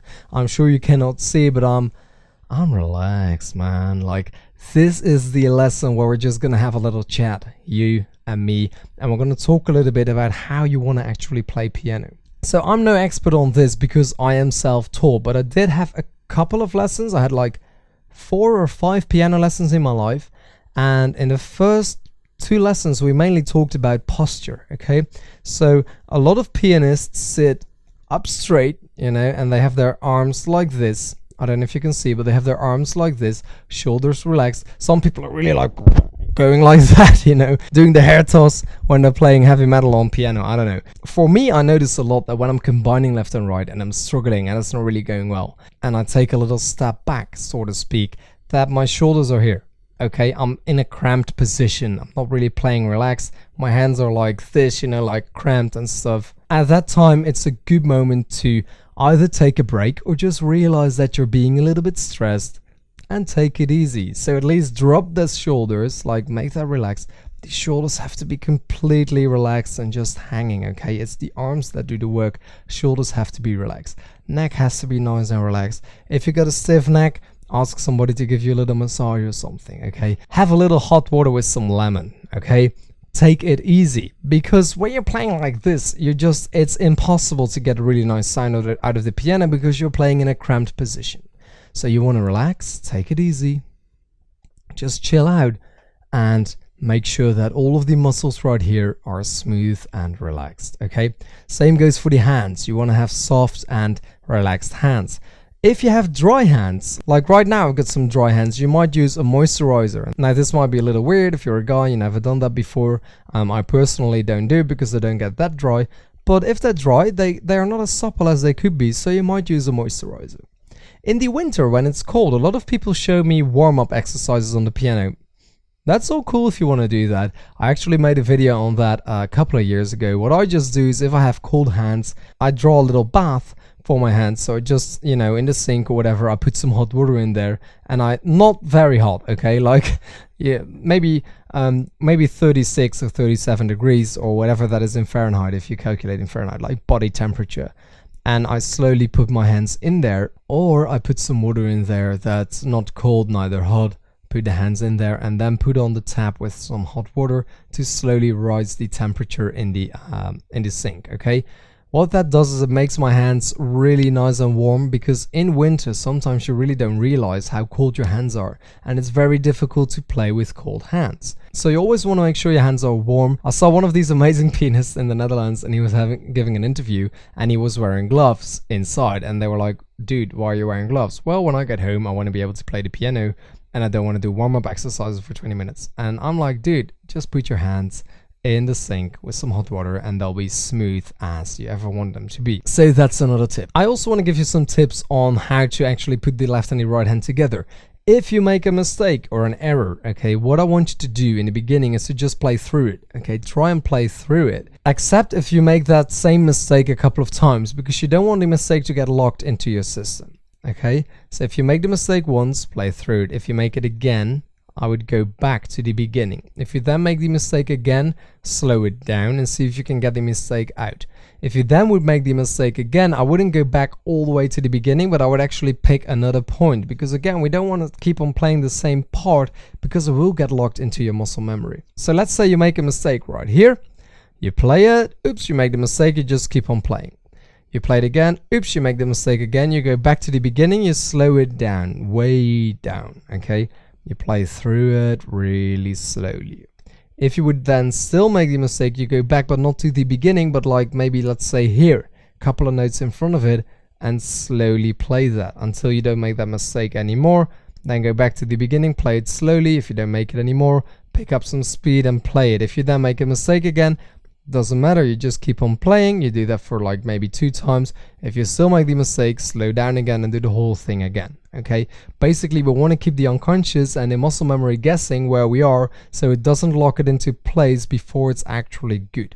I also want you to have some fun when combining left and right. Play around a little bit, sometimes play a different tempo on purpose just to fool around if you feel like, hey, this is fun.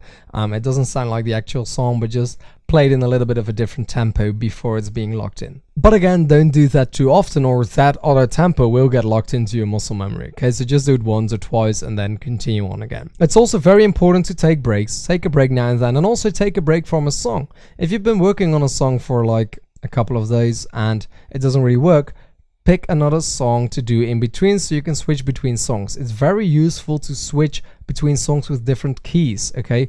So if one of them is in C major, just playing all of the white keys, you may want to switch it up to playing an A flat key or something like that, a key with a lot of black notes in it, okay? Because you want to keep your hands guessing in the process when you're still learning until it actually locks into place again. So that's just a couple of tips. If you're having trouble, let me know. There's always a help button here on the website, or you can contact me on Facebook or on YouTube or wherever, and I'll try to respond to you. So now we're going to head on to lesson 5.7, where I'm going to give you a couple more pointers and then we'll finish up. Hi guys, welcome to lesson 5.7 of the Ultimate Piano course. I just want to give you a couple of ideas right here. So if you want to practice combining left and right, you can do it with the easy lessons, the easy method, which is an octave in the left hand and a chord in the right hand. That is one of the easiest things to practice. You don't really have to practice all the combining that much because you're just playing all of the stuff together, and if not, you're basically drumming on the piano. Okay, if you're going to start to do that, that will be the easiest for you. And I've got some practice lessons for you on YouTube. I've also got some practice lessons on pgmpiano.com. Okay, they're mainly going to be the same lessons. The benefit of pgmpiano.com is that you don't have an ad to watch through, and you can download the lessons to your device so you can watch them offline whenever you want, and also you're supporting me into creating more of these lessons. Okay, but a lot of the lessons are available on YouTube for free as well, so you can check that out. Check out the easy lessons in the beginning to start there and get used to playing those octaves together with the chords, but you can also check out vocal or original lessons, which will have more of the intricate stuff going on in the right hand. Okay, in a vocal lesson I'm teaching the instrumental part in the left hand and the vocal line in the right, and in the original lessons I'm teaching you how to play an original piece, like maybe or a movie theme or something like that, and I'm teaching you how to actually play that on the piano. Now, I wanted to do some of the practice songs right here in the course, but actually I think it's better if you pick your favorites, because it's always nice to play a song that you actually like. So you can do the River Flows in You song that I showed you before. It's a little bit tricky to play. If you've never played before, I would definitely advise you to have a look at one of the easy lessons first. I've got a playlist on YouTube with the Easy Monday lessons. They only consist out of 4 chords, and that is really going to help you to practice that with just a couple of chords, which is going to make it easy for you.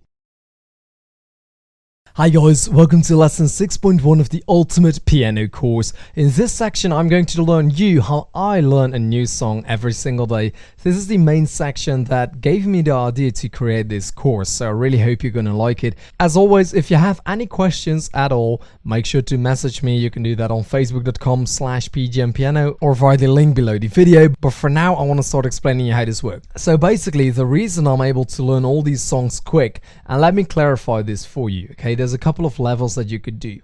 You could say an easy lesson. In an easy lesson, all that I'm doing is playing chords in my right hand and octaves in the left. Okay, that is quite easy to do. You will be able to learn a new song like that every single day if you have the basic piano skills of playing that octave and playing the chords. Okay, and you can practice that in the previous couple of sections. Combine that with my easy lessons, you'll be able to learn a new song every single day, okay? However, it would also be cool if you can learn a new vocal song every single day, which is where we play the instrumental part in the left hand and the vocal line in the right. That is, of course, a little bit more difficult than just pounding out these chords, okay? Then it's also possible to learn a new original lesson, and this is kind of depending on your level. If you get a good level of playing, you'll be able to do that, and especially if you listen to pop songs or songs on the radio, that's going to be relatively easy to do because all of these songs have basic chord progressions, and that makes it just so much easier to do, okay? Then if you get to that next level, you'll be able to play classical music, blah, blah, blah, blah, blah. So I basically want to focus on the vocal lessons in the pop music area, okay? So all of these songs you hear on the radio, whether it's rock or pop or R&B or it doesn't matter, like all these kind of songs that you would like to play on the piano, how do you learn a new song like that every single day? Now, this doesn't mean that you have to learn a new song every single day. It simply means if you acquire these skills, you can learn a new song very quick. It's basically my goal to make you play a lot of songs, and then you can pick the songs you like and practice them a little bit more. So what I'm going to teach you here is what I actually do when I have to learn a new song in order to create a lesson for you guys. And it's very easy. Basically, we can have a look at a frame. I'm going to put the frame up right here. You have sections of the songs. So you can have an intro, a verse, a chorus, and maybe a bridge. Doesn't really matter if this is exactly what is in the song, okay? It could just have a verse and a chorus and a verse and a chorus. It could have an intro, pre-chorus, and then a verse and then another verse. But let's just keep it simple. Let's just say there's 4 sections to the song you have to learn, which is intro, verse, chorus, and bridge, okay? Then for all of these 4 sections, you're gonna have to learn 4 things, okay? So you only have to learn 16 things in total if you have a song that has this layout. First of all, you need to know which key the song is being played in, okay? You don't need to know the name of the key, but you actually need to know all of the notes in there. Remember when I said every song consists out of 7 notes only, or most of the songs do? So you need to find those 7 notes, okay? The second thing you have to do is you have to find out which chords are being played and in which chord progression. Okay, so which chords, which order, you have to figure that out. How long do you have to play each chord? The third thing you have to do is, if you want to play an easy lesson, so you're playing the chords in the right hand, you want to find the inversions. And if you're not playing an easy lesson, if you play an original lesson or a vocal and you want to play a pattern in the left hand, then you're going to have to figure out the pattern for the left hand. So the third thing to figure out is the pattern for the left hand, or if you're playing the chord in the right, the inversion. And the fourth thing you have to find out is, if you're playing an easy lesson, the pattern for the right hand, okay, because the left hand is going to be obvious, you just play those octaves. So you have an inversion in your right hand and now you need to know the pattern. Or if you're playing a vocal lesson, you're going to have to figure out the lyrics that you're playing in the right hand.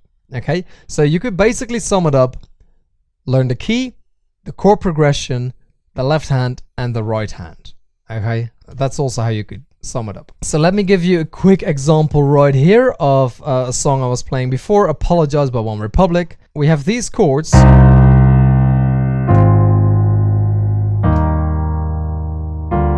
Okay, and I'm gonna show you later how I know that we have these chords.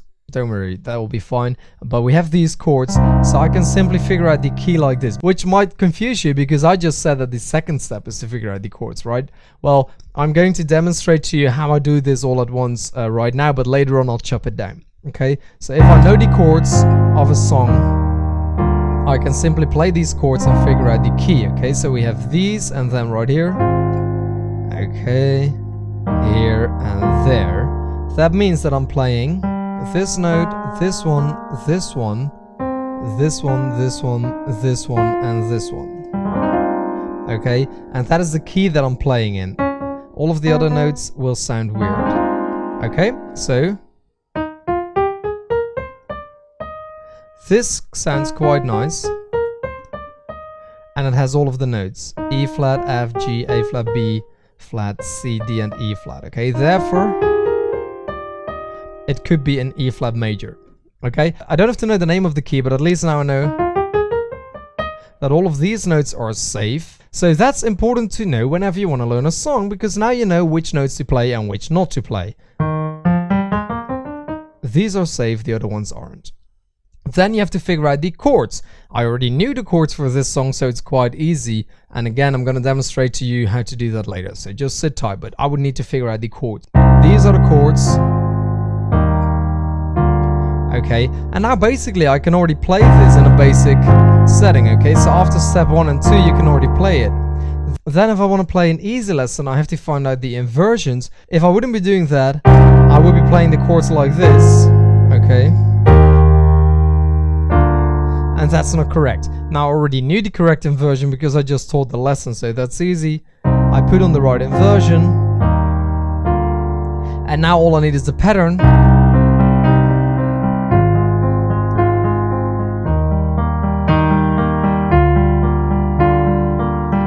And I'm done if I want to play the easy lesson, the easy way. Okay, if I want to play a vocal version, I have to figure out the lyrics.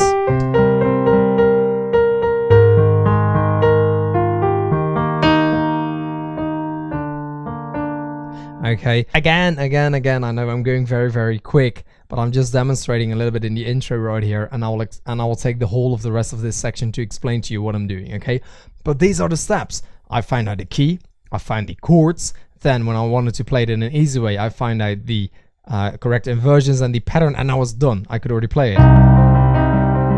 Yes. For the vocal version, I had to figure out a pattern for the left hand, and I chose a very basic pattern right here. And then for the right hand, I was just playing those lyrics. Okay, like that. I'm gonna demonstrate to you how to do that later, but for now this was the introduction. Now you kind of have an idea of how I actually build a lesson up like that. What's very important to remember is that I'm basically creating my own little McFlurry or whatever, you know, like your sundae or your favorite ice cream, right? You put in a little bit of ice cream, you put in some toppings, some whipped cream or whatever, and you can basically make the whole thing yourself. You can make it your own version. Because you're doing that left hand, you're doing that right hand separately, right? You're discovering them and you're trying to figure out the way you like to play it, and then you output that. Okay, so I don't really teach from sheet music anymore. I just grab the chords, I listen to this song, and then I play the lyrics, and that's it. That's how I make my lessons. So now the challenge is up to you in this coming section to learn how to do that, and I'm going to help you all the way through. Let's move on to lesson 6.2. Oh boy, did we go quick in the previous lesson. Right now you're in lesson 6.2. I'm going to show you a couple of ways to figure out how to find the key of a song and the chords. Okay, for me the easiest way to find the key is to listen to this song and then just play along with the lyrics a little bit. So for this song, it's I'm holding on your rope, got me 10 feet off the ground. I'm holding on your rope, got me 10 feet off the ground. Okay, so then I would know that at least these notes are in here. Okay, so actually one of the easiest ways to find the key is to find the chords first. I know that's in reverse, but basically there's some overlap between this section and the play by ear section. I don't know if you're very good at playing by ear. Like if you listen to somebody sing, would you be able to mimic that on the piano, yes or no? And if you're not, then my basic strategy wouldn't really work. So I'm going to teach you something else just to be sure. And then if you want to learn the play by ear version, we're going to have that in the play by ear section, if that makes sense. So the reason I want you to find the key first is that you actually know all of the notes that are in the song and which notes to play and which notes you can choose from and which notes you should not choose from when playing. Okay, now of course depending on the song, sometimes the key can change and sometimes there can be special notes in there, but let's just say the majority of the song has just 7 notes as always. Okay, so it's our job to find those 7 notes. So the first thing you have to do if you want to use my basic tactic is to find the chords, because the chords will hold the notes of the key. You can also do the other way around, find the key and then use that to find the chords, but I find it easier to find the chords first. Okay, a couple of ways to do that. You can listen to the song to the bass notes and then find the chords like that, or you can cheat, which is what I love to do. I love to cheat when it comes to learning new songs. Very easy. You go to Google, you type in your song, and then behind that you type in chords. Okay, so let me demonstrate to you what that looks like. Okay guys, so let me show you how that works. You simply go to Google and you, for instance, type in, let's say, Umbrella by Rihanna, and then you type chords. Okay, now nowadays you see these stars here, which is really nice, and you see versions, version 5, version 2, and you don't know what version that is because you haven't clicked on it yet. So you're going to check it out. Now usually if you see these harder chords, that's an indication that it might be the correct key. Not always though.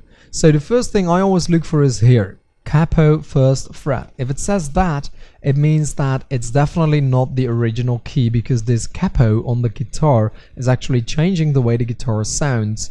It basically means that all of these chords are wrong. However, the chord progression could be correct. Okay, so this is at least a good indication. Now you can also see that right here you have F major, C, E minor, and A minor, and that will repeat. And then you could see F, C, G, A minor. So now you know that the verse is a little different than the chorus. You can also see if there's a bridge. Here they call it the middle eight. Look, there's a B flat right here, F, C, C. So that's definitely different. And then we have an outro, which is the same as the verse. So we want to search for another one. Let's see this one. Okay, here you see completely different ones. A minor, C, G, and F. Now there's no capo notice here, so it could be the correct chords, but still that's no guarantee. Okay, so in the section of transposing I will talk more about that. We have version 2 as well, F, C, E, A minor. So we can also try a different version, this one right here, and as you will see, this one is now right here in the interlude. That's a little bit different, and then we have the bridge. We see these same chords right here as on the first version. Okay, so that's how I cheat. I basically find out these chords, right, and then I check right here on the capo. You know, it's not good. So here you even have the transpose button, so you can change them like this, right, and all of the chords will actually change. So you can use that as well if you have to transpose a song. You don't have to do it manually. It's actually, I really like this this website, and even though they're guitar chords, we can use them for the piano. Okay, so now I want to continue on to lesson 6.3. Let's go over there right now. Hi guys, welcome to lesson 6.3. I hope you learned a lot in the previous section about how we can actually use guitar tabs to learn piano. It's a very nice and cheeky way to get ahead really soon. You've also seen how we can use sheet music when the chords are written above there. It's all so easy. But right now, I want to demonstrate to you how we can extract the key when we have the chords. So in this case, we were playing these chords. And let's just focus on right. And basically all you have to do is you have to combine all of these chords and play them at the same time. Okay, so let's just play with right. This was the first chord, and this is the second. Okay, I noticed that this C is in both chords, so I don't have to count that double. I mean, just once is enough. Now you can use a sheet of paper. Probably the easiest way to do it is to use a sheet of paper. You write down G, C, and E flat. And then here, A flat, C, and F. Okay, so G, C, E flat, A flat, C, F. You can also just use your fingers and play all of them right here. Remember that. Now you're gonna play the next chord right here. So we had this, and now we have to play this chord right here. So we have to add the B flat to our key. Yes. And then the final chord right here, G, B flat, D, and F. So we already have these, we have to add the D as well. If you want to use paper, that's easier. Write down G, C, E flat, A flat, C, F, G, B flat, E flat, and G, B flat, D, and F. Okay? And you will notice that all of the notes that you've written down now, starting at the lowest note in this conversion, is G, A flat, B flat, C, D, E flat, and F. Okay? These are the notes. If you have been playing these chords in a regular inversion, which is of course possible, so the chords were C minor, so you may as well have been playing it here, then A flat major 7, which is right here, then E flat right here, and G flat minus 7/D, okay, which is right here. So if you would have played it here, doesn't matter, same story applies. You write down C, E flat, G, then A flat, C, E flat, and F, E flat, G, and B flat, and then right here, G, B flat, D, F. Get rid of all of the doubles and just leave out the single notes, okay? Now you're gonna have to do a little experiment. You're looking for this sound. You're always looking for this sound if your song is in a major key. Now I hope you remember this from the section on scales, but you can always transpose a major to a minor key. Okay, so even if your song is in a major key or in a minor key, it doesn't really matter. You can always find a major key. Technically, you wouldn't be correct if it is written in a minor key, but who cares, you know, like you play the same notes, it's just a different name. It would be like you calling out, oh, look at the cool Ferrari, and in fact it was a Lamborghini. It's still a cool car, it's still an expensive car, it's still fun to drive it. I know you said the wrong name, but you know, it's not really going to take anything away from the experience, except that you look like a douchebag if you're amongst car lovers, right? And the same here with piano. If somebody's like, that's a blah blah blah major key, and somebody's like, actually, that's a minor key, you go like, come on, dude, who gives a shit? We're just playing this song. Okay, so for this one, we have all of these notes. We had C, E flat, G, and then we had A flat, C, E flat, and F. And then we had, let me remember, where were we?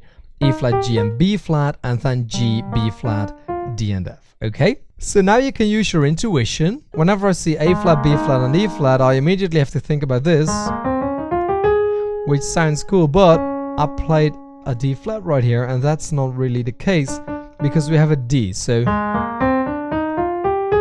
that's not gonna work. Now again, we're looking for this sound. Okay, it could also be same kind of sound, but we're not looking for this sound. Okay, that's a weird sound.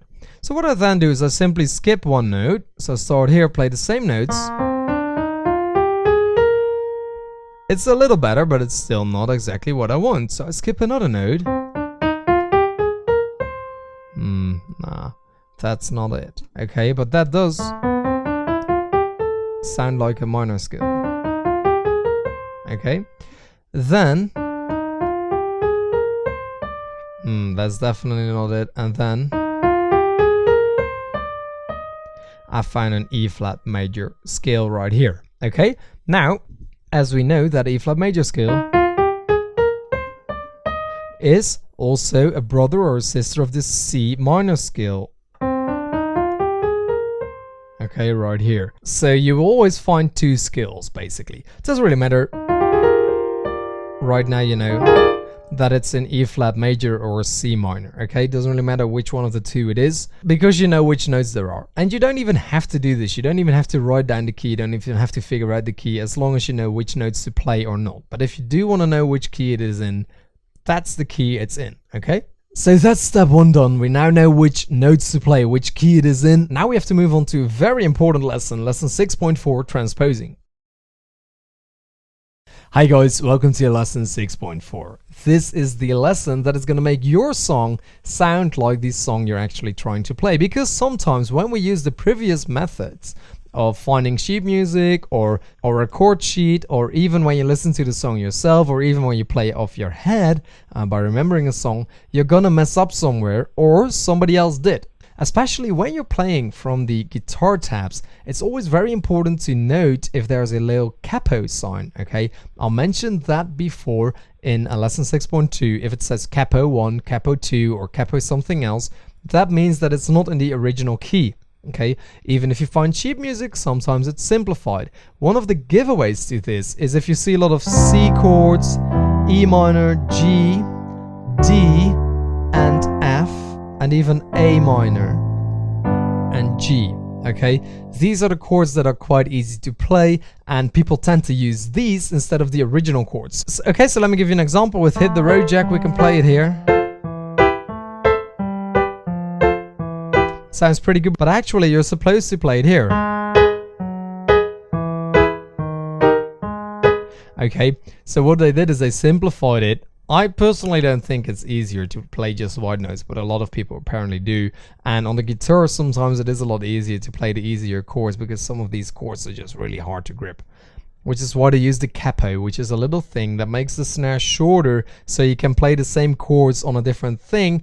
You basically play other chords, but they sound different. If you don't understand what that means, that's absolutely fine. All you have to understand is the piano right now, because we're not playing guitar. Basically what we do is we simplify these chords. So instead of playing here, we're playing here. Okay?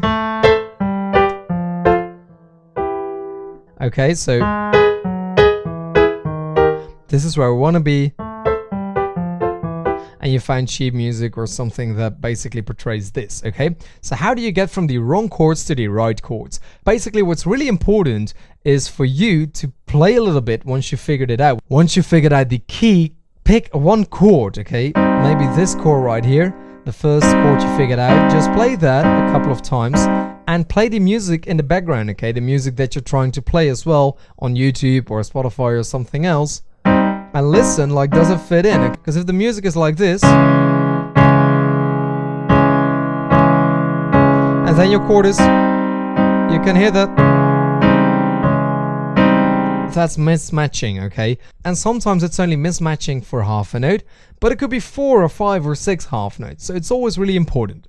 Now here's what you're gonna do.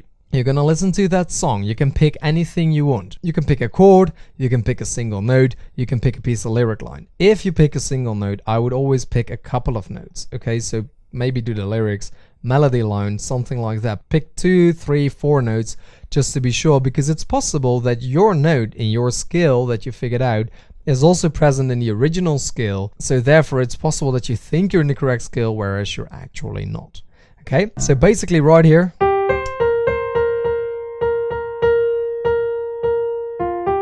this is the original. Now it could also be played here.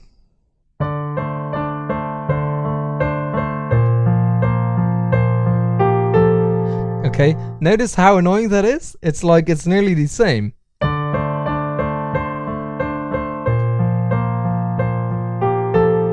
So basically what I'm trying to say is this.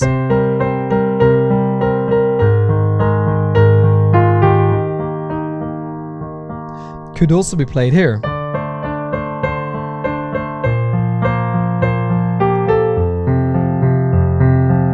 Notice how that when I started to play that the second time, it sounded really wrong, and by the end of it already, it sounds pretty good. Right now you already go like,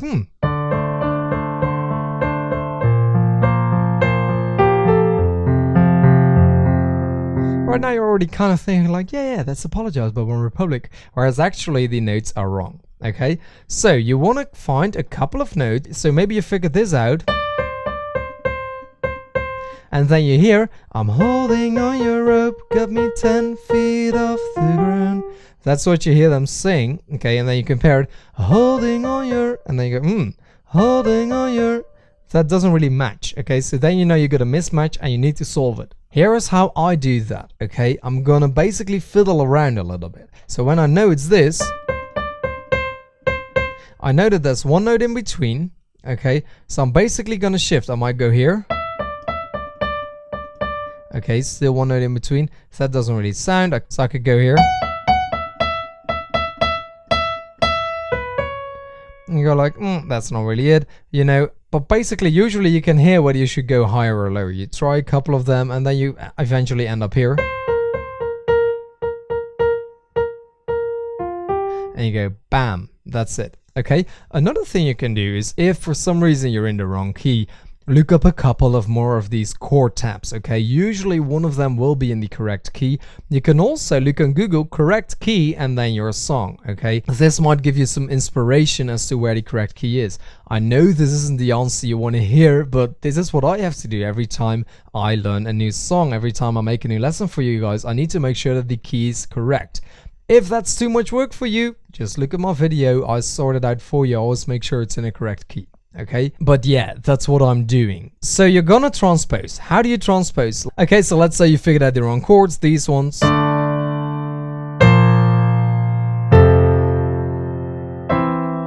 Okay, right here. Then what you want to do is you at least want to figure out one note correctly so you can notice the distance, okay? So you're going to do that by getting some inspiration from the chord tabs. Like I said before, you can look at the capo because the capo difference will actually tell you that how many half notes up or half notes down. So 1, 2, 3 will tell you half a note up or down. I never know whether it's up or down, so I'm sorry about that. But the capo is basically doing half notes. And if right now I know that I should be playing a C instead of a D, I'm going to transpose the whole song.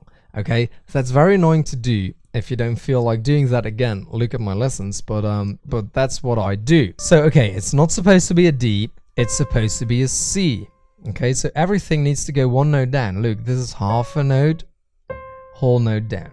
Okay, so instead of playing,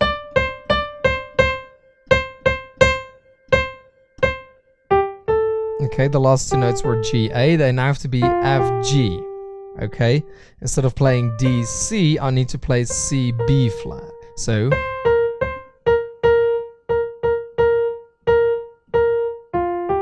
okay, you can do the same with the chords. I was playing this chord.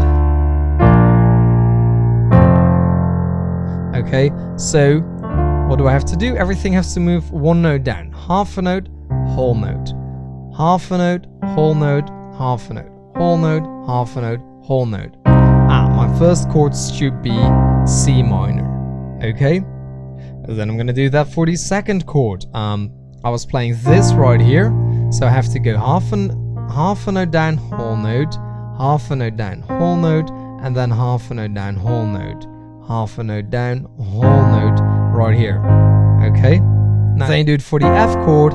So you go down, half a note, whole note, half a note, a whole note, half a note, a whole note, half a note, a whole note.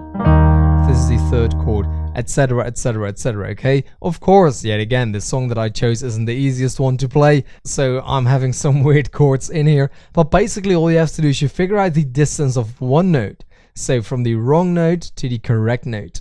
Whether that's half a note, a whole note, 1.5 notes, 2 notes, doesn't matter. All you have to do is every single note is gonna go down or gonna go up the same distance. Okay, so that's how you transpose a song. So that's it for this lesson. For now, I want to head on to lesson 6.6, specifying that intro. Hi guys, welcome to lesson 6.6. Right now I'm going to tell you about the intro. Usually an intro is quite cool in a song. There's a lot of songs that have a very nice piano intro, and you may want to figure out the correct piano introduction for your song. Okay, when I had the quadrant up here, we saw that we had different sections. We had the intro, the verse, the chorus, and the bridge, and you always want to figure out what to play when, but usually those intros are a little bit special. What I like about intros though is that you can usually hear them quite clearly because the singing hasn't started yet, the drumming usually hasn't started yet, so they're quite nice and easy to hear. So how do you figure out the intro? Well, basically you do the steps that we did before. So you get the scale, you get the chords, and usually that intro will already use the same chord progression as the rest of the song. Okay, so for instance, like right here with Apologize by One Republic, that intro is being played like this.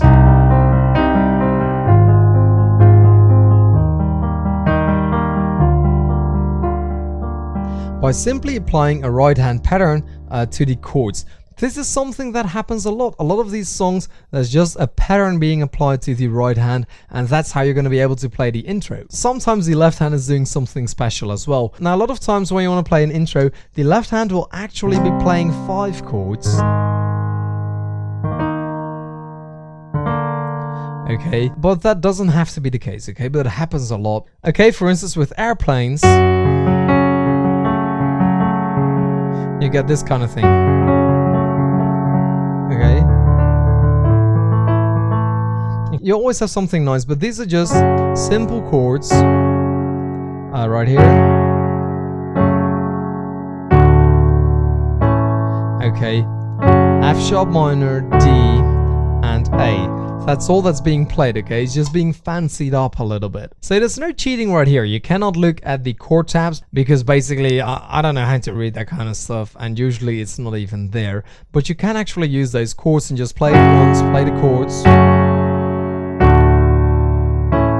And you go like, okay, I definitely hear something rolling, so you can try.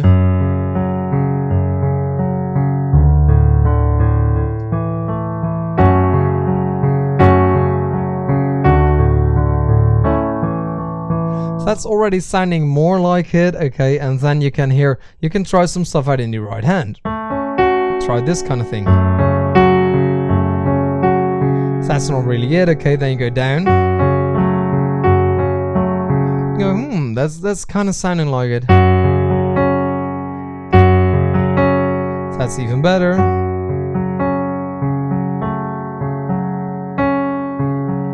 Okay, maybe that. Maybe something like this.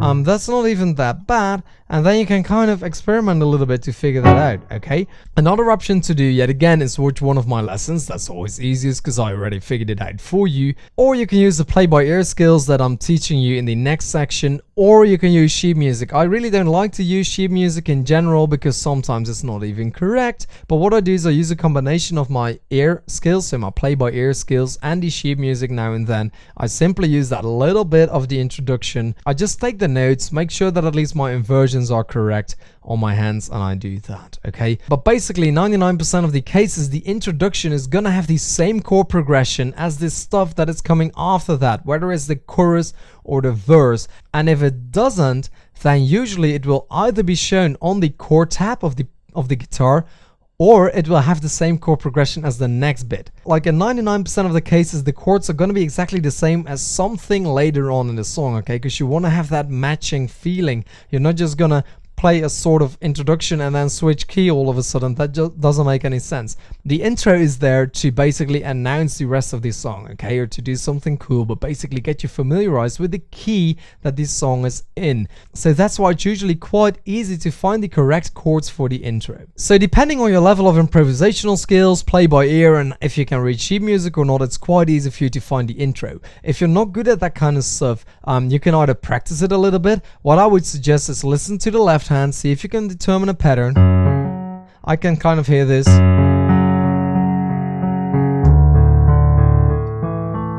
Okay, I already know I have to play this one twice as long because I know the chord progression.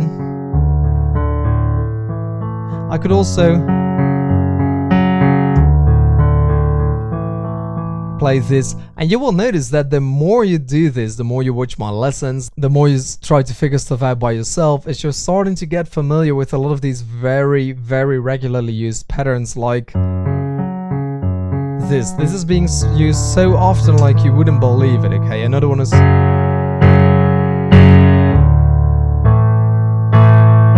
something like that, okay? We see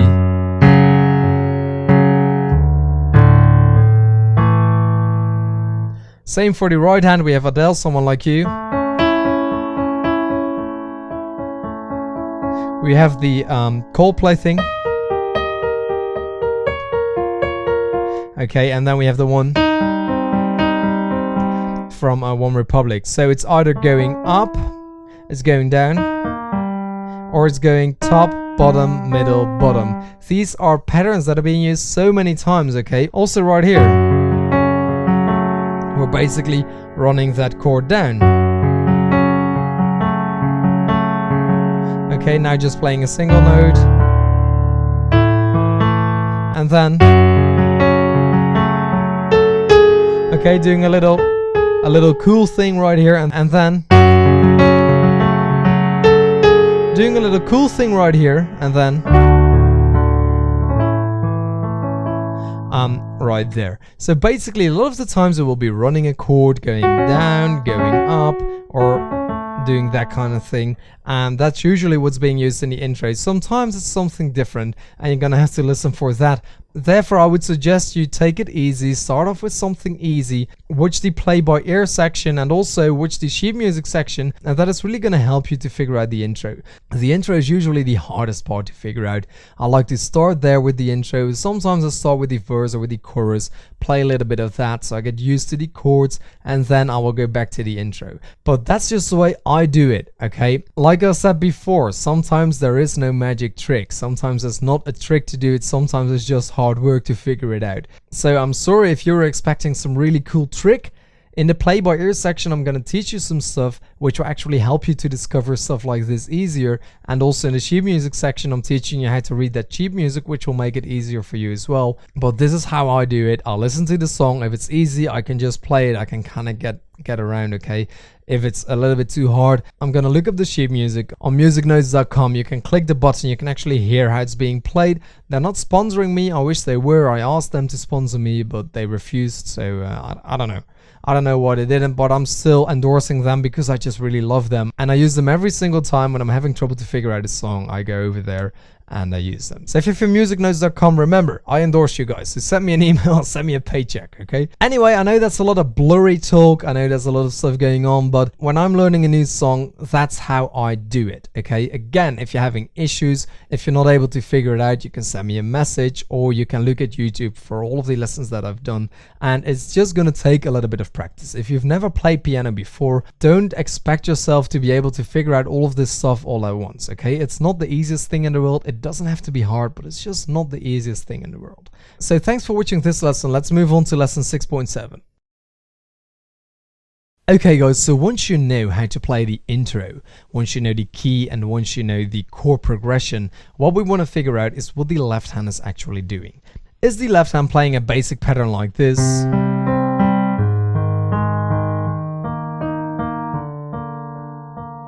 Or is it doing something else? Is it just playing 5 chords?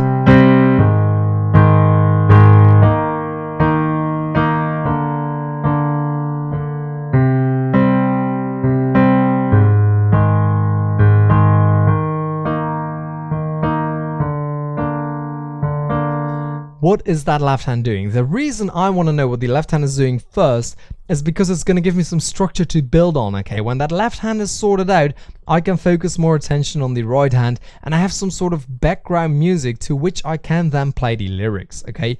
If I'm playing the easy way, if I'm playing octaves in the left hand and a chord in the right hand, I don't really have to figure out that much about the left hand, because it's either going to be an octave or it's going to be a 5 chord. Okay, so either I am playing that middle note right here, or I'm not, okay? That's basically just how it is. So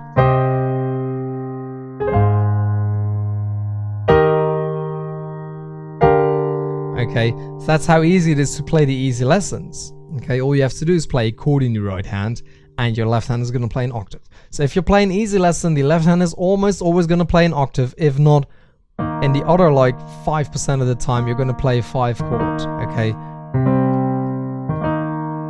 So play all of these notes right here, okay? But if you're playing an original, it could be something like this.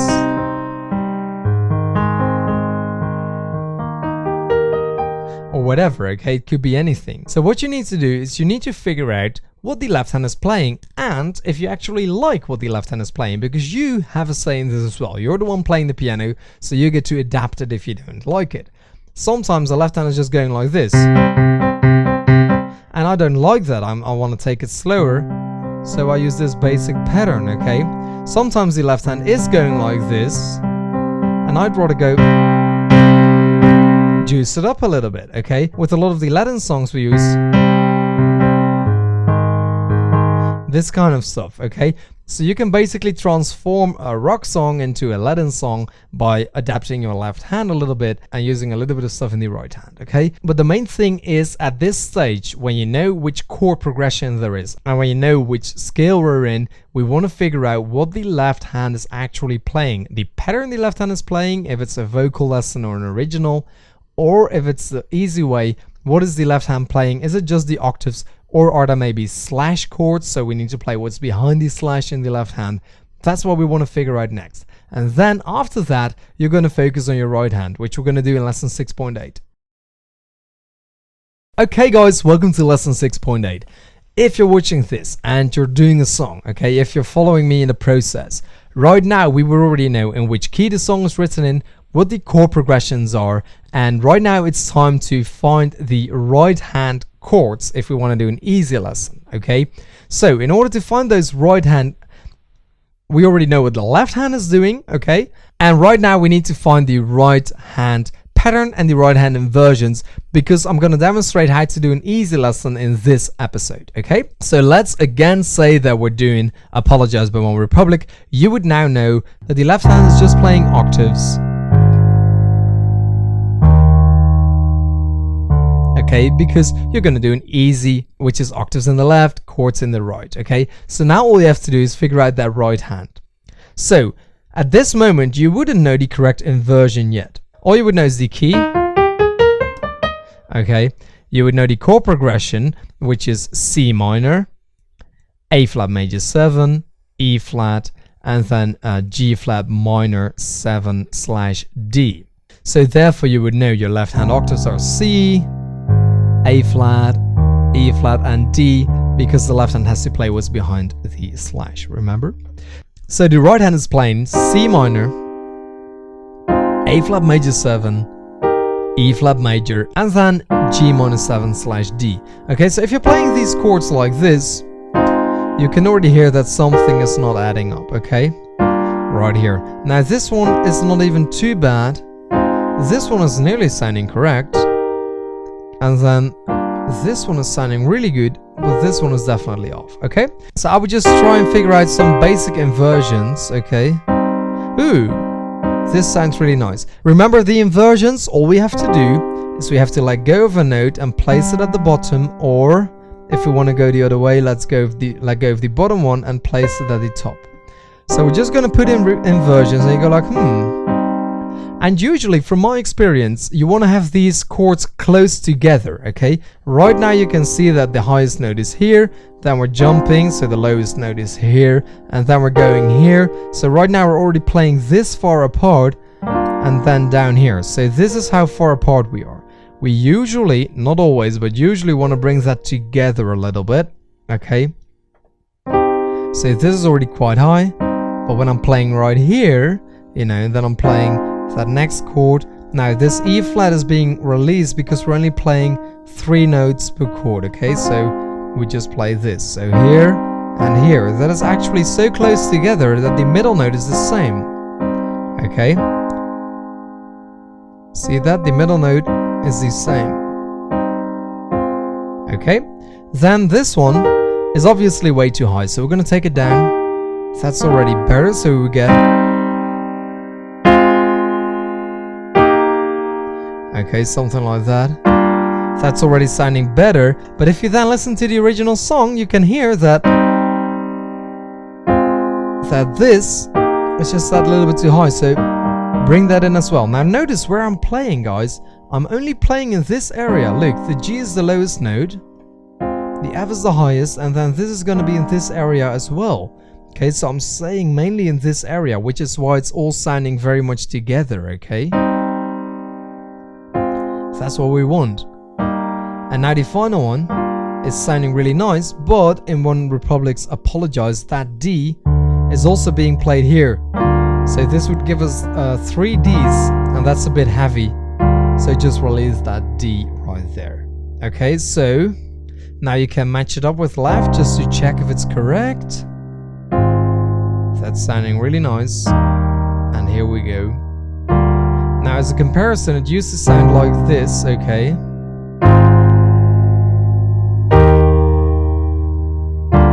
And you can clearly hear that that's not correct. So you take some time and you're going to be able, after a couple of songs, to be better and better at this if you want to listen to where is it being played, where is the inversion happening. Okay, so that's one of the final steps. To find the inversion for the right hand, right now you can already play Apologize by One Republic in the correct key, with the correct left hand, and the right hand in the correct inversions at the correct chords. Now all we need is a little pattern for the right hand.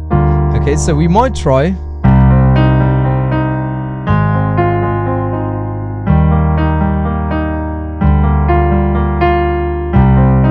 Which is not that bad, but it's not really what they're playing, so maybe from the top down.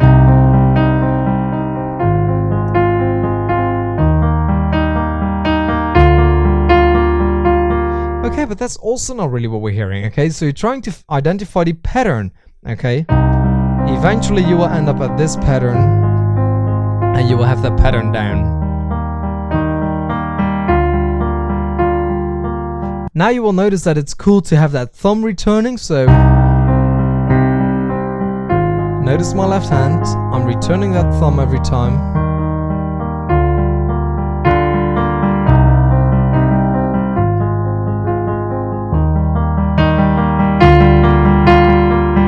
But now you hear that later on it's going to be a little bit different, okay? And it sounds like going up and down.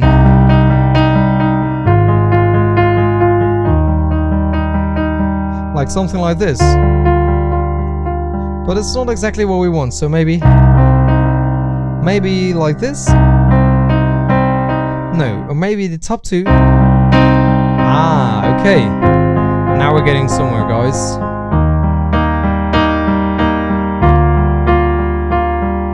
So the most important thing if you want to play an easy lesson is to make sure you're in the correct key, you got the correct chords. That's the most important thing. That's quite easy to do. Then if you have the correct inversions, it's going to sound already really good. It's already going to sound really good. Just listen to this, man. I'm just playing these chords once. And I could improvise, like, you know, I could just improvise right off of that.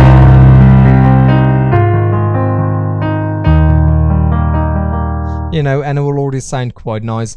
But then if I get the original pattern from the song as well, it's gonna sound amazing. You're playing it in an easy way, so it's quite easy to play because you're just playing those 4 chords and applying that pattern to your right hand, which is not that hard to do. So now I want to move on to lesson 6.9, where I'm going to teach you some stuff about if you want to play lyrics in the right hand. Hi guys, welcome to lesson 6.9. We've done the easy right hand in the previous lesson, and I know this is all a bit vague, but it all depends on which song you want to be playing. It all depends on your skill level, so I'm trying to keep it a little vague and less concise and concrete, because I don't know what level you're playing at. Okay, you might be so good that you can just listen to a song and play right off the bat. You might have just started and made your way through the entire course up until here in a week, and then you might be going like, Jesus, dude, like you're going so fast. So I'm trying to keep it somewhere in the middle. I'm trying to be a bit vague, and again, I'm open to any of your questions if you have them. Either you're good at listening to a song and being able to play the lyrics like that, or even if you have to spend some time to figure them out, or you're not.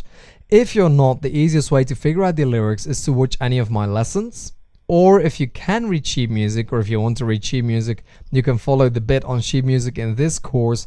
Then you can use that to figure it out, okay? But this is not the play by ear section, so I'm not going to teach you how to do that, because I'm going to teach you that in section 7, if that makes sense. So what I want to tell you right here is if you figure out the key, the chords, and the chord progression for the left hand, then you've already got so much structure that it's going to be quite easy to figure out the right hand as well, okay, to figure out those lyrics.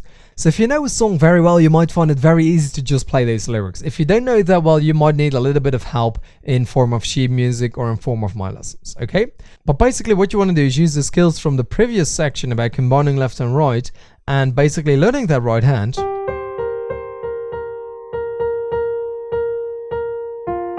But you've got some restrictions already, because right now you already know which key you have to play, and you know the chords, so you know exactly which notes you can choose from. So I know that I don't have to try a B or an A or an F sharp for that matter, because they're not in these songs. So I can only go here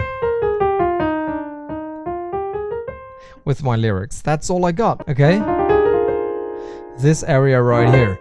So that makes it a lot easier, and then I can go a little bit further up. But basically that's where I want to be with my lyrics. So if you have the structure from the left, you have your chord progression in the left, then you know when to switch the left hand. That's all going nice. All you have to focus on right now is the right hand. And the way I do that personally is I just do it by ear. I listen to this song, I just fiddle about a bit, you know, and then I try it a couple of times, I'll make some mistakes, and then within a couple of times I'll get the correct version. If that's too hard for you to play it by ear, I would suggest you either watch my lesson or you take a bit of sheet music to at least get you along the way. Usually the lyrics for instance the verse, when you play them on piano, are nearly the same for all of the verses, okay, with little tiny differences here and there.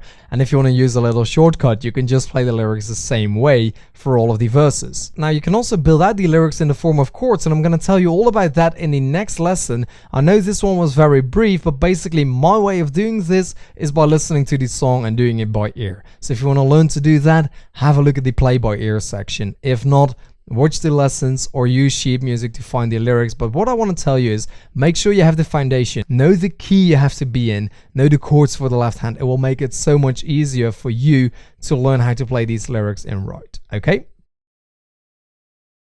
Hi guys, welcome to chapter 7. This is where I'm going to teach you how to play by ear. And what I want you to know up front is that, well, we have scales, intervals, chords. That is all very structured, very scientific, if you will.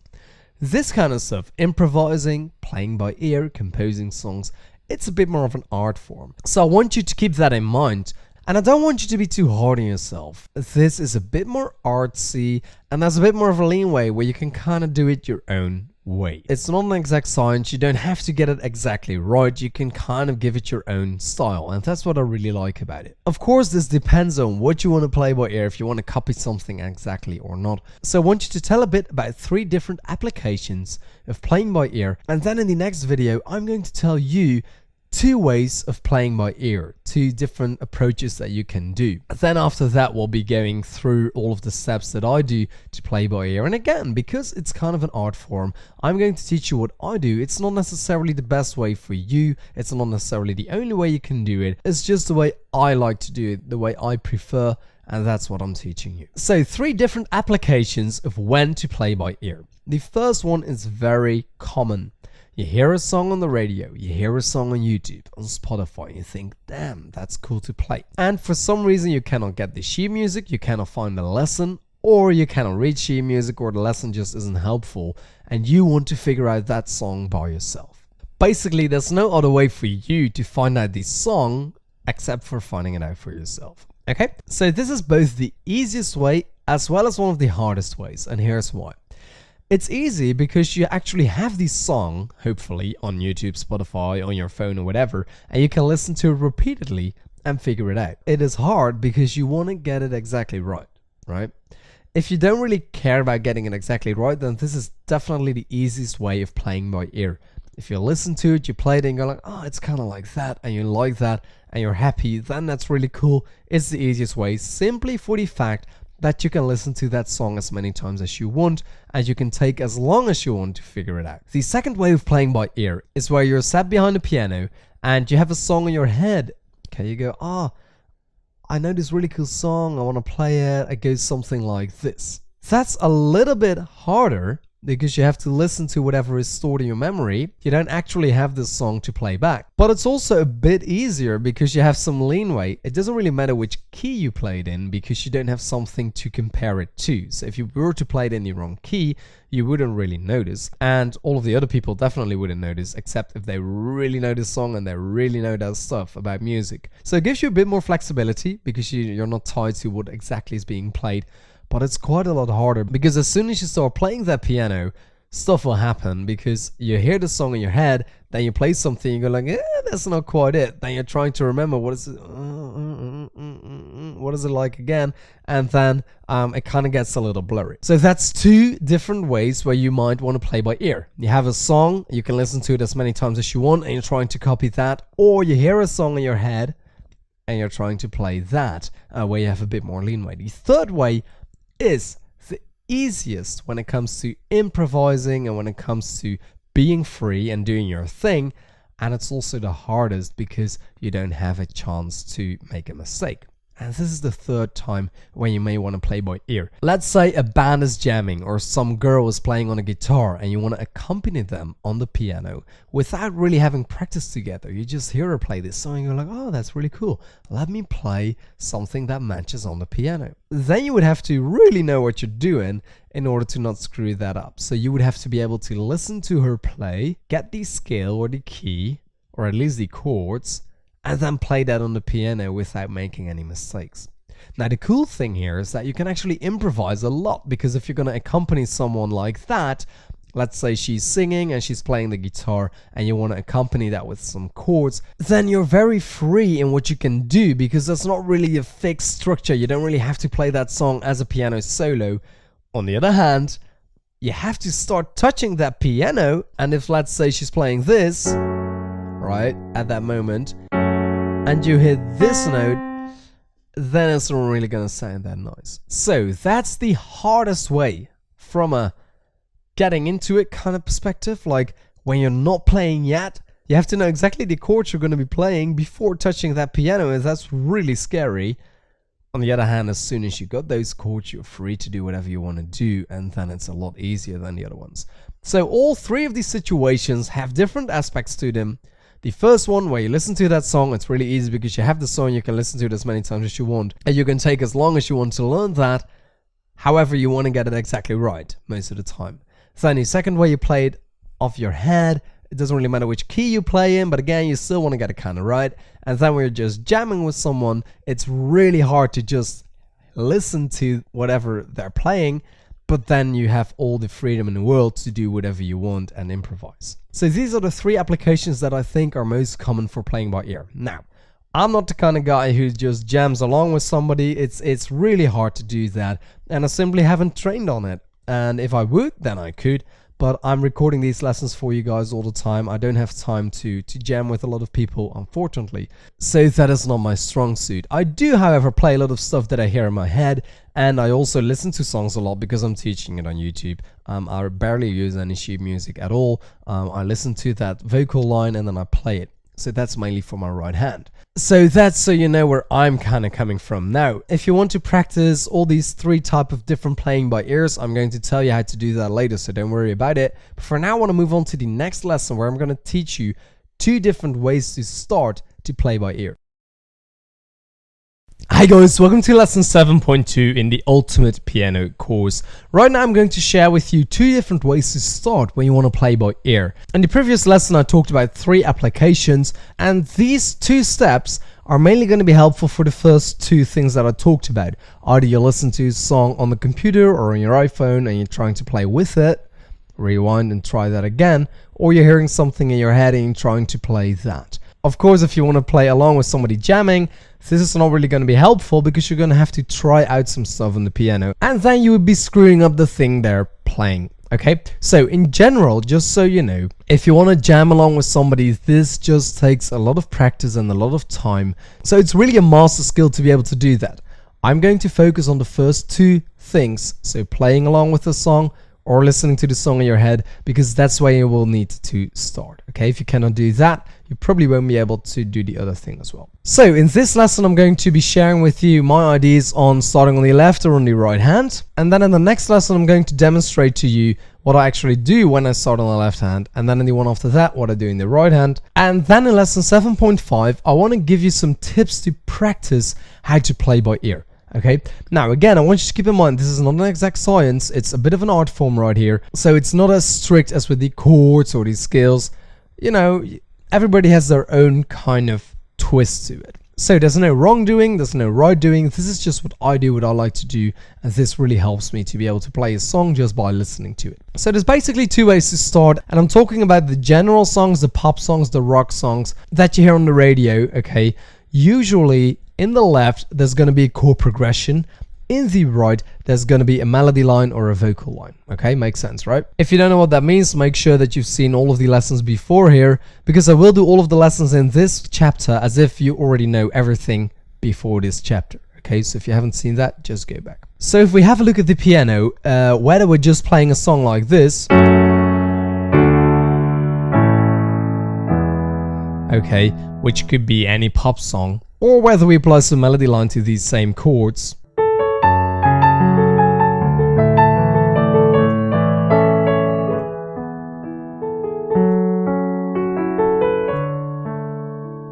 Okay, that doesn't really matter. A lot of the times there's just a chord progression with 4 chords, or at least that's where you want to start, because a song may have a chorus and a verse and a bridge and whatever, but you want to kind of decipher a part of the song to begin with, and then if there's more to it, then you want to decipher that as well. Okay, so let's say there's an intro in a song and it goes something like this really easily.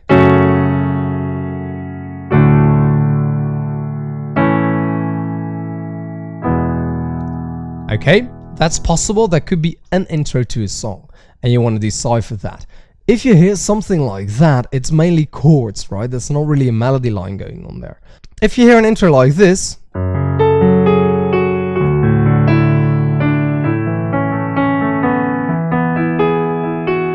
then there's more of a melody line going on. Then you may want to start actually with the right hand. Okay, so in this video I'm trying to explain to you when to start with left and when to start with right, so that you can then pick either lesson 7.3 for the left or 7.4 for the right, depending on what you want to learn. So in general, I like to start with right, then go to left, and then come back to right.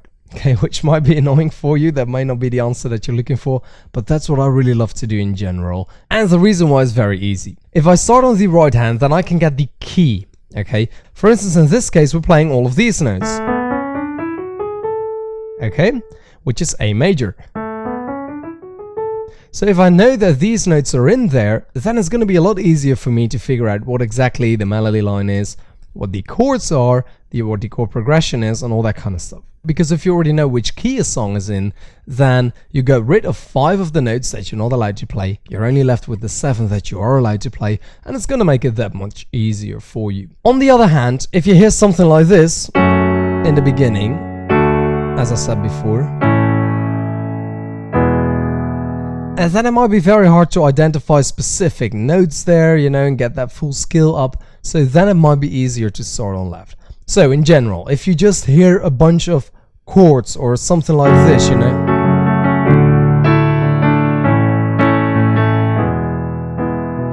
I would start with that left hand trying to figure out the chords. And again, I'm going to show you how to do that in the next lesson. If you hear something like River Flows in You,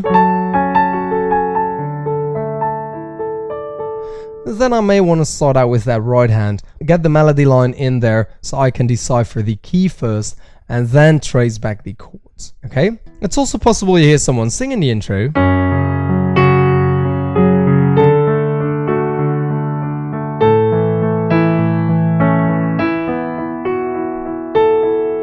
Or whatever, you know, they could sing something like that, and then I also like to start on right hand. My preference in 80%, 90% of the songs, I start with right because I can hear a couple of these notes, and I'm going to show you how to do that in lesson 7.4, but I can hear a couple of these notes and I can start to build up that key. Once I know the key, I will do the chords for the chord progression. Once I know that, I will go back and I will actually do the melody line or the vocals. Make sense? Of course, if you play like a really difficult classical piece or something like that, you may not have a fixed chord progression in there, or not even a fixed key, but then I would really like to go to the key first if it doesn't change too much, okay? If it does, then you would have to simply sort out all of this stuff separately, which is a lot of work, and it may actually be worthwhile to really start looking at some sheet music and libraries or something like that. For me, playing by ear should be fun. It should really be fun and not something that's annoying. If you want to learn a really difficult song and you cannot find sheet music to it, you cannot find a lesson, you don't know anybody who knows that song, then maybe playing by ear is a solution if you're really good at it. But if you're going to be struggling for like a year to figure out that song, it doesn't really make any sense. So to me, it's mainly fun if you're sitting somewhere jamming with some people, you go like, oh, you know, like, oh, that song, oh, would you happen to know the chords? I'll try and figure out the lyrics real soon, you know, something like that. That's fun. Or if you listen to a song on the radio and you go like, oh, I think this is a pretty decent chord progression, or it's just the same 4 chords, let me quickly figure out these lyrics. That's something that I would really advise you to do. If it's a song like Clair de Lune or something, you know, like by Ludovico Einaudi or whatever, then why bother trying to do it by ear, okay? It's also really helpful, by the way, if you want to play a song that you hear in a commercial, you don't know the name of it or something like that. But otherwise, I would just stick to either finding a lesson, finding somebody who knows how to play this song, or read sheet music, which I explained to you in chapter 9, by the way. So if you don't know how to read sheet music, check that out. For now, I want to move on to lesson 7.3, where I'm going to show you how I would decipher the chords. Hi guys, welcome to lesson 7.3 of the Ultimate Piano course. I hope you've seen 7.1 and 7.2. I know it's a lot of blah blah blah blah, but it's really important that you understand where I'm coming from with the playing by ear and how I like to do it and how I don't like to do it. So if you haven't seen that, make sure to go back and check that out. But for now, I'm only going to demonstrate to you how I would figure out chords, okay? I've told you before when I would do that and why I would do that, and that I don't do that often, that I usually start with the key of the song and then come back to the chords. But for now, I want to demonstrate to you how I would figure out chords. Okay, so let's say indeed this is what we hear the intro for a song.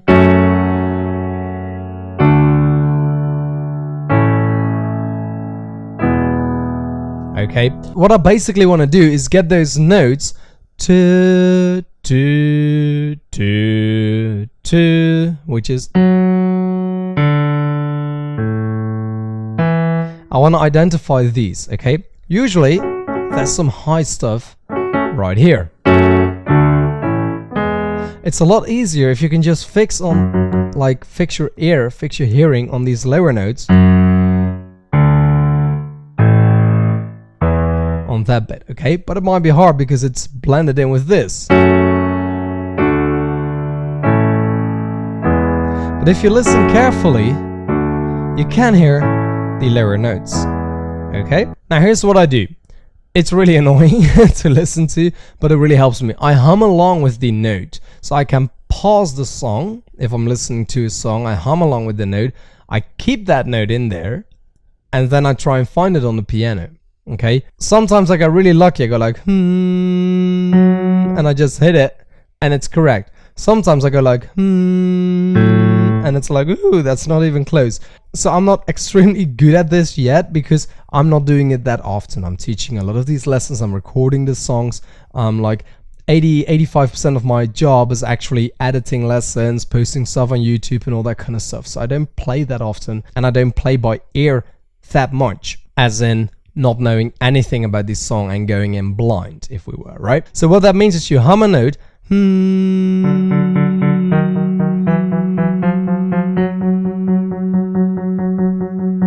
until you get it, okay? So if you hear that, if you listen to this, try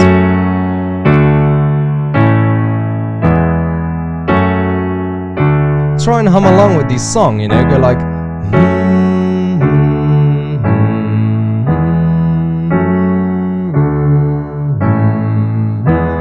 stop the song and try and find that note.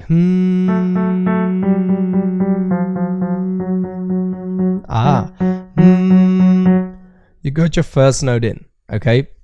I know this sounds really stupid, and if you practice this a lot, you can do it a lot quicker, of course, but this is where you should start. So then you grab your pencil, you write down F sharp, first note found, okay? Then the next one, it's okay, so you have to find the which is probably lower than the okay? So here we go. That's the same. So you write down D. So now we have F sharp, D. Okay, then listen to this song again. Just listen to it.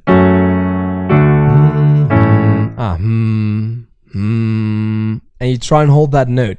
That's what I do. Okay, if you don't like that, you can attach a feeling to it. You can do something else. You can pause that song or like keep it playing or whatever. But this is the way I like to do it, and I think it's really easy because if you can actually manage to hum that note, it's very easy to find it on the piano, right? So we had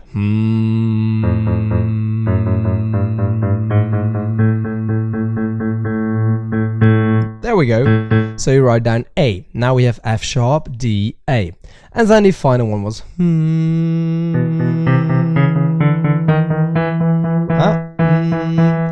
an E. Okay, so F sharp, D, A, E.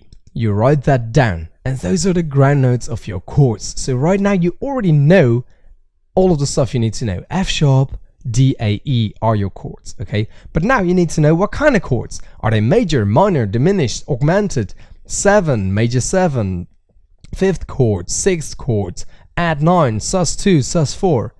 There's so much to pick from, right? When you're starting out, I would focus on 3 chords only. Major chords, minor chords, and 5 chords. So we're simply going to try that. We're going to play the F sharp, and we're going to play F sharp major right here. Well, the song went like this. So this really doesn't sound correct. Okay, then we can try F5, F sharp 5. That's already a little better, but I'm missing something. So let's try F sharp minor. Okay, that is actually sounding better, but because we don't have that top note in there, okay, it sounds a little bit different, because if I play like this, you miss that sound. Okay, so sometimes it's really important to keep on paying attention to those lower notes and try and fade out the top ones, okay, because they might mess you up. Because this F sharp minor chord is in a different inversion than the root position, if you remember that from the chord section, okay? Therefore, okay, we're lucky because we hear the F sharp on the top, but it may also be played like this, and then you might be focusing on that A and thinking that it's an A chord. So it's really important to not pay attention to the top notes too much, because that chord can be in different inversions. Okay, so all we know is that we have F sharp, D, A, and E, and now we're trying to figure out what it is, major, minor, or 5 chord. Okay, so we identify it's not major. Actually it could be minor, so we write down F sharp minor.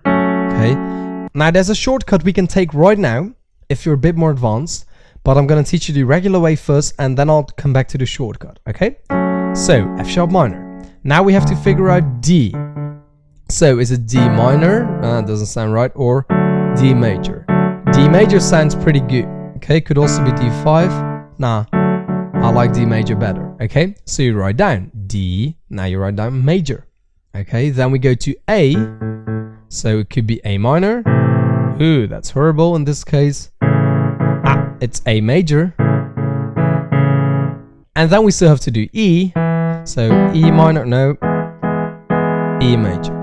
Okay, now we know that it's F sharp minor and then D, A, and E major. Okay, now what is the shortcut I was talking about? Basically, if I'm playing F sharp minor, I'm already playing 2 notes of the D major chord. Look right here, F sharp and A. All I have to do is add the D.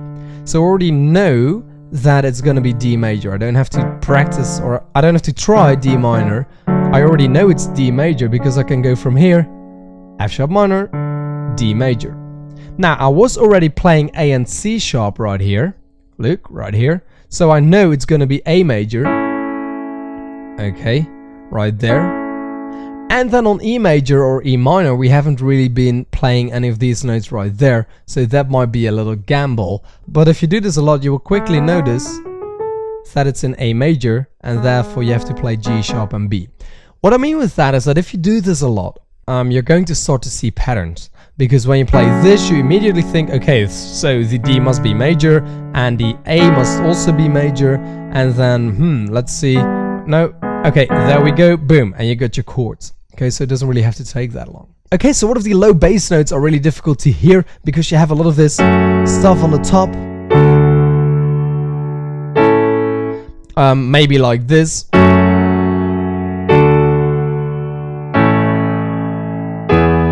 Okay, then you want to identify the top notes.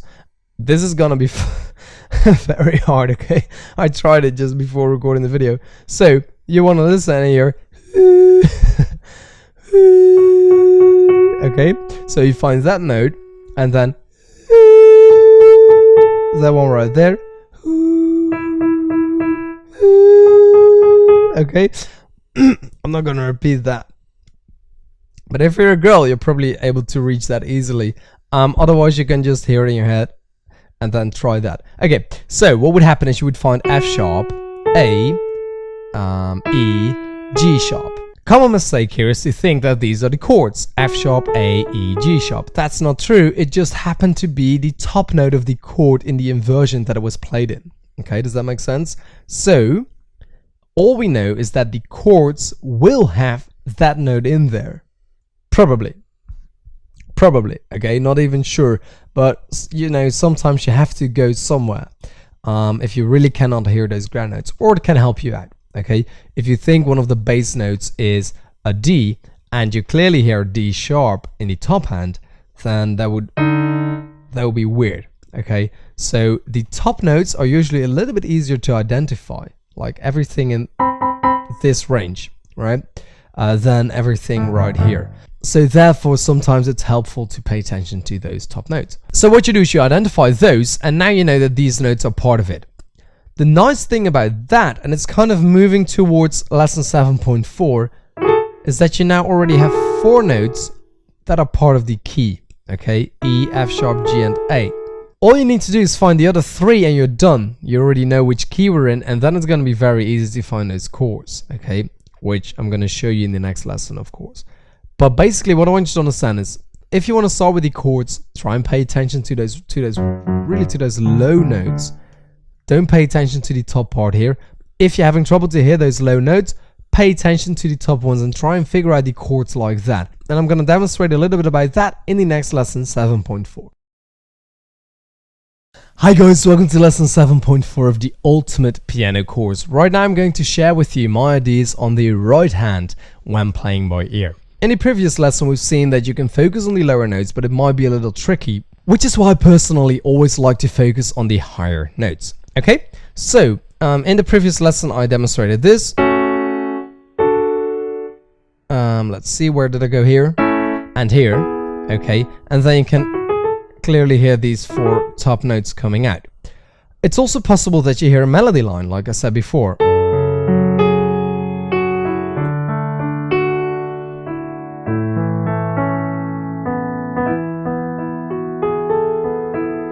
Okay, or something like that, or whatever. In that case, it's really easy to focus on the top notes first. Idea is the same. You're going to identify any note, doesn't matter which one, in the melody line to start. Okay, so for instance, if you hear this,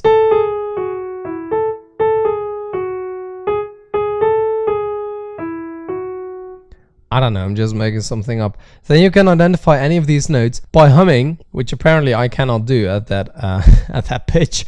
Okay, so I'm gonna hum 1 octave lower, but I play it here. So that's what I hear. So I can go for the and just search around, and I'll end up right here. But of course I need to be 1 octave higher. So I go.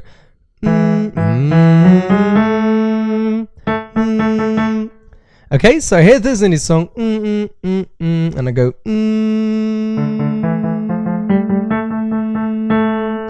and then I just put that 1 octave higher. Okay, so the melody was, so now I have to go to, which is that one.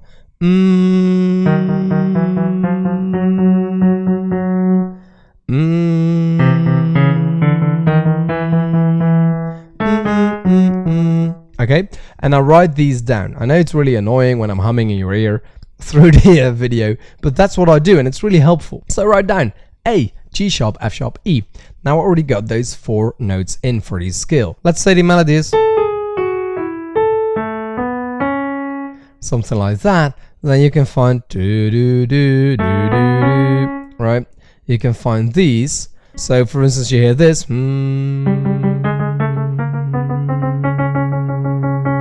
You find these notes.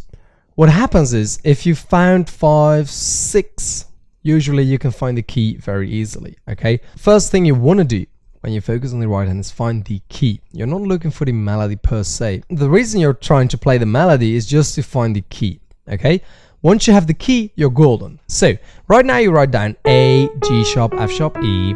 You found B and C sharp. Okay, you want to figure out which key that is in. We've done that before in the scale section. So after a little while listening to that song, you will have identified these 7 notes that are in there, and maybe one of the notes isn't in there. Okay, so that's possible. Maybe they skipped that in the melody. Then you're going to have to listen to some of the lower notes as well.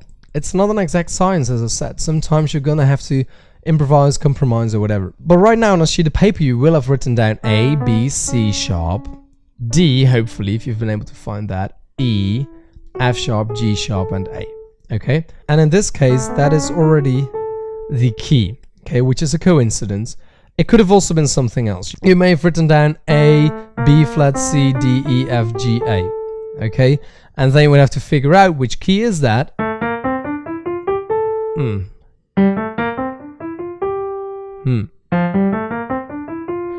It's in the key of F. Okay, so use the skills that I taught you in the skills area to figure out these skills. As soon as you know that this song is an A major, you will now have to figure out the chords. Okay, if it's a song like this with a natural chord progression with 4 chords. And usually if it's in an A major, the A major chord will be in there. Okay, so that's 1 chord. You start to listen to it.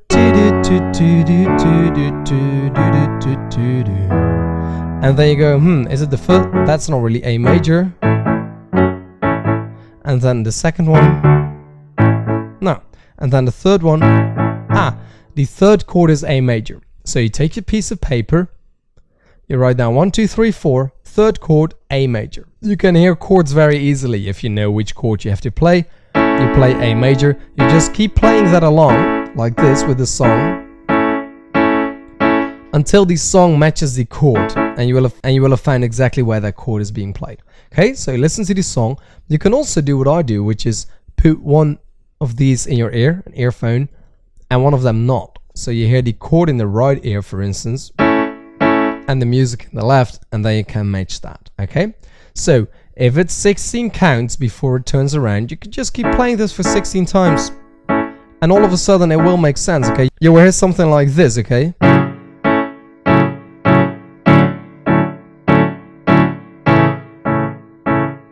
And then you will hear that it's matching and you will have found that chord. So we've got the key down, which is A major. We got the A major chord. We found that on the 3rd position. And now we have to find the rest. That's very easy to do because we only have a couple of chords that are possible in the A major scale. And it's these right here. If we go for the regular major and minor chords, okay?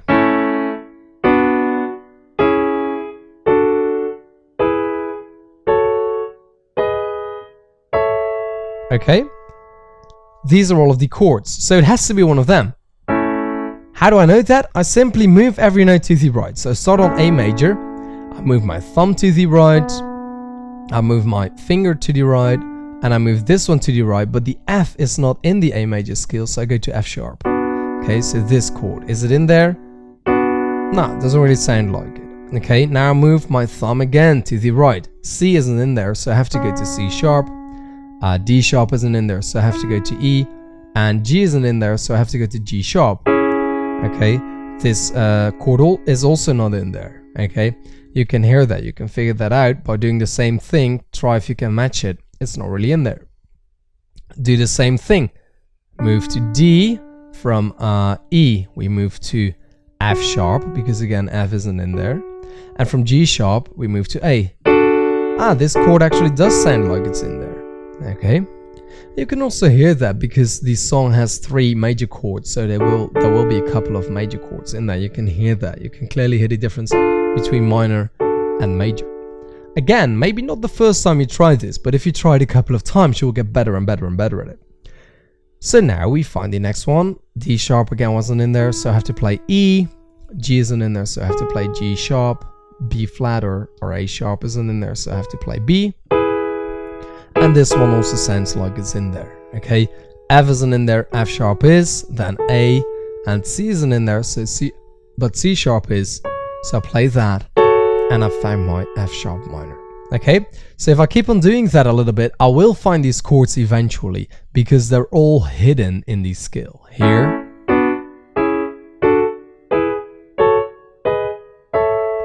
these are the only chords I can pick from. Because I found that key or scale, I already know that there's only 7 chords I can play, 7 of the basic chords. Then of course there's all types of variations, but let's keep it simple.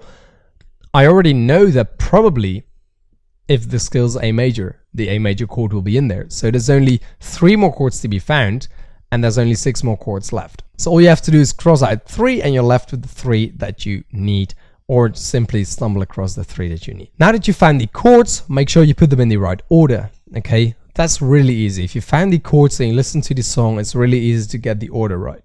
As soon as you've got that, you can play them in root position.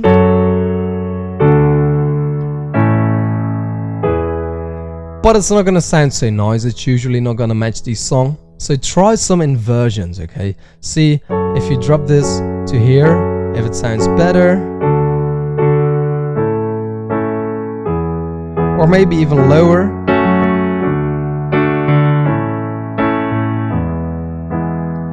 Play around with the inversions a little bit until you kind of get the feel for the song.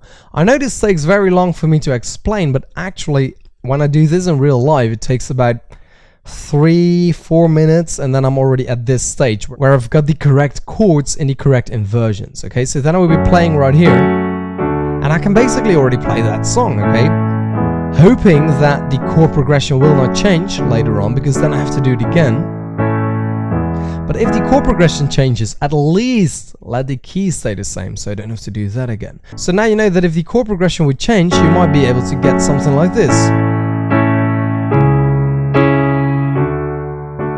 Okay, because these chords are all part of this key. Or you could go from here to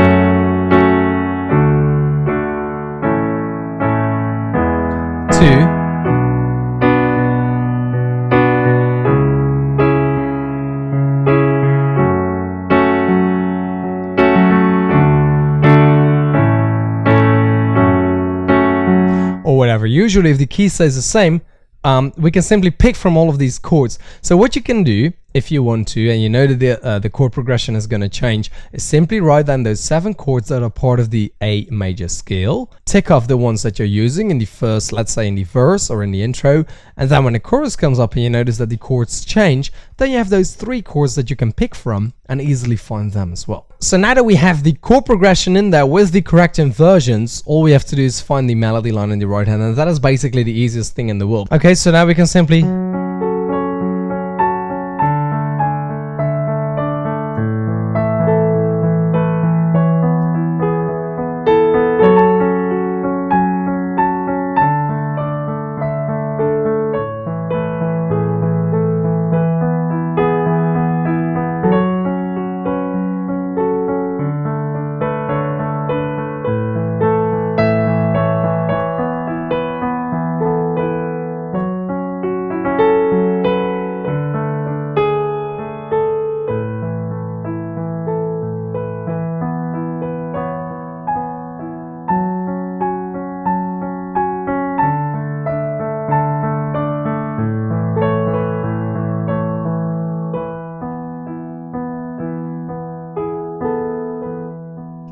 whatever, I'm just improvising here a little bit. If you hear a melody line like that, it's really easy because the notes on the top of the song are really easy to identify and you can simply find them. And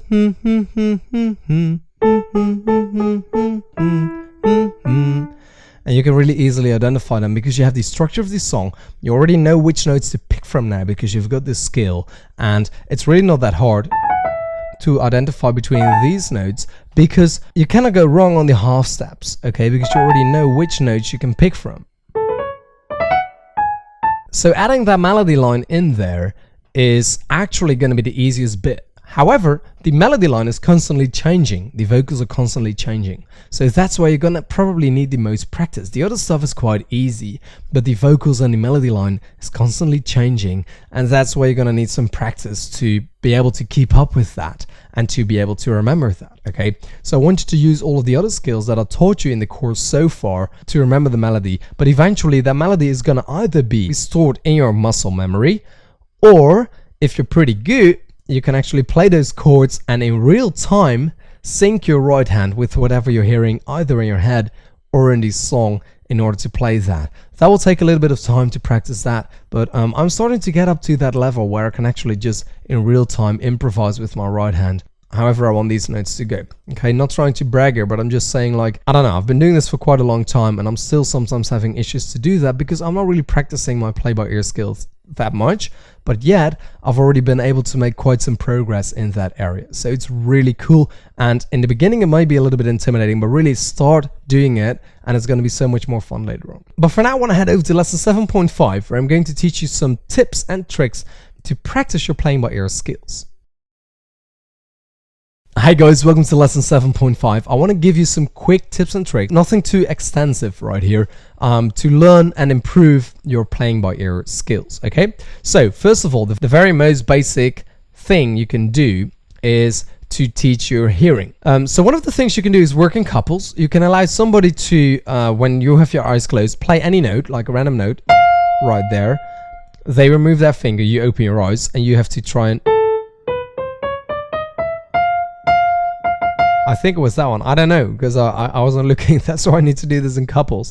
But you can try and figure out that note like that. Okay, so somebody plays something and you have to then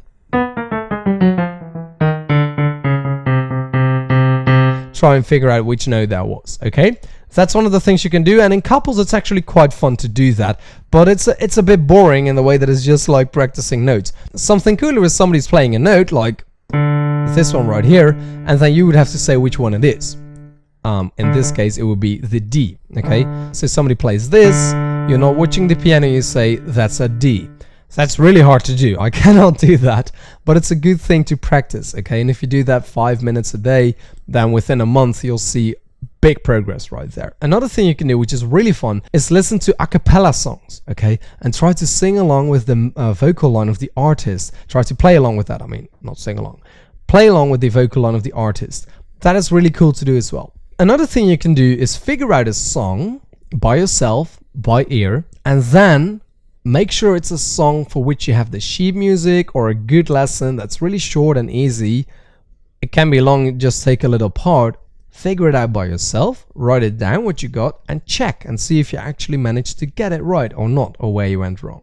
Okay, but most importantly, what I would suggest you to do is I would do the thing with the couples, okay, or I would just record a couple of random notes on my phone and then try and match that. Okay, I would really try and do that if you're having trouble to figure out which note is being played, and it's fun to do. It only takes 5 minutes a day, and that will be fun. But apart from that, I would really only play by ear on stuff that you really want to learn or that's really fun to you.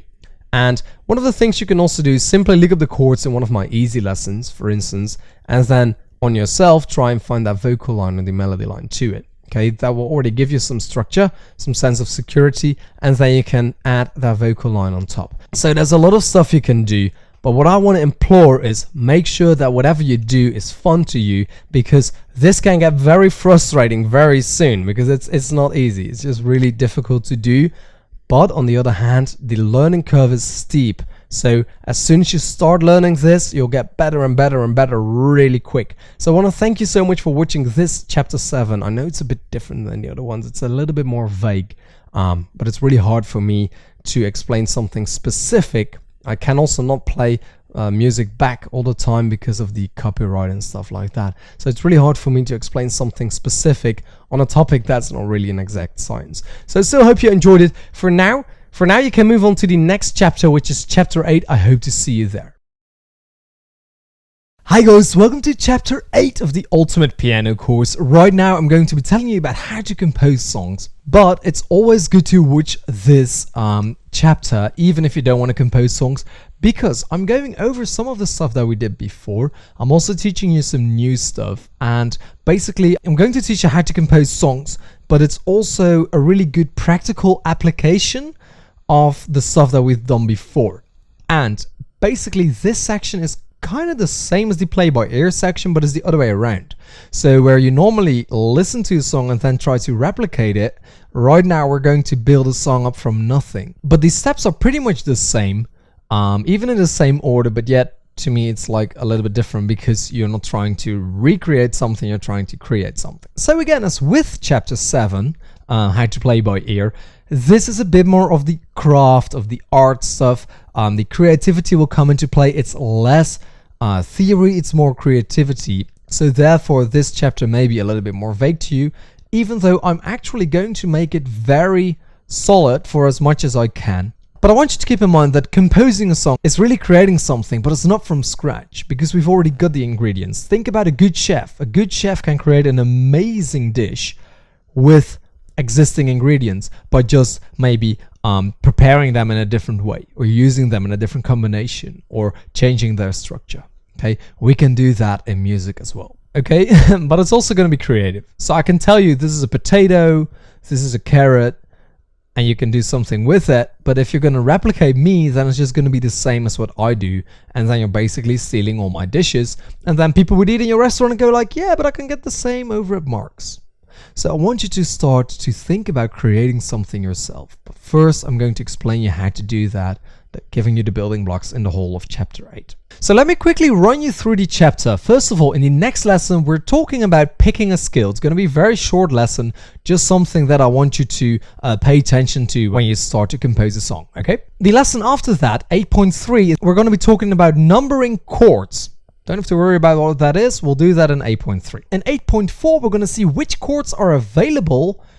Because we chose a certain scale, there's certain chords available. We're going to see which chords are available and how to find them. Okay, I've done this before in the play by ear section. Right now, it's not really the same lesson, but it's kind of the same concept. But we're thinking in a different way because we're building a song.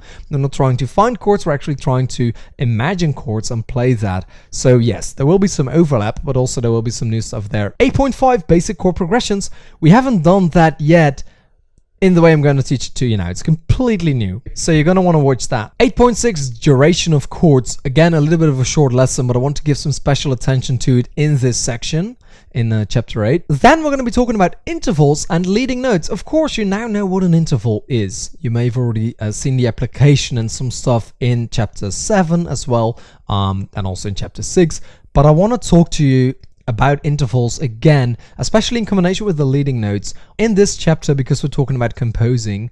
And I want you to keep in mind that you don't have to play all your chords in reposition. So we're going to play a little bit with that, see what we can do. Then in 8.8, I want to talk to you about different sections of songs, okay? I'm going to explain to you that there's different sections in songs, like a verse and a chorus. Some of you may already know that, some of you may not. So I think that's going to be very important to the most of you, because especially in this section, when you're starting to create stuff yourself, you're going to want to write your verses and chorus and maybe bridge to create that song, and maybe you want to change up the stuff you're playing during those moments. So that's going to be very important. And then 8.9. I was wondering whether I should do this lesson or not. So I'm just going to teach you a little bit, because I don't want to like put my melodies in your head. Like, I want you to be creative. So that's the part where I go like, look, I will give you a little bit of basics, but you're gonna have to find that yourself. I want you to start thinking about melodies when you're underneath the shower or taking a ride or whatever. You hear a melody in your head, you go like, ooh, that's cool. And when you get home, you play that on the piano or you write it down,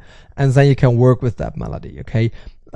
Melodies, you can actually use tricks to create beautiful melodies, but I don't want to focus too much on that, because I want you to have the creative process yourself. That's like my personal opinion. So I will tell you a bit about melodies, but not too much. So to sum up, chapter 8 is going to be very informative to you if you want to be able to write your own songs, but it will also be very nice to see how other artists actually write their song. And maybe there's a band that you really like, or an artist, and you want to figure out what they do, and you may actually find out that they always use the same kind of chord progression, or they write a lot in the same key. That's possible, because a lot of these artists, every song kind of sounds like, ooh, that sounds like Coldplay, doesn't it? And you can already kind of know that it's Coldplay just from the music, because they might use the same chords. I'm just giving an example. Maybe you don't find that at all. To me personally, Ed Sheeran is one of those artists that continuously comes up with new stuff, like completely new, and still it's a little bit Ed Sheeran-ish, if you will. But it's not really recognizable in the way that I wouldn't say like, ooh, 100% that's Ed Sheeran. Whereas the Red Hot Chili Peppers, I always go like, that sounds like the Red Hot Chili Peppers. And then it usually is. So I want you to start experimenting with that yourself. I know it's very annoying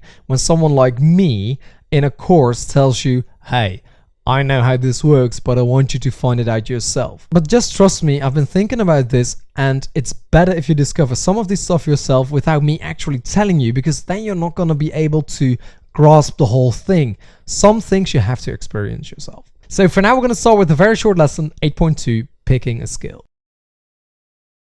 Hey guys, welcome to lesson 8.2 of the Ultimate Piano course. Right now, we're going to be picking a scale for your song. If you want to compose a song, you want to start with a scale. Is that true? I don't know. Maybe you want to start with something else. Maybe you want to start with a melody line and find out if it fits to a scale. But I like to start by picking a scale. It gives me some structure. Okay, so this is the way I like to do it. So, scales. We know the major scales and the minor scales, and it doesn't really matter that much, because in your major scale you may have minor chords, and in your minor scale you may have major chords. So it's not necessarily true that if you want to write a sad song that you have to pick a minor scale. Okay, you could also pick a major scale, and as you know, with the major scales also comes a minor scale that are a brother or sister, right? I mainly want to focus on major scales for now. People say that the most easy scale to start with is the C major scale, and yes, it could be. It could very well be. I just don't like the sound of it. I'm sorry guys, I just don't. And sometimes if you use a really good chord progression, then it's okay. But to me, it always sounds a little bit plain. That's completely personal preference, okay? You may say, I love sweet potato fries, and somebody else might... Who doesn't love sweet potato fries? Let's be honest here. But with a lot of stuff, you could say, oh, I love sushi, and somebody else might hate sushi, okay? I'm just not a big fan of the C major scale. So I am a big fan of the A flat major scale. This one right here. So I want to pick that one for this lesson, because hey, I get to make the lesson, I get to pick the scale. But I want to be sure you understand this. When I say pick a scale, or a key in which you want to play the song, you are now going to determine which notes are going to be present in your song and which notes aren't. And just to clarify, when you pick a key or a scale, but for now I'm going to say key, when you pick a key, it doesn't mean that you're not allowed to step out of that key now and then, or to change the key later on in the song, which sometimes happens as well. It just means you have a basic structure, and on that you can build chords or a melody line, okay? And I want you to keep in mind that I'm starting from the bottom right here. This is the basic information, okay? And these are not fixed rules. It's up to you. You can do whatever you want because you are the composer. I'm just giving you some basic structure to start. And then once you have those basics under your belt, then you could say like, you know what? I like this Mark guy, but screw him with his standard 1-4-5 chord progression. I'm going to do something else. And that's cool. That's what I want you to do. I will encourage you to do that. I want to encourage you to break my rules because my rules aren't fixed. My rules are there just to take you by the hand, take you up to this level where you can actually play some really basic stuff. And then I want you to go nuts. I want you to go creative, and I want you to really make something unique. Okay, but we're going to start with the basics. Okay, so basically, if we're talking about the major scales, you've got 12 options, okay? C, C sharp, D, D sharp, E, F, F sharp, G, G sharp, A sharp, and B. Or, of course, D flat, E flat, G flat, A flat, B flat. That's up to you, okay? Basically, what that means, we're going to pick a key, and if you pick the C key, you're only going to be able to play the white notes in your song as a basic structure, okay? If you want to step out, again, you can do that. Let's just make this clear for one time and for all right now. For the whole chapter, whenever I say you're only allowed to do this, you're only allowed to do that, I'm talking if you want to follow the basic rules, and you don't want to follow the basic rules, but you need that as a little guide, okay? You need that as a little guide to get up to a certain level, okay? If you would choose C sharp right here, then you have to play these keys, okay? If you choose D sharp, then you have to play these keys, etc, etc. If you choose E right here, okay? It doesn't matter what you pick. You can choose whatever you like. I like the A flat a lot. You can pick something else like B. You just have to pick a scale to start with, you find out the notes, and then you can move on to the next lesson, okay? So pick any scale you like, doesn't matter. I'm going to use A flat as an example. Let's head over to lesson 8.3 and take your scale with you. Hey, now we ended up in lesson 8.3. I hope you brought your key with you. Set it aside for a bit. I'm going to have a look at the C major scale to explain something to you, and then I'm going to show you what that means in my personal favorite key, the A flat major key. Okay, I want to talk to you about numbering chords.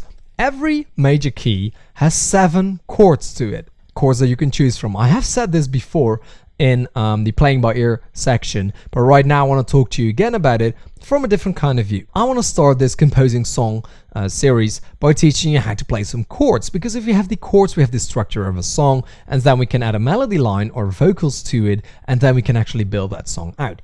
Of course, you can go as crazy as you want with the chords. You know, you can do a C sharp major 7 or an augmented or B flat augmented, or it doesn't really matter what.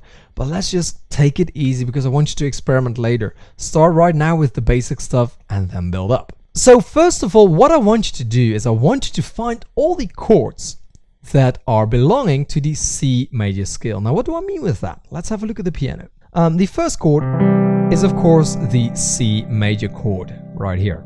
Yes? How do you find the first chord of your scale? That's very easy. If this is a C major scale, right here, then the first chord, and we're actually going to call that the first chord, chord number 1, will be a C chord, the name of the key, okay, the name of the scale. So C major scale, the first chord, chord number 1, has to be a C chord. Is it major or minor? I don't know yet, but I do know that if I have to choose between major and minor, right here, these two are my options, okay? Now, I have to pick the chord that belongs in the scale, and I can only use notes from the scale. Since I only have white notes in this scale, that's relatively easy because look, this one has a black one, so it cannot be that one. It has to be this one, okay? So I'm gonna count 1, 2, 3, 1, 2. That makes it a major chord, C major. So what I want you to do is I want you to take a piece of paper like this right here. Yes, of course, this is a piece of paper and a pencil. And I want you to write down C, D, E, F, G, A, B. Why are we going to write that down? Because we start on C in the C major scale. C, D, E, F, G, A, B. And behind the C, I want you to write C, E, G. Those are the notes. And then if you want to, you can also write C major. Okay, because that's the name of the chord. We found the first one. Now we have 6 left. So let's do that. So the second chord is going to be a D because that's the next note in our scale. So we have 2 options, D major or D minor. Now, D major has a black note in it, so it cannot be that one. It has to be D minor. Now, of course, this is very easy in the C major scale because all the notes have to be white, right? So I only have to look, if there's a black key in it, that's not the right chord. We will see later on when I translate it to the A flat key that it's a little bit different. But for now, D major is not going to work. It has a black key in it, so I'm not allowed to play that. It has to be D minor. Okay, so on your piece of paper, write down D minor, D, F, A. Now we found C and D. We have 5 chords left, which is E, F, G, A, and B. So for E, we have E major. Well, again, it's black, so we cannot do that. We play E minor. Then we have F, major, and minor. The minor one has black, so we cannot do that. It will be F major, F, A, C. Then for G minor, major. Minor has a black one in it, so I cannot play that. G major. Okay, A major, A minor. A major has a black one in it, so I cannot play that. I have to play A minor. And then B major, a B diminished right here. Okay, that is the only one that I can find that has the 3 white notes in it. Okay, major, minor, diminished. So B diminished is actually a part of the C major scale. So write that down as well. So now we have these chords to choose from. And then again, right here. And we're going to name these chords 1 through 7. We're simply going to start on the left on the note of the key, which is C. Okay, C major is chord number 1. D minor is chord number 2. E minor is chord number 3. F major is chord number 4. G major is chord number 5. A minor is chord number 6. And B diminished is chord number 7. Now, I didn't make this stuff up. Okay, this has been around for years and years and years and years. And it's actually very useful, as we will see later, that we have this. Because we can simply say a 1, 6, 2. And then you know you have to play 1, 6, 2. Okay? Like, that's how easy it's going to be. But I'll explain that a bit slower later on. Okay, so now we know that in the C major scale we have 7 chords available and we know the name of the chords. Okay, of course they have their own name, but they also carry their key name, which is 1, 2, 3, 4, 5, 6, and 7. That means, and I know I'm getting ahead of myself here, but just for you to understand, that if I want to play a 1, 4, 5, 4 pattern,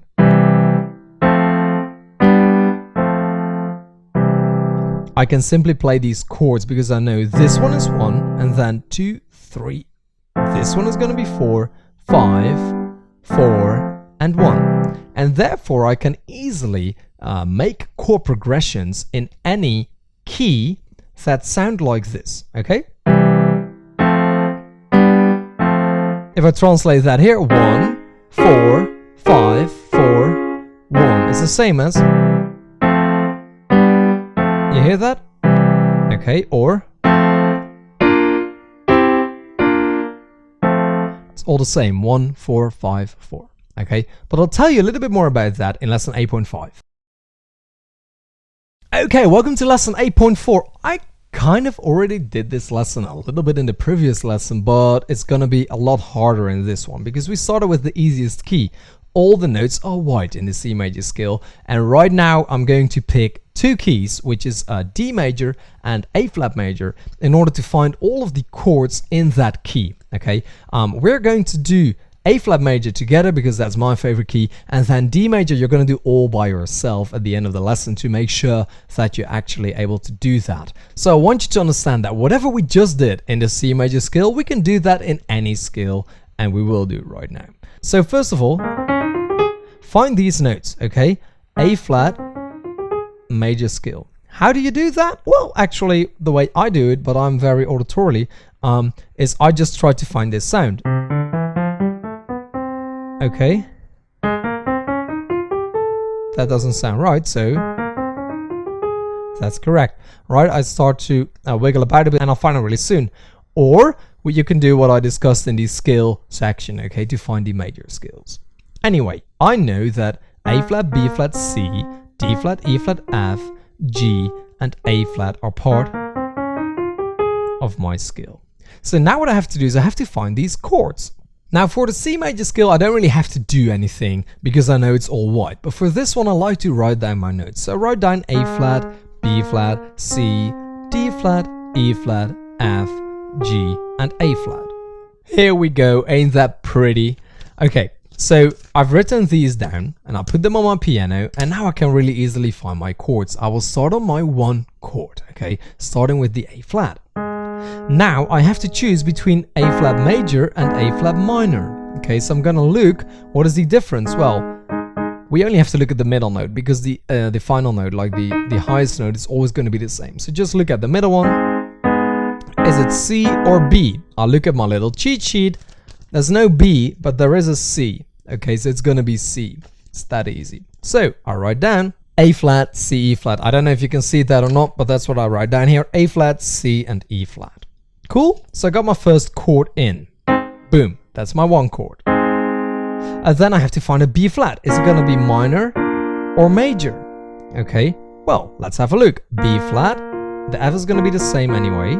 Okay. So now all I have to know is it minor, is it D or D flat? Well, there's no D in my scale, so it has to be the D flat. And therefore this is B flat minor. Okay, so I'm simply going to move on. C minor, and then D flat major, E flat major, F minor, and then for G, it's not major, it's not minor, it's diminished again. Okay, so I know that went a little quick, but I want you to try and find these yourself. I'll go over all of them once more right now. So find them yourself first, pause the video, write them all down like I just did, and then check if you got it right, okay? So here we go. Wait, are you ready? Pause the video now and only come back once you've written them down, okay? Here we go. 3, 2, 1. A flat major, B flat minor, C minor, D flat major, E flat major, F minor, and G diminished. Okay, cool. So these are the chords we can pick from. And of course, this will be the 1 chord, 2, 3, 4, 5, 6, 7. Okay, so I want you to write that down as well. 1, 2, 3, 4, 5, 6, and 7. And now I want you to find the chords for the D major scale yourself right now. So I want you to pause the video again, find all the chords for the D major scale, write them down. Don't cheat. You only get to do this once, because once you see the answers, you already know it. Okay, so really write them down, pause the video right now, and only come back after you've done them. Okay, so I trust you've written them down. Of course you did, right? Really? Okay, that's really good. So first of all, the D major scale. Right here, right? Okay, so now let's run through the chords. D major, E minor, check if you got them right, F sharp minor, G major, A major, a B minor, and C sharp diminished. I hope you got them all right. If you didn't, make sure to check this lesson again and find them out. But for now, I want to move on to lesson 8.5, basic chord progressions when composing songs. Hi guys, welcome to lesson 8.5, basic chord progressions. In this lesson, I'm going to teach you some chord progressions with that numbering. You remember the 1, 2, 3, 4, 5, 6, and 7 that you can apply when composing a song. So this is where we're really starting to build up the song. That's enough theory, like plain theory. Right now we're going to put it to use. So basically the idea is that there's a couple of these chord progressions like the 1, 4, 5 that are really commonly used because they sound really nice. Because if you simply do a chord progression like this, then that's not really the best sounding song in the world, is it? Okay, because you're playing a 1, 2, 3, 4. Now if you play a 1, 4, 2, 3, then it already sounds a little better, probably. If you do a 1, 3, 2, 4, then maybe that sounds even better, but it's still a little boring. So maybe if you play a 1, a 4, a 6, and a 5, you actually get something that sounds pretty nice. Okay, and then again, you don't have to start on a 1. You could also start on a 5. Go back to 2, 6, and 4. Why not?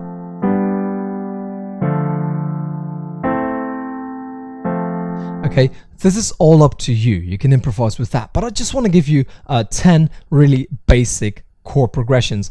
Okay, so I didn't get these chord progressions myself. I actually got them from playguitar.com. There's a video on YouTube from playguitar.com in which he explains these 10 chord progressions. So all credit to him, but also he didn't make them up himself. They're used by everybody in the music world. All of these chord progressions are being used thousands and thousands of times. What I also want to do after I explain to you these 10 is I want to show you how you can decipher the beautiful chord progression from Hello by Adele. Okay, it's a really nice chord progression. I really like it, and we can decipher it. What is it? Is it a 1, 2, 3, 4? Or is it something more complicated? We're going to see that at the end of this video. For now, I'm going to share with you these 10 basic chord progressions. Okay, so the first one we can do is a 1, 4, 5. And I'm going to play all of these in the C major scale. Okay, so 1, 4, 5. And you come back to 1, 4, 5. And as you will see in lesson 8.6, you don't always have to have the same duration on these chords. You could play one of these chords twice, because right now we only have 3 chords, and usually there's 4. Not always, but usually there's 4 chords going on. So we could play one of them twice. So 1, 4, 5.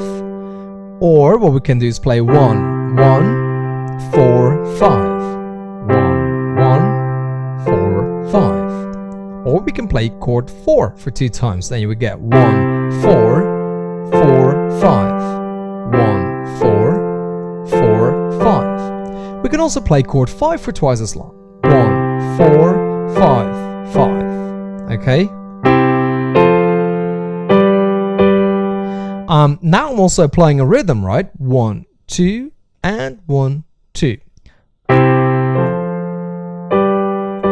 But you can also do this.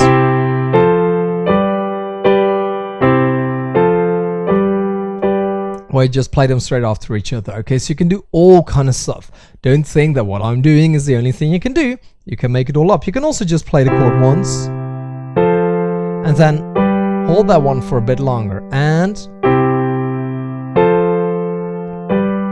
like that. Okay, I want you to keep in mind that again these chord progressions are going round and round and round, so you can keep on playing them. Now I'm going to go through all of them, and I may apply some patterns of playing, but basically I'm just showing you these chords, okay? So don't really pay attention to if I played once or twice, that doesn't really matter. I just want to show you the chord progressions, and I want you to write them down, okay?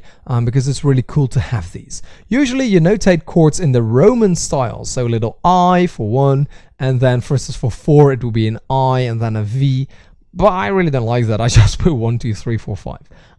Which is what I like. First chord progression for you to remember is 1, 4, 5. The next one is a little bit more recognizable. I like it a little better. 1, 4, 5, 4.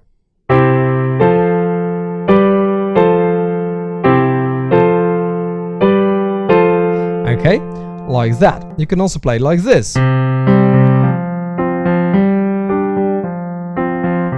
Okay, 1, 4, 5, 4, 1.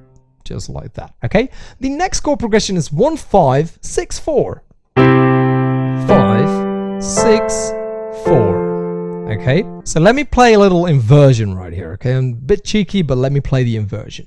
1, 5, 6, 4.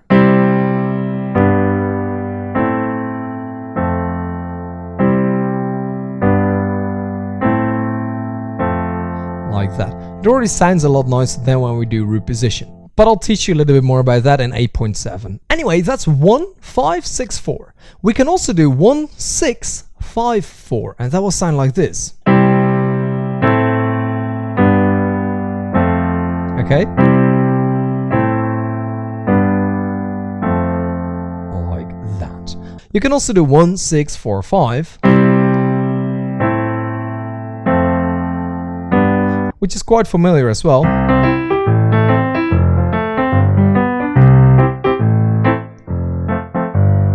One, 6, 2, 5 right here.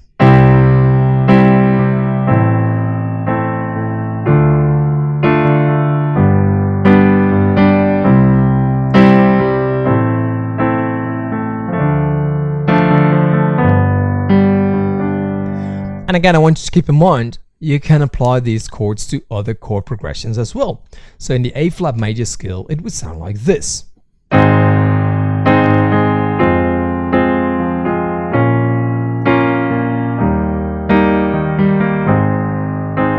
I guess you can already kind of notice why I like this scale better than a C, because in a C it sounds a bit, I don't know, like...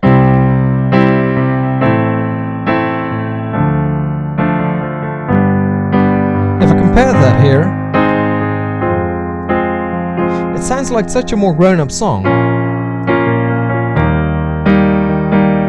Maybe that's just personal preference, but I like it better here.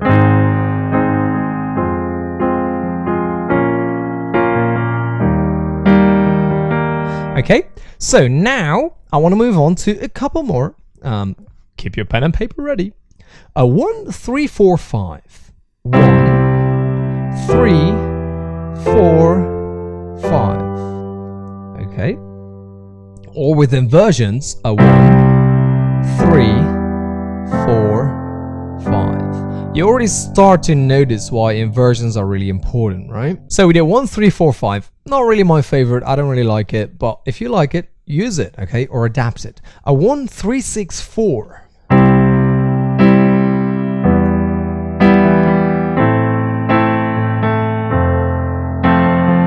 We have a weird one right now coming up. 1, 2, 3, 4, 5. Okay, let's listen to that.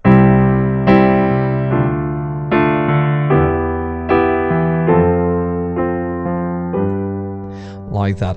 I wouldn't play that straight. I would play like 3 chords for 4 counts and 2 chords for 2 counts. So you could get this.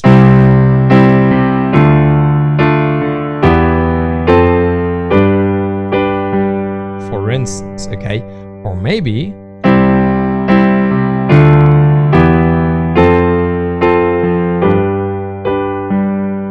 Okay, definitely not my favorite. I don't really like it, but it's an option. Toy around with it, see what you can do. 4, 5, 1, 6. Here we go. This is one of these examples where you don't have to start on the ground note.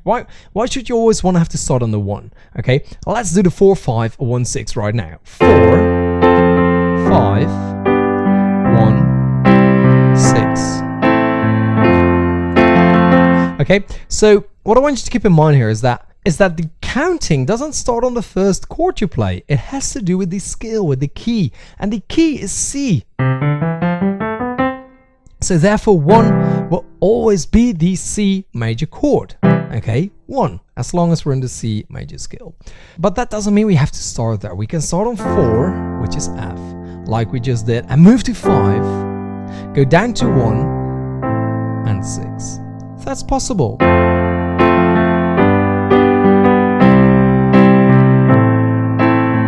And you can have so many more combinations.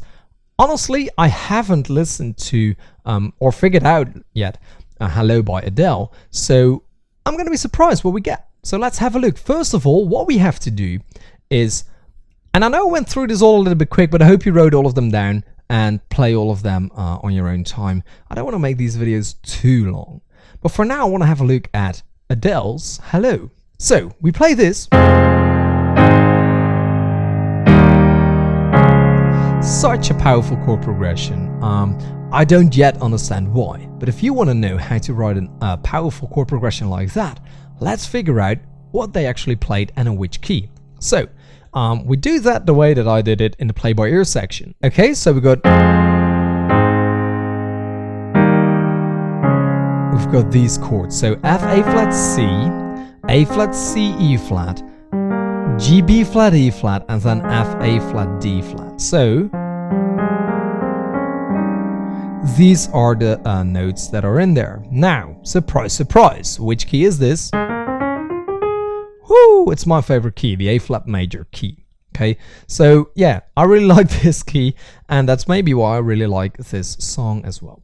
Now, the A flat major key starts with a 1 chord on A flat major. However, when we play this song, we start on F minor, so we don't start on the 1. So let me write down where we start. We start on F minor. I'm just going to put that up here, and then we do A major, and then we play E flat major, and then we play D flat. Is it major? Yeah. Okay, so the chords are F minor, A flat, E flat, and D. Now we have to figure out what are the names of these chords. 1, 2, 3, 4, 5, 6, 7. Okay, now I can put a 1 below the A. I already know that. That's easy peasy. And all I have to do is start on A flat and count. 1, 2, 3, 4. Okay, so D flat is the 4. 5, so E flat is the 5. 6, so F minor is the 6. So I don't know if that went too quick for you, but if it did, I want you to keep in mind that what I just did is I figured out the scale first, then the chords, and then the chord progression in numbers, okay? And the progression starts on a 6. It doesn't start on a 1. So the progression is 6, 1, 5, 4, and you get this. Okay?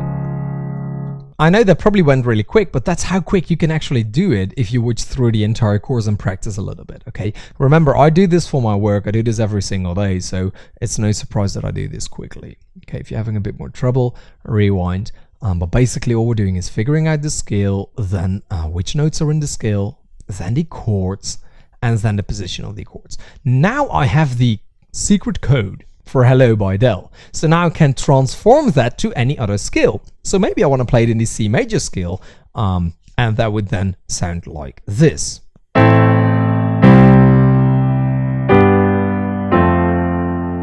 Yeah, makes sense, right? Okay, so that means that now you also know how to transpose a song really easily by finding out the position of the chord. Hello, it's me. Now, we may want to play it in, let's say, D major. Okay, are we going to start on D major? No, because we start on the 6th chord, okay? 6th chord of D major is B minor, okay? So you would start right here, then go to D, okay? And then you go to the 5th chord, which is A, and then you drop down to the 4th chord, which is G, okay? So again, we have Hello by Adele right here. We also had it here. Or here. On the original chords. Okay, so I hope that makes sense to you. The order of the chords is the same. The key is just different, so the starting point is a little different, but then the rest is going to be the same, okay? For now, let's move on to lesson 8.6. Hi guys, welcome to lesson 8.6 of the Ultimate Piano course. We've been learning a lot about composing songs already. We've been doing some really cool stuff with chords, and you now know that there are basic chord progressions. So you actually get to pick a chord progression, and then maybe that's even better sometimes, to be fair. You know, you pick a chord progression, like let's say we pick the 1, 6, 2, 5, 1, 6, 2, 5, and you play that in C, right here. what was it? 2 5, 2 5, and then you figure out what it would sound like in a D scale.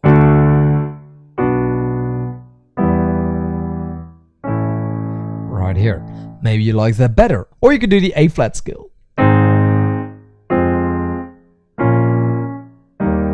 Right there, maybe you like that better. Okay, so you could also find a chord progression first and then see if you can match a scale that you like the sound of that scale. Anyway, and I want to talk to you about, if you've done that, you got your scale and your chord progression, how long should you play each chord? Now, you can choose from a lot of basic stuff. Every chord 1 time, every chord 2 times, every chord 3 times, or every chord 4 times, okay?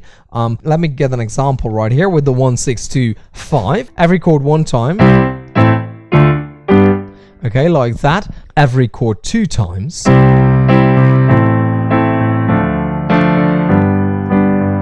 Every chord 4 times. 1 2 3 4. 1 2 3 4.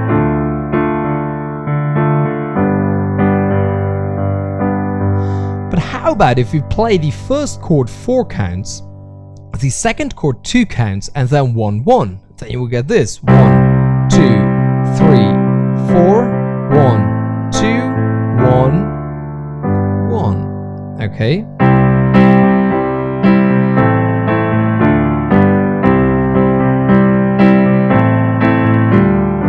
Sounds a little bit weird, but I'm just making stuff up, okay? How about if we play the first chord 2 counts, the second chord 2 counts, and the last 2 4 counts? You get this.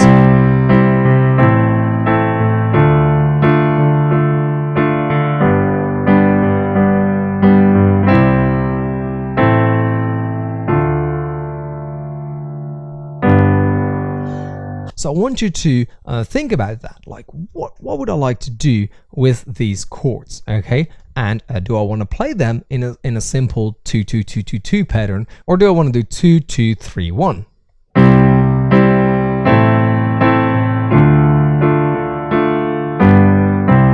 Okay, usually you want to try to make 8 or 4 or 16, you know, like multiples of 4. That will sound the best. But again, don't stick to my rules. Do whatever you want. This is a creative process, so you can do whatever you want there. I just wanted to show you that you can use your duration to actually influence a song, okay? You can also use rhythm. When we look at Hello by Adele, it's not this. That's not how you play it, okay? You play this. You wait a bit, and then the other ones. Okay, so you don't always have to go. Sometimes you can wait a little bit. Okay, for now I want to move on to lesson 8.7. Hi guys, welcome to lesson 8.7 of the Ultimate Piano course. Right now I want to talk to you about composing songs and using inversions and leading tones. Okay, now again I want to make sure that you understand this. You do not have to do this. I'm just giving you a guideline here, but you're more than welcome to diverse, okay, to do something else. But I quickly want to talk to you about inversions. Hopefully you know a lot about them because you've been seeing the rest of the course. But if you didn't, let me quickly refresh your brain. So let's say we have a basic chord progression. Let's say this one right here. Okay, I'm now playing inversions on the piano. If I would play these same chords in root position, you would get this. Okay, and you can already hear that it sounds really different. Now these chords are kind of together, so it's not that bad. But personally, I don't really like it when chords jump all over the piano. It seems a bit too far stretched. Sometimes you want to get that sound, and then it's a good thing, of course, so keep that in mind. For instance, if we listen again to Adele with Hello, if we would take these chords and play them in root position, then we would get this. Okay, and it doesn't really sound together. It's like boom, boom, bing, bing, right? And you want to kind of have it in the same area. So how do we do that? We simply invert the chords. Okay, so instead of playing the ground notes in the bottom, like here in the root position, we are going to, actually these two chords are in root position. We're going to take this chord, release the top one, and put it on the bottom, and then do that again, release the top one and put that on the bottom. And the other one right here, release that, put it on the bottom, and then release that and put that on the bottom. Okay, that is basic inversions. But now I want to tell you why we do it like this. If we don't do it, we jump from here all the way up to here. Okay, so we have a reach this big. If we don't do that, if we do the way that it's being played in Adele's Hello, we only have a reach this big. So it all sounds really nice together, a little bit compact, if you will. So listen to the difference. And completely different song in my opinion, especially with the bass notes. That to me sounds completely different than this, whereas the chords are the same. Okay, so to me this sounds way more closed, a little bit protected, whereas this is really uplifting, and the chords are the same. So it's not always major, minor chords, doesn't always have to mean that it will sound happy or sad. It also depends on which inversion you use. So I want you to keep that in mind. If you play melody lines, these chords may be 5 chords.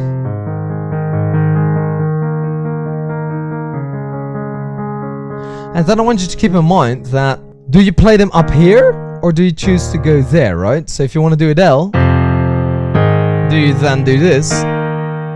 Or would you play it right here? I think that sounds a bit more cool. You can also choose to let go of some notes if you think it would be too high or too low. So you could, for instance, go here and then just do that to not play that top note. Okay, so that's all kind of stuff. That's of course not really an inversion, it's just getting rid of a note, but basically managing where your top and your low notes are in the chords, if whether you're playing them in the left hand or in the right hand. Okay, now there's also such a thing as a leading note. A leading note basically means it's a note in the scale that is really close to the ground note. So for instance, with this song, if I stop right there, you want to have that last note after, right? I cannot stop and then just go home, because people go like, hey, wait, whatever happened to that scale? So you want to resolve the note in the final note, in the ground note of the scale. So that means that this is the leading note. In this case, for instance, we play a D flat F A flat, so we're not really resolving. But if you would write your own chord progression, so let's say we take that chord progression from Hello, which is an A flat right here. Okay, what we do, let's switch out the first 2 chords and the last 2 chords. So we're not going to start on F, we're going to start on A flat. Okay, so we do this. Okay, now that sounds quite nice. However, if we do something like this, where we play the ground note up top, okay, so it's the A flat major scale, and we play that A flat on the top. We could also play it here. Let's do this, it's a little bit easier. So right here, then you could do this.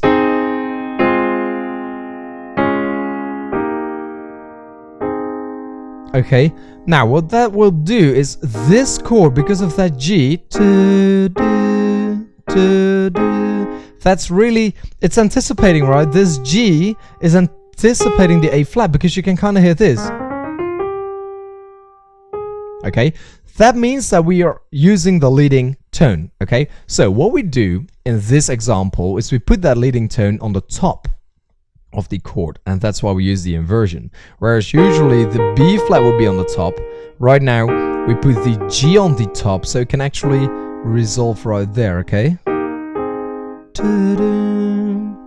Also in the first chord, this chord right here, instead of playing it in root position right here, then the E flat will be on the top. Right now the A flat is on the top. Okay, you can also do it with 2 notes right here, so then you will get this.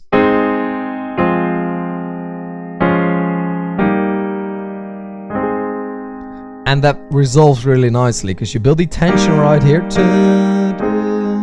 and release it right there. Okay, that's all I wanted to say about that. So what I want you to keep in mind is that you can use these inversions to give your song a completely different flavor, a completely different sound to them, by simply using the same chord but putting the notes in a different spot. Okay, so you don't always have to go major minor. You could do little jumps like that as well, and you can make some very cool different kind of effects in your songs to do that. So I want you to keep in mind that inversions can be very important when writing a song. So just experiment a little bit with it and see how that works for you. For now, I want to move on to lesson 8.8, where I'm going to be talking to you about the song structure.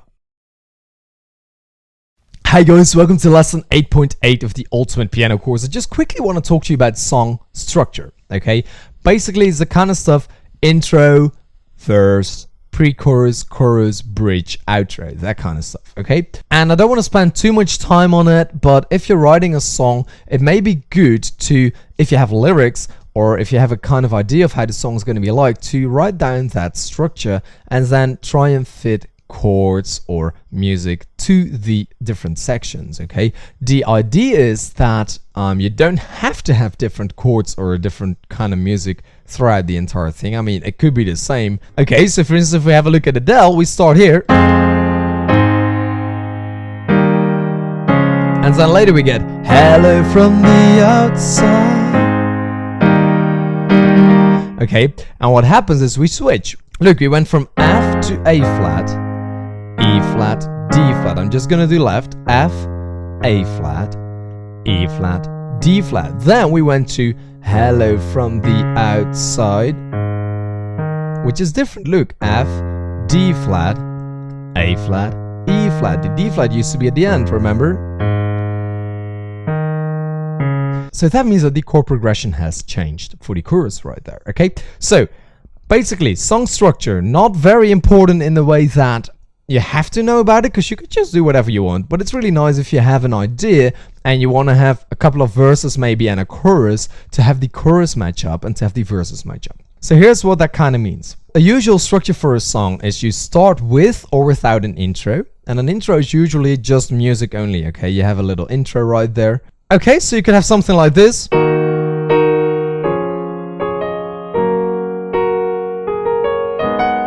That could be an intro, maybe a little bit longer, and then the song would start.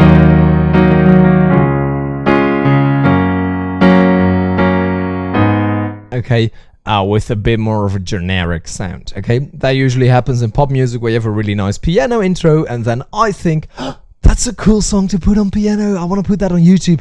And then the rest of the song is just a lot of drumming and basses, and I go like, I don't know if this really sounds so nice on piano, right? But the intro is usually music only, and it's kind of preparing you, setting you up with the skill of the song. Okay, it would be very weird if I play this.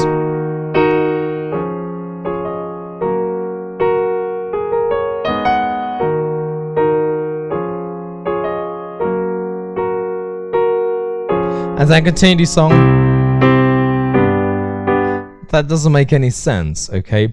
So usually the intro is kind of setting you up with the scale, with the keys, so the ears can get used to which notes you're going to be using and which notes you're not going to be using, right? Okay, so then we get into the verse. The verse is kind of the story, okay? It's kind of telling what is happening or what has happened or what you're thinking about or whatever you want to say in the song, right? If you're talking about lyrics.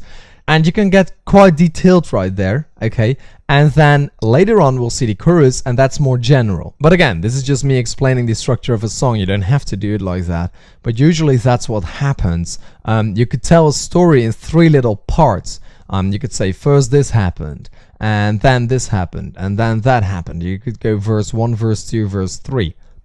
In the meantime, you can do time things like this used to happen. Now I'm sitting here, that used to happen, I'm still sitting here, and then that happened, or whatever, something like that. But I have to explain the chorus to you as well first in order for you to get that. But in the verse you can basically do a lot, and it's nice to have a different kind of chord progression for the verse as you do for the chorus, okay? Don't have to do that, but it makes the distinction a little bit clearer, okay? Then we have the pre-chorus. It's not always there, but it's kind of building up to the chorus. And then the chorus is the main part of the song that's usually recognizable because it repeats over and over again. A chorus has to at least repeat once, otherwise it's not a chorus, okay? So for instance with hello, we start with 2 verses, right? You start with hello, it's me, I was wondering if after all these years you'd like to meet, blah blah blah, and then you go again, hello, can you hear me? I'm in California dreaming about who we used to be. Then there's a pre-chorus, there's such a difference between us and a million miles. And then we get the chorus, hello from the other side. You get through the whole chorus, and then there's another verse again. Okay, hello, how are you? It's so typical of me to talk about myself. I'm sorry, I hope that you're well. Did you ever make it out of town where nothing ever happened? Pre-chorus again. It's no secret that the both of us are running out of time. Now, the pre-chorus here is different than the first pre-chorus, okay? But it's just a little build up. It's no secret that the both of us are running out of time. And then, boom, that chorus hits you, okay? Chorus again, and then we have the possibility to get a bridge. Okay, a bridge is not a verse, it's not a chorus, it's not even a pre-chorus because it's not necessarily building up, it's just something else. In a lot of cases you see that the bridge has different chords, sometimes they even switch key right there, and it's basically just it's not really a tension generator in the way that the pre-chorus is building up to the chorus, but it can take the heat out of the song, right? It can kind of calm you down before boom we go in again. That's a lot of the stuff that I see happening in the bridge. And then we could either have another chorus or even another verse, and then the outro. In the outro there's usually no new changes that will be applied in the song. It's basically just repeating either the chords from the chorus or from one of the verses and then slowly fading usually. Okay, so the whole idea is to give you this structure is twofold, right? It can really help with the lyrics because you want to write some lyrics for the verse, and then for the chorus you have to remember that you're gonna have to repeat that later on when you do the chorus again, so that has to make sense in the song. And then for the music, it can either be the same throughout the whole song, or you can have, like, you can say, okay, all of the verses I'm gonna use this chord progression, and for all of the choruses I'm gonna use this, and then for the bridge I'm gonna do something completely new. And you know what, I'm gonna make my intro match the chorus, for instance, okay? That's something you could do. And you can experiment a little bit with that. And again, it's not an exact science, so you kind of have to see what you want to do with that, okay? But that is the basic structure of a song. For now, I want to move on to the final lesson of composing songs, lesson 8.9. Hi guys, welcome to lesson 8.9 of the ultimate piano course. Right now I want to talk to you about melodies, and I don't want to spend too much time on this because again I don't want to put my melodies in your head. I want you to figure out your own melodies. There's a couple of things that I want to tell you, okay? First of all, there's tension and resolve. Usually when you start composing songs, you want to fill in all the gaps with little notes. So for instance, if we have these chords, you'll probably do something like this.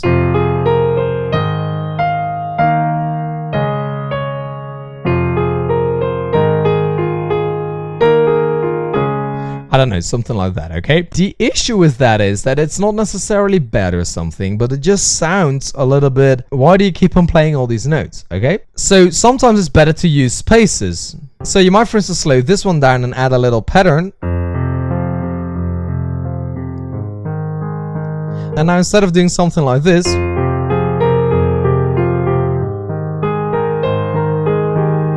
which could also be cool, okay, depending on what kind of notes you pick, you may want to choose for a bit of spacing and tempo.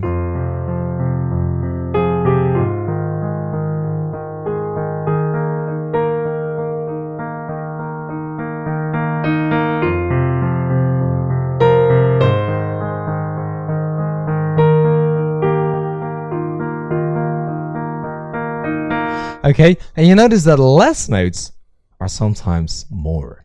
You know, the less is more thing, that whole thing. Sometimes less notes can be more pretty, and sometimes not. I mean, sometimes it's cool. Another thing that's really cool to do is repetition. For instance, if you do want to play these notes, you could do this.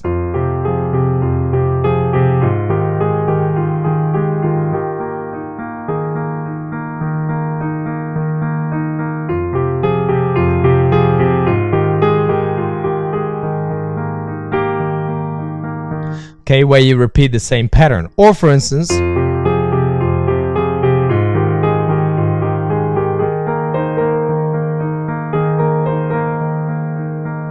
Okay, I'm repeating something. That's always nice. It's recognizable. We'll come back. You can repeat the same pattern somewhere else. So you could, for instance, do this.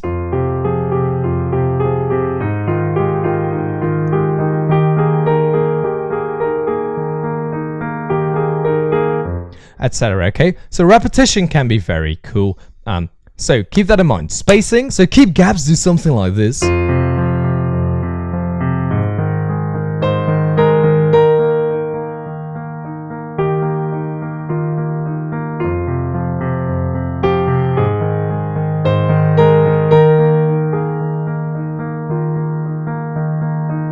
Okay, keep little gaps, and you will actually be able to build the tension. Okay, now what you can also do if you want to write lyrics, and for instance you have Hello by Adele again, what you could do is you could actually embrace these lyrics in the chords. So you could, for instance, do something like this. And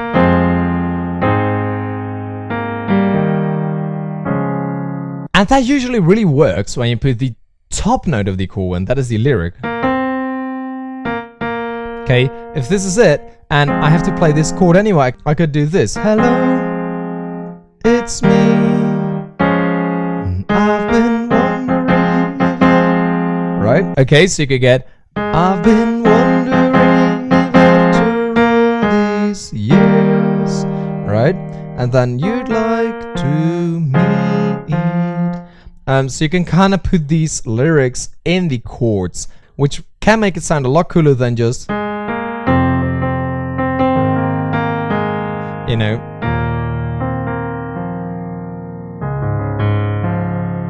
But sometimes you do want to get that drive feeling, so that's all up to you. You can do so much stuff.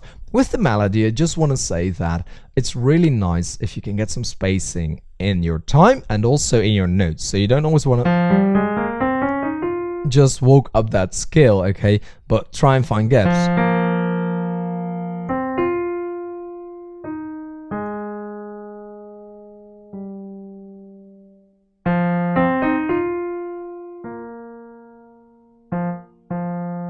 Okay, you want to find gaps in between notes as well. Keep in mind that sometimes the notes will be together only half a note apart, and sometimes they'll be a full note apart. So that is really important now and then in order to make sure that it doesn't sound dissonant when you don't want it to sound dissonant. But basically with the melody, you want to do whatever you feel is right. And you can play notes within the chord, which will make it very easy.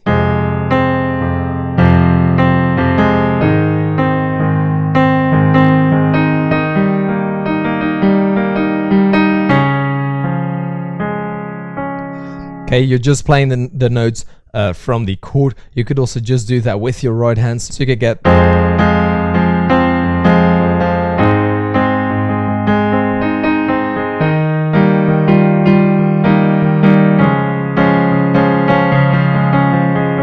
Okay, this one was out of the chord, right? The F right here, because it's not part of the E flat major chord.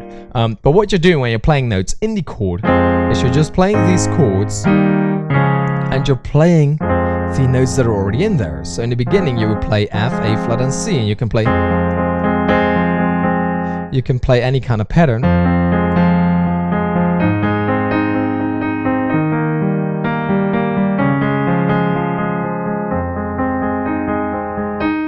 And you can do all kind of stuff you want to do, right? You don't have to stick to your chord, you can run up, right?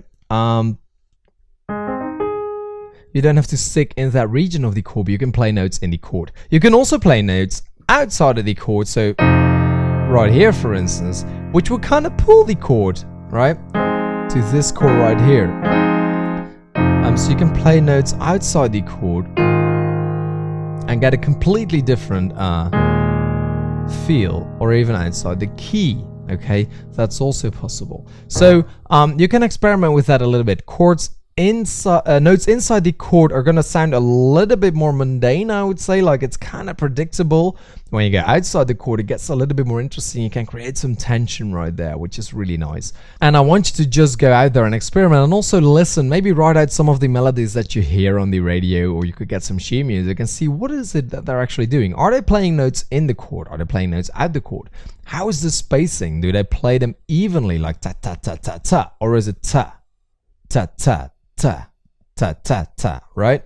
It could be anything. And listen to songs that you really like. If you want, get the sheet music. In the next session, I'll show you how to do that and also explain where to get it. What you want to do is you want to make sure that you have a lot of experience with this, because by doing it more and more and more and more, you will only get better at it, okay? You now have the music theory from the rest of the chords already to start writing your own songs. Now it's a matter of you putting your music skills to the test, your talent, your improvisation, your ideas, your melodies that come up in your mind. Put them to the test. Play them on your piano and write them down. One of the most important things, guys. Write the melodies down. Write the music down, because you may not think you're going to forget them, but you are if you don't write them down. So write the music down, okay? If you find something really cool, write it down. And if you find something really, really cool, play it and put it on YouTube somewhere so nobody else can steal it from you. Okay? For now, I want to move on to section 9, where I'm going to teach you how to read sheet music. Hi guys, welcome to this lesson, which is going to be how to read sheet music. Now, I know this view is a little bit different than what you're used to of me. I'm going to be taking Shape of You as an example. This is just an example page, and I'm going to teach you how to read sheet music of a page like this. Now, I want to be very clear here. I am not a really big fan of sheet music. I know how to decipher it basically. I know how to read this kind of stuff, and I can write that down, but I'm not really that fluent, so I couldn't put this on the piano and just play it like that. Okay, there's a couple of tricks. There's a couple of tricks that I showed you in Learn a New Song Per Day, where you can use sheet music to play songs really quickly. But yeah, actually reading off of this, to me, it's just a whole bunch of balls and sticks. However, some people really like to use sheet music and just don't know all of the rules yet. And some people don't know how to read sheet music yet, or just a little bit, but they like the tangibility of it. And I can really understand that as well. So whether you know how to read sheet music yet, or just want to get into it, or don't know if you want to get into it, just want to try and figure that out, this lesson is going to be for you. So basically, this is sheet music. You will usually see the title at the top, then the artist or the composers right here we have Kevin Briggs, Candy Burris, Tamika Cottle, and Ed Sheeran. And then right here you have the actual sheet music. Okay, now we're going to be dividing this into 3 sections. So right here, this is 1, this is 2, and this will be number 3 right there. Okay, number 3 right here. Now, this is not always the case. Sometimes there's more of these bars, as I will call them for now.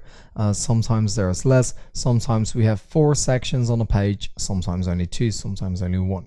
Okay, but basically this is how we want to divide it. So now I want to quickly tell you where to get your sheet music, and then we're going to get really into what is all of this stuff and what does it all mean.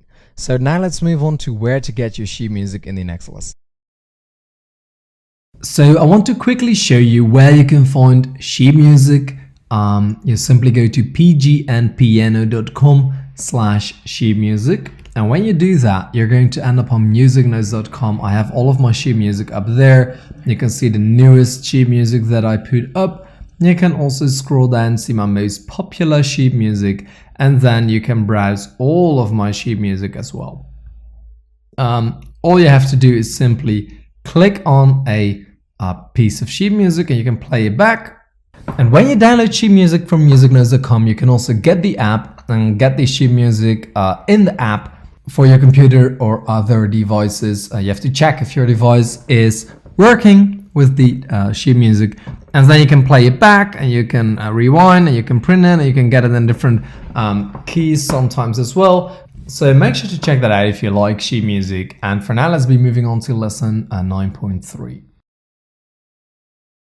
Hi guys, welcome to lesson 3 in the how to read sheet music section. Right now we're going to be getting into the actual sheet music. So I want to zoom in a little bit. You see these 3 big bars right here, and I'm going to zoom into this one. Okay, so I hope that's still in focus. I think it is. And this is what we call a staff. So we have a staff right here. Okay, I missed one of them, but anyway, there is 5 lines right here. And each of those lines and each of those spaces represent a different letter, a different note. So basically what we're going to be seeing is that you can place a note on a line like this right here, that's on the line, or you can place it in between a line like this. Okay, now it's in between a line and that's a different note. Now which note that is, we'll see that later, can vary a little bit, which is one of the things why sheet music can be challenging to learn, okay? But for now it's important for you to understand that we have the staff, we have 5 lines right there, and we can put notes on the line or between lines, and that will be a different note, okay? That's all you have to remember from this lesson. So for now I want to be moving on to the treble clef in lesson 4. Let's head over there right now.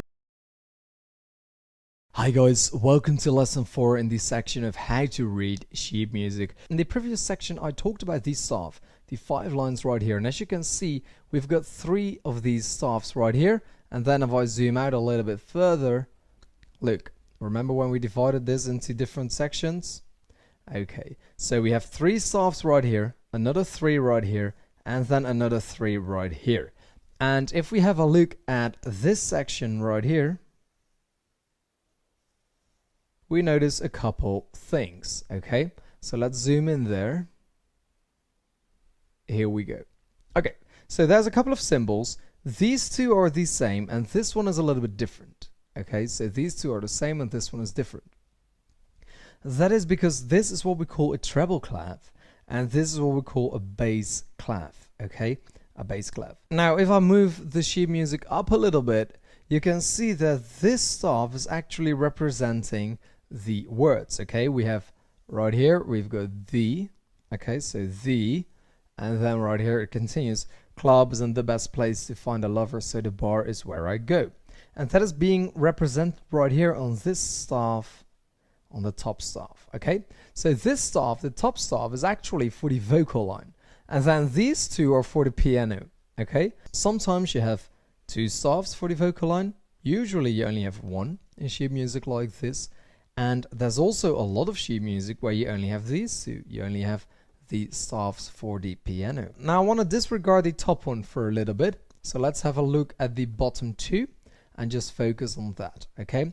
So we have the treble clef right here and the bass clef right here, okay? And there's different rules that apply to them. Now normally what we do is we play this top one in the right hand and we play the bottom one, the bottom staff, in the left hand, okay? That's why there's no hands left to do the vocals in this case, which is why when I play vocals in the piano, I usually blend these 2 together in a sort of mix if I can, or I just play the bass or just play that one and then add the vocal line on top, okay? But for now, I'm going to show you the treble clef and what the notes are on the treble clef. And I want to apologize for my drawing skills because they're not that good. So here we go, and let's take a deeper dive into the treble clef. Okay, so here we go. We've got a very, very big treble clef right here. Now, don't be confused. We have 2 of them right here, but this is basically a really big sheet of paper with just a lot of these, okay? So you don't have to worry about that for now. Basically, we're going to be looking at this thing right here, you know, that thing. And whenever you see this, the rules for this lesson will apply, okay? Whenever you see the other one, the one right here, yes, we will see that later. The other rules will apply. So as you can see, this is a regular staff with 5 lines, and I'm just going to place a couple of dots on there, okay? So I'm going to put one here. Let's put one here in between, here in between, and here in between.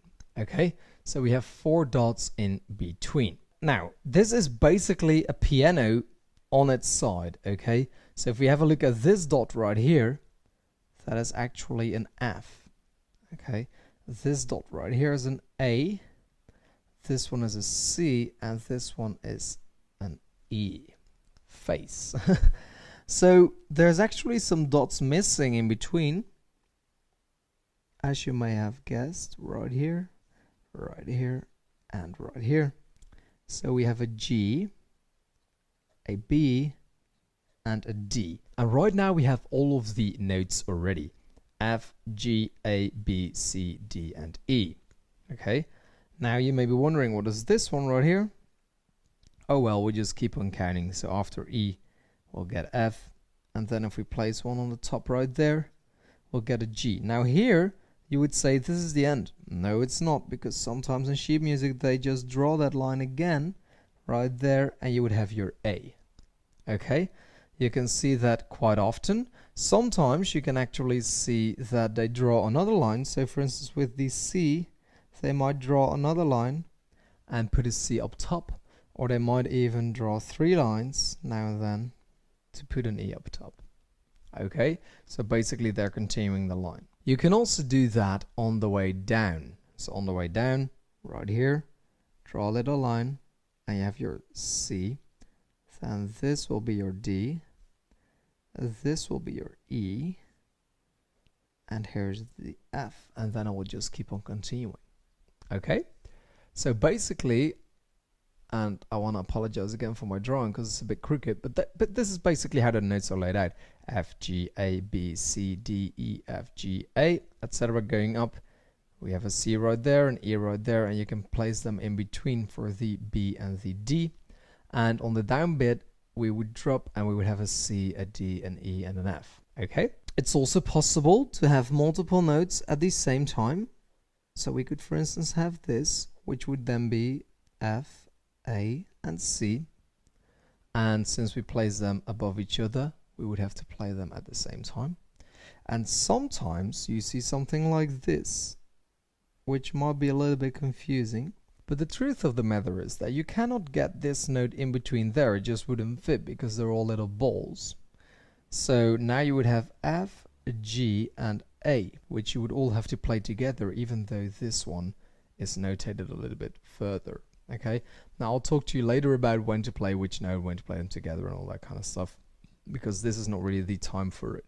For now, what's important to understand for you is that if we have this kind of symbol in front of it, and pay attention, because sometimes you will see this symbol twice, so both for the right hand and the left hand. Usually you will see this symbol for the right hand and the other symbol for the left hand, and sometimes you just see the other symbol for both hands, and it might even change during the song. Okay, so that's a little bit annoying now and then. So let's have a look right here. In this song it doesn't happen. We simply have these two symbols here and then the other one, but it may sometimes happen that you all of a sudden get this kind of thing going on where they just put that in, boom, and then all of a sudden, as of here, they might also put it here just to clarify, you know, but then all of a sudden, as of here, you would have to play a bass clef in the top as well.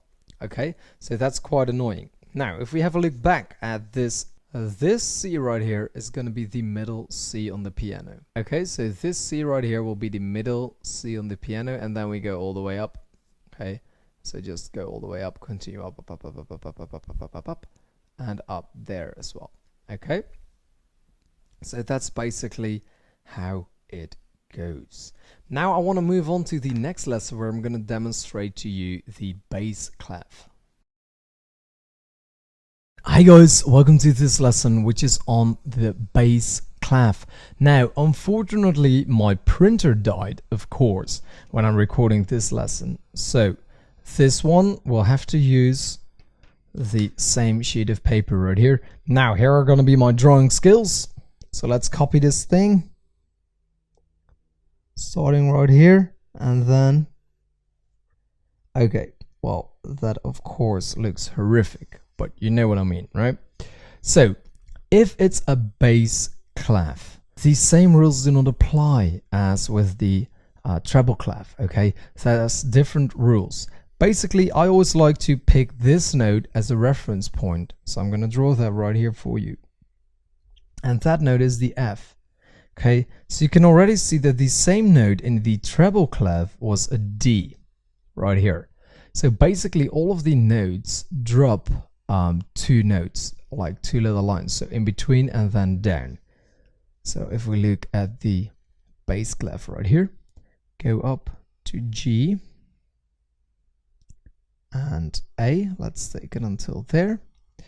Okay, and then maybe start right here, draw it all the way up.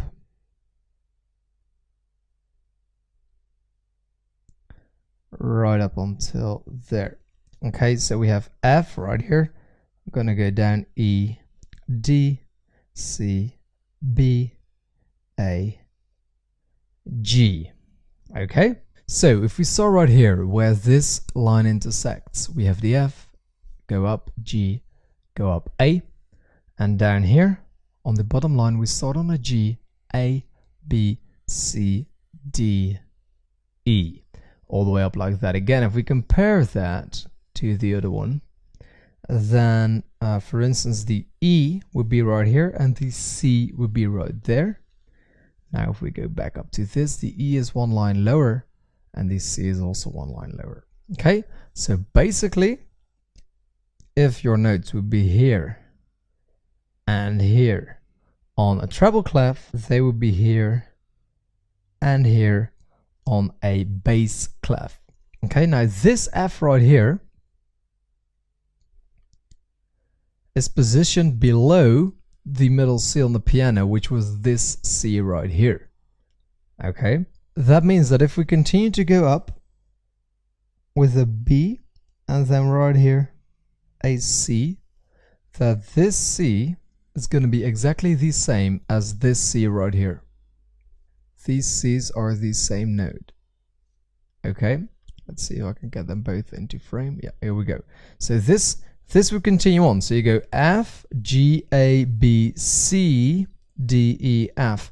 You could simply continue on into the treble clef right there. Now again, most of the time we would have a piano sheet music like this with the treble clef and the bass, and the bass clef would be played in the left hand, the treble in the right.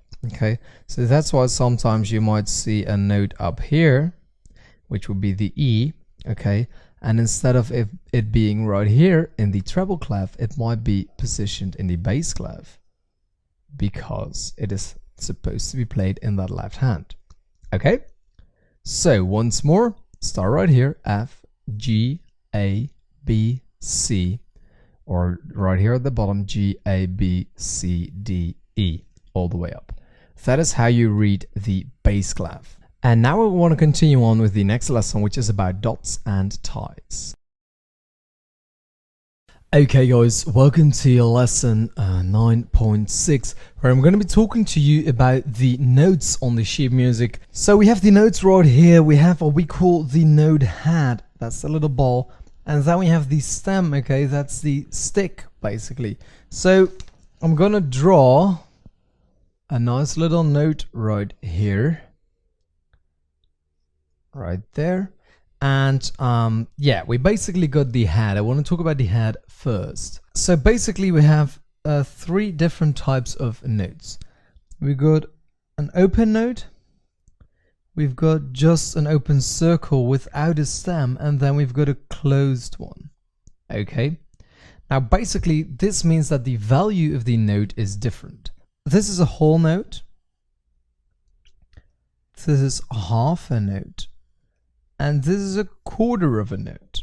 Okay, so that means that if you want to write it out, basically we would need 4 quarter notes right here, 1, 2, 3, 4, for the same duration as 2 half notes. Okay, and I know I'm not drawing the best here, but anyway, or 1 whole note.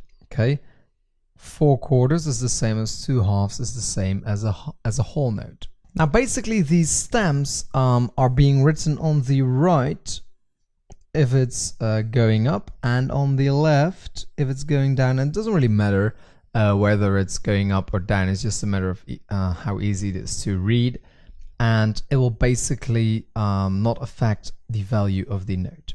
Okay, quarter note right there, half note, whole note. Now here come my amazing drawing skills again. You can also have a little flag There we go, a little flag on the side of the note. We actually got a couple right here. I saw a couple. Here we go. Here there's a flag, okay? And that actually shortens the note even further, okay? So basically you will need 8 of these, 4 of these, 2 of these, and 1 of these. So 8 of the ones with the flags. You can also have a double flag. That means it shortens the note even further, which would make it a 16th. Okay, so 1 divided by 16 for a double flag. Okay, so now you know all of the values of the notes. Let's draw them right here.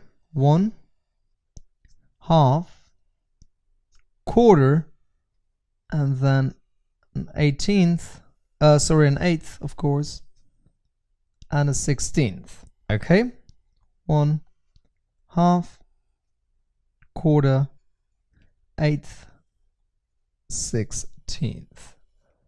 Okay, that's the value of the notes. So now I want to move on to the next lesson where I'm going to be talking to you about dots and ties.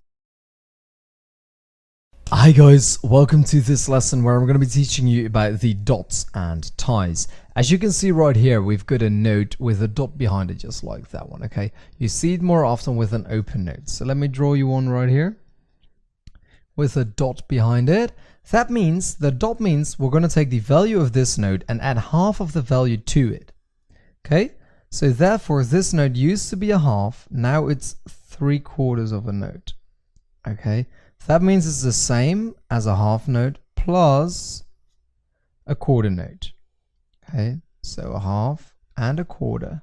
If you add them together, that would be 3/4 as well. Okay, so note with a dot, it basically adds half of the value of the note. If you have this one, just an open circle, put a dot behind it, that means the value of that note is the same as a half note and a whole note together. Okay, like that, and that would make 1.5 note. This is also 1.5 note because that dot is basically putting half the value of the note. Okay, might make it easier if we just use bigger numbers. So let's say we would have a 6. If you put a dot behind it, that 6 will take half of the 6, which is a 3. Therefore, it's a 9. Okay, if you have a 4, you put a dot behind it, it would become a 6. If you have a 2, you put a dot behind it, it will become a 3. Okay, hope that makes sense to you. Now I want to have a look at the ties. So what we see now and then is that notes are being tied together like this, okay, with a little tie. So let's have a look right here. You can see the ties here and here. Maybe zoom in a little bit for you guys. Okay, so when we're zoomed in, you can see a tie right here. There's also one right here, here and here, okay? And what these ties do is basically it combines these two notes. You have to hold them this entire time.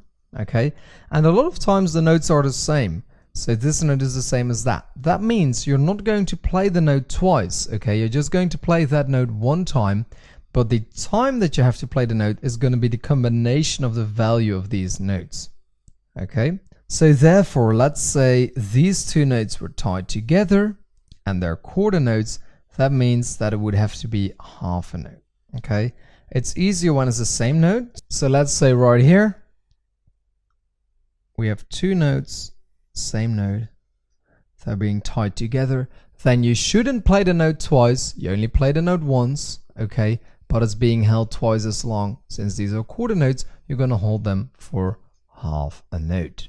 So now let's move on to the next lesson, which is about flags and beams.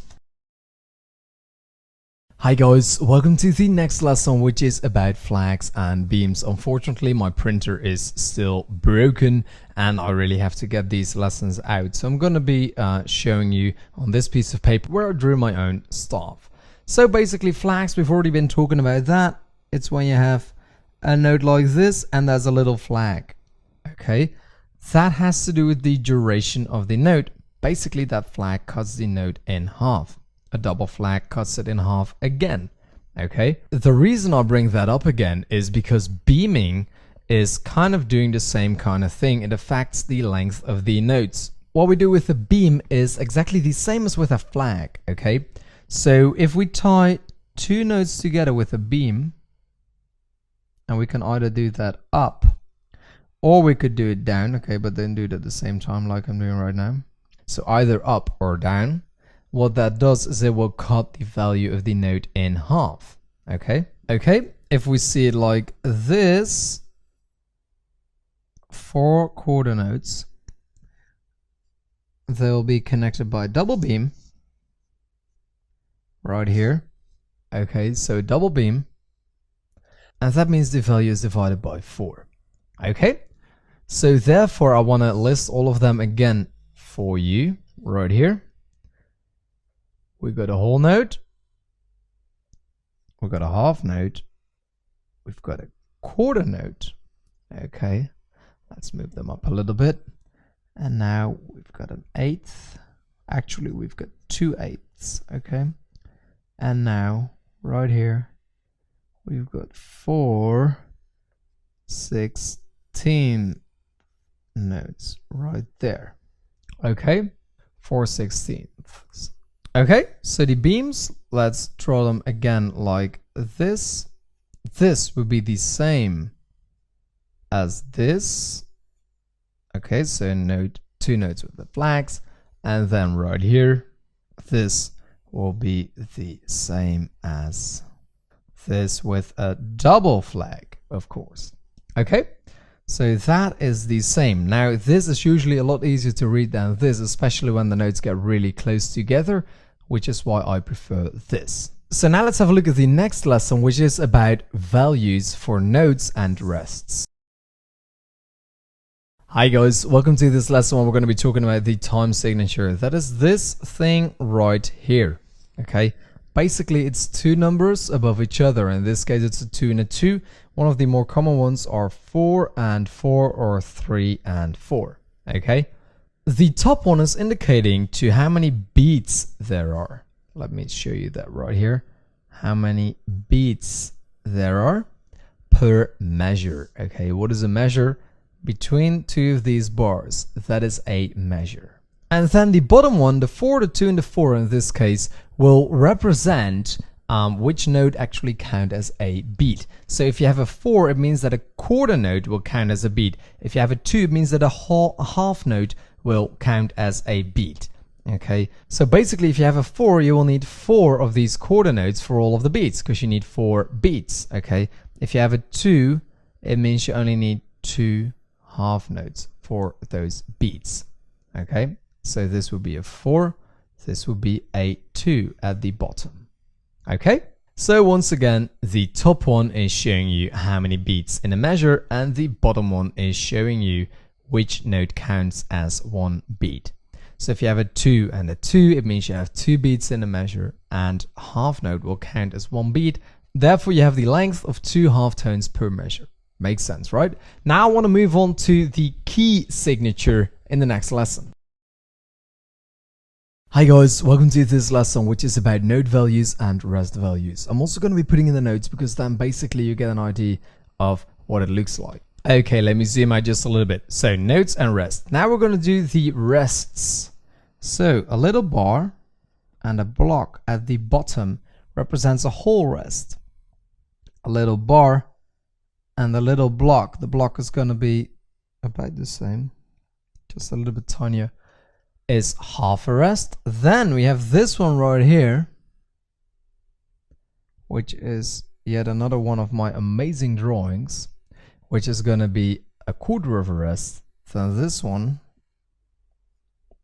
is going to be an eighth of a rest, and this one is going to be a 16th of a rest. Now let's see if we got a couple of these in the shape of U sheet music. Okay, so if we look at the shape of U, we've got one of these symbols right here and one of these symbols right here. We got a quarter rest and an eighth rest for you right there. Okay, it's this one, quarter and an eighth. This is what they look like in real life without me drawing them horrifically. Quarter and an eighth, okay? So now let's move on to the next lesson where we're going to be talking about the time signature. Hi guys, welcome to the final lesson about sheet music. If you have any questions still after this lesson, you're always more than welcome to contact me via the link in the description box down below or via the help button or the contact form.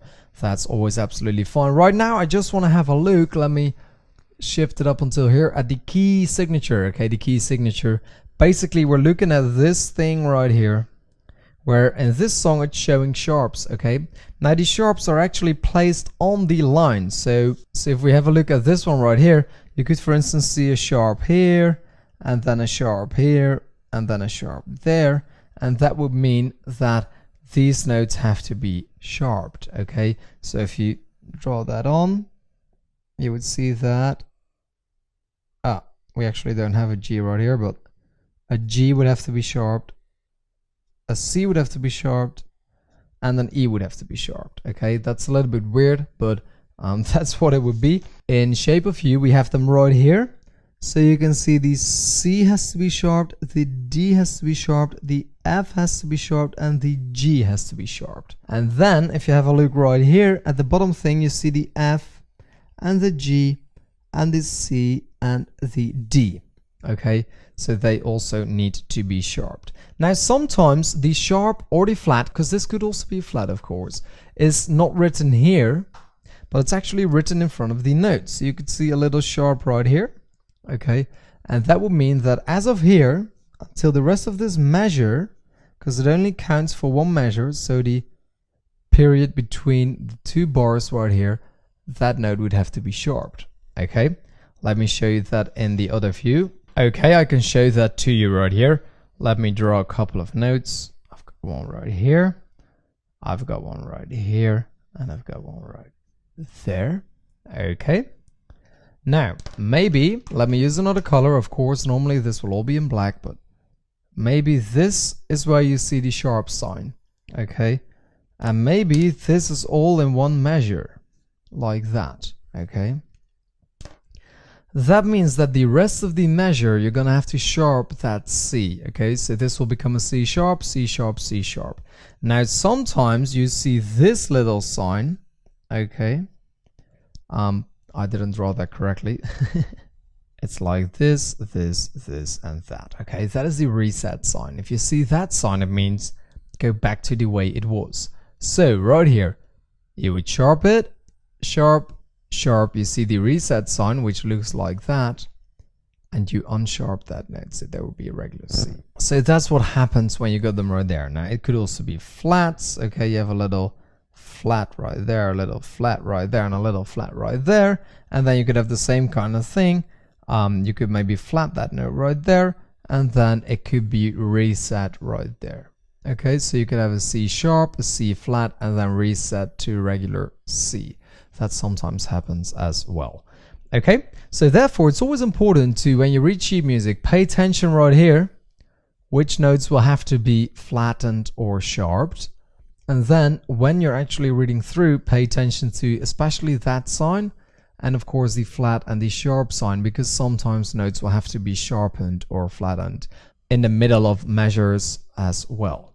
Okay, keep in mind this rule always applies until the end of the measure. Okay, so when the measure has ended, that rule is going to disappear, so you don't need a reset sign, but often people actually do put a reset sign in the next measure. Okay, so then you would find the reset sign right about here, where it's being resetted to the normal note, but this is actually redundant. You don't really need that because the measure bar is already resetting everything to what is being shown at the beginning. Okay, so every measure bar will reset all of this stuff going on in between to whatever is being shown here at the beginning. So I want to thank you so much for watching. All we've got left is the final episode of the course. Please make your way over there. If you have any questions concerning sheet music, please send me a message. I'll be happy to answer all of your questions. But for now, I want to invite you to have a look at the final lesson of the course.